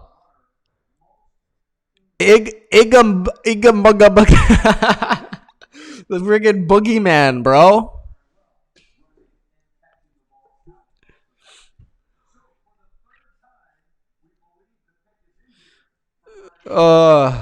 This is also a guy I didn't see in the first round, but I don't disagree with picking a corner here.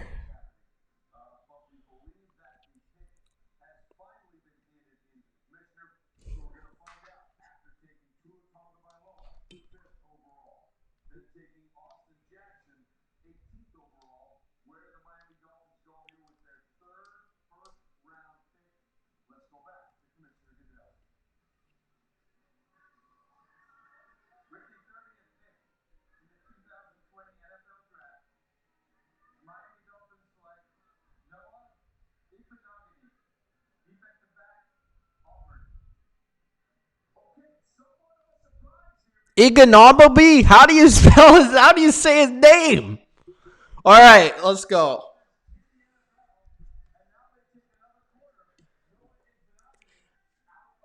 At number 30, the Dolphins select. I'm just gonna say Noah, bro.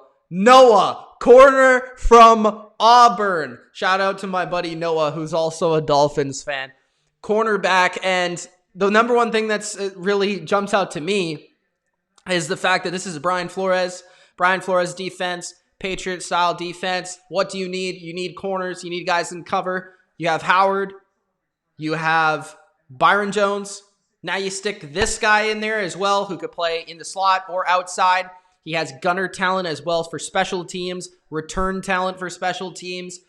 He's really aggressive, press cover corner, which will be effective in Brian Flores' press man style of defense.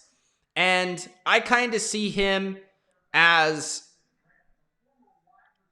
he's got the prototypical height and weight, like 5'10" of a slot guy. He played on the outside more for Auburn. But good in zone, good in man. I think with Flores, because of his physicality, it will be really nice for him.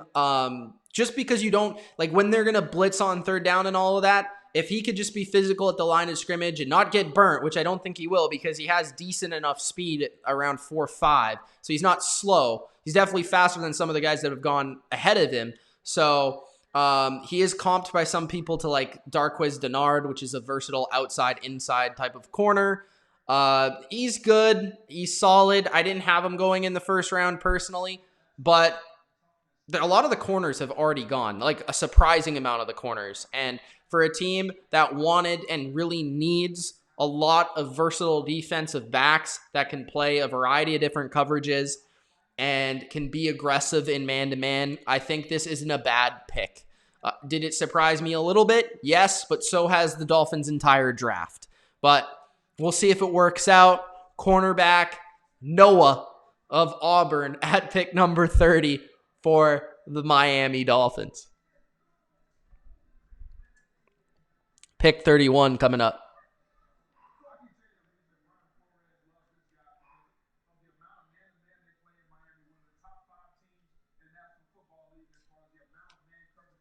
Who is this?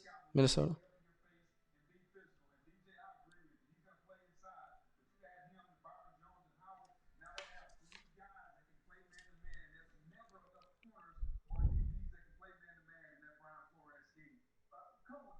Best corner duo other than New England, that is.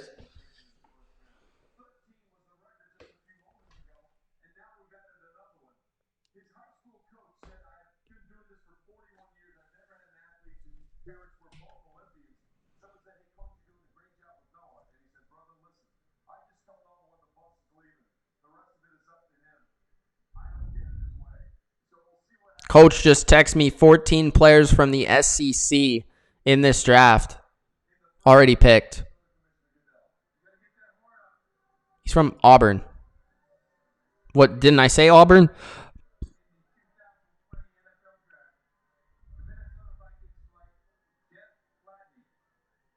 Gladney. A lot of people had Gladney going to the Vikings. Another corner, man. What the heck? Another one?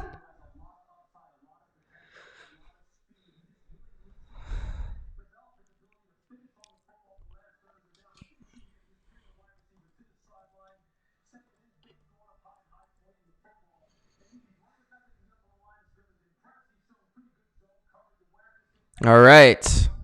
Let's do this. At pick number 31, we knew the Minnesota Vikings at some point in this draft were going to draft a cornerback, and they get a guy here in Gladney from TCU, another corner picked in the first round of this draft. But this guy was mocked constantly to the Vikings, and for good reason. He's both fast, he is physical, he's a pretty solid tackler, and he's a playmaker as well. This is a cornerback that I think fits Zimmer's style of defense where he can do a little bit of everything, play man and play zone, and has shown that he can do both. I also think that with Gladney, it's probably a good pick because Zimmer knows his defensive backs. He really needed to replace Rhodes and Alexander, and he needed to replace the guys that they had there, Trey Waynes as well. So this is a good pick to me. Just in terms of need, a lot of people actually had him going a little bit higher than this at 31. A lot of people had him actually at 25, where Minnesota originally was supposed to pick.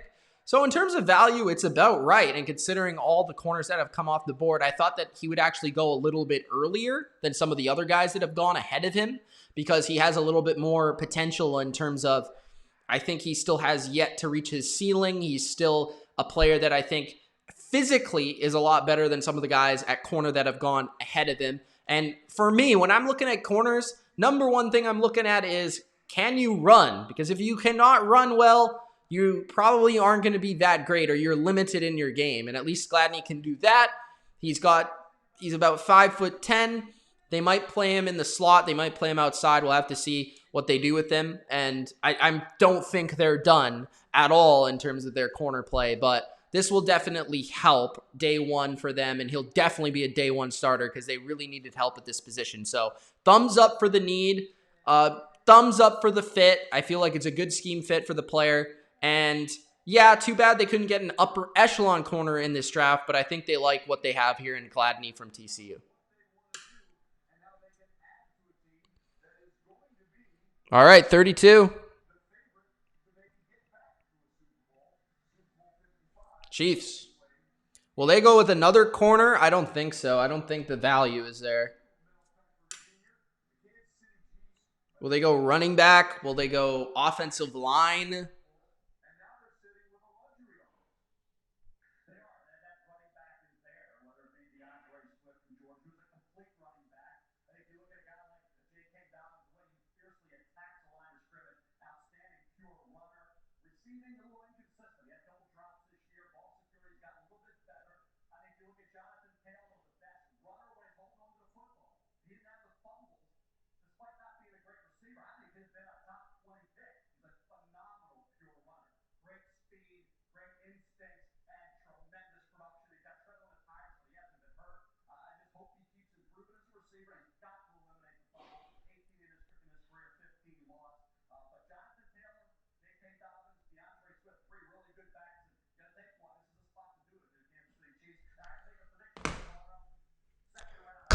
Clyde, do it.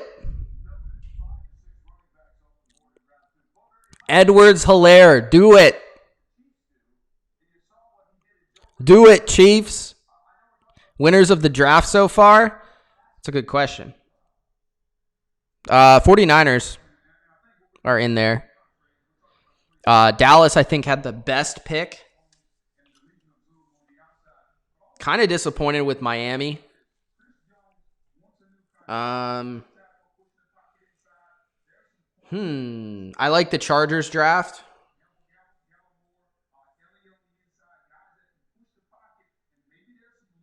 I have to look at it later. The Ravens got Queen.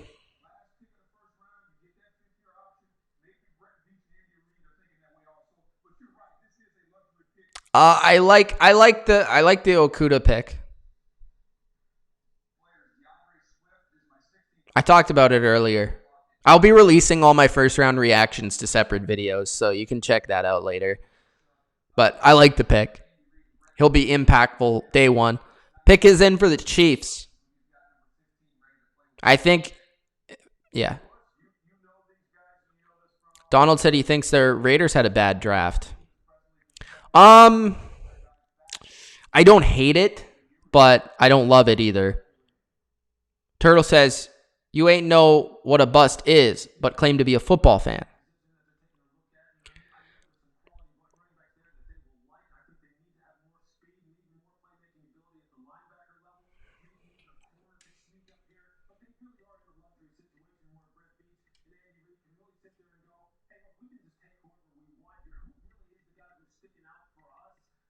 Who are they going to pick here?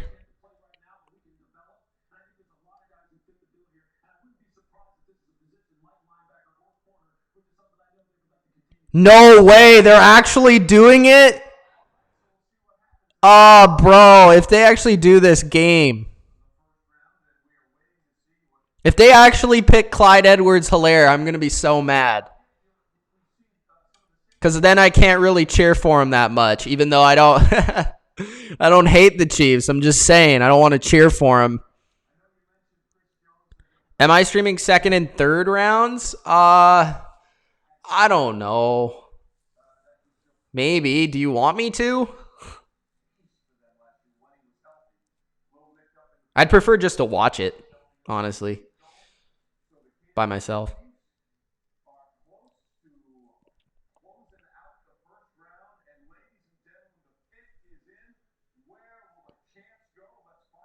If this is Clyde Edwards-Helaire, bro.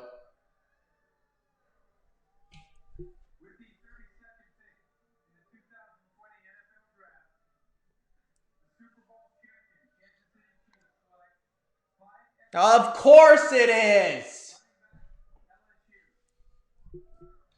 That hurts me. All right. With the final pick in the first round at number 32, also known as the best pick in the draft because you won the Super Bowl, the Kansas City Chiefs go with an electrifying playmaking running back, and my number one running back in this draft, Clyde Edwards-Helaire, who is the number one running back selected in this draft from LSU. Now, this is just about as perfect a fit as you can get, and honestly, I'm completely jealous 100% because he is the quickest running back in this draft. A lot of people say he reminds them of Darren Sproles. He's an excellent receiving running back, probably the best receiving running back out of the backfield since Christian McCaffrey. Just runs really nice routes, can play as a receiver, can play out of the backfield.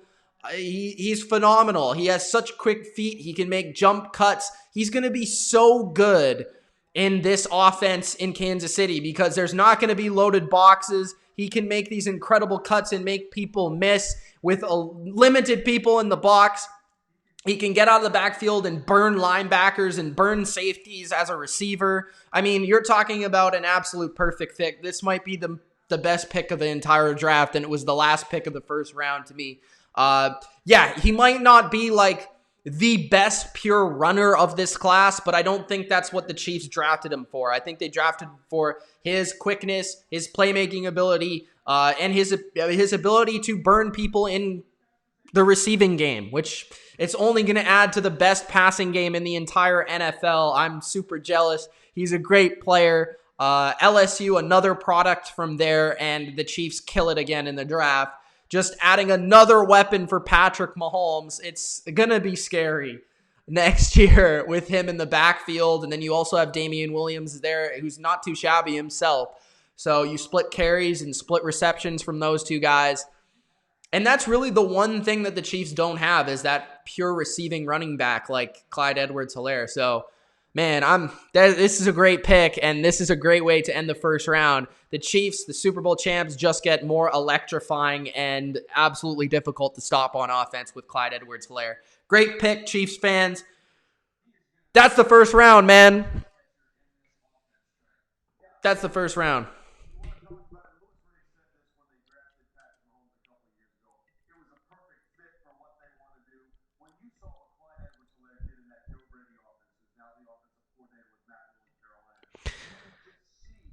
That's the first round.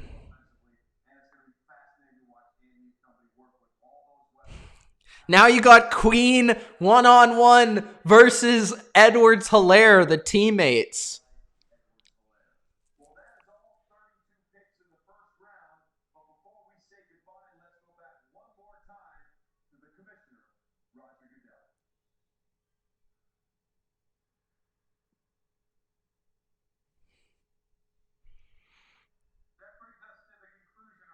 All right, guys, that's the end of round one. It's been fun. We're going to have more draft coverage coming up. I'll see if I'm going to do the second round. I'll probably announce it in the morning tomorrow if I'm going to do second round. I may just do the second and not do the third round. We'll have to see, but first round was exciting, interesting, eye-opening, but also different. And I think it went well for the NFL, honestly. I think they executed perfectly, as the NFL always does, and that's why they're the best league in the world. Even through this COVID-19 business, they're still putting on an entertaining live draft. And I hope you guys enjoyed my live draft analysis reactions.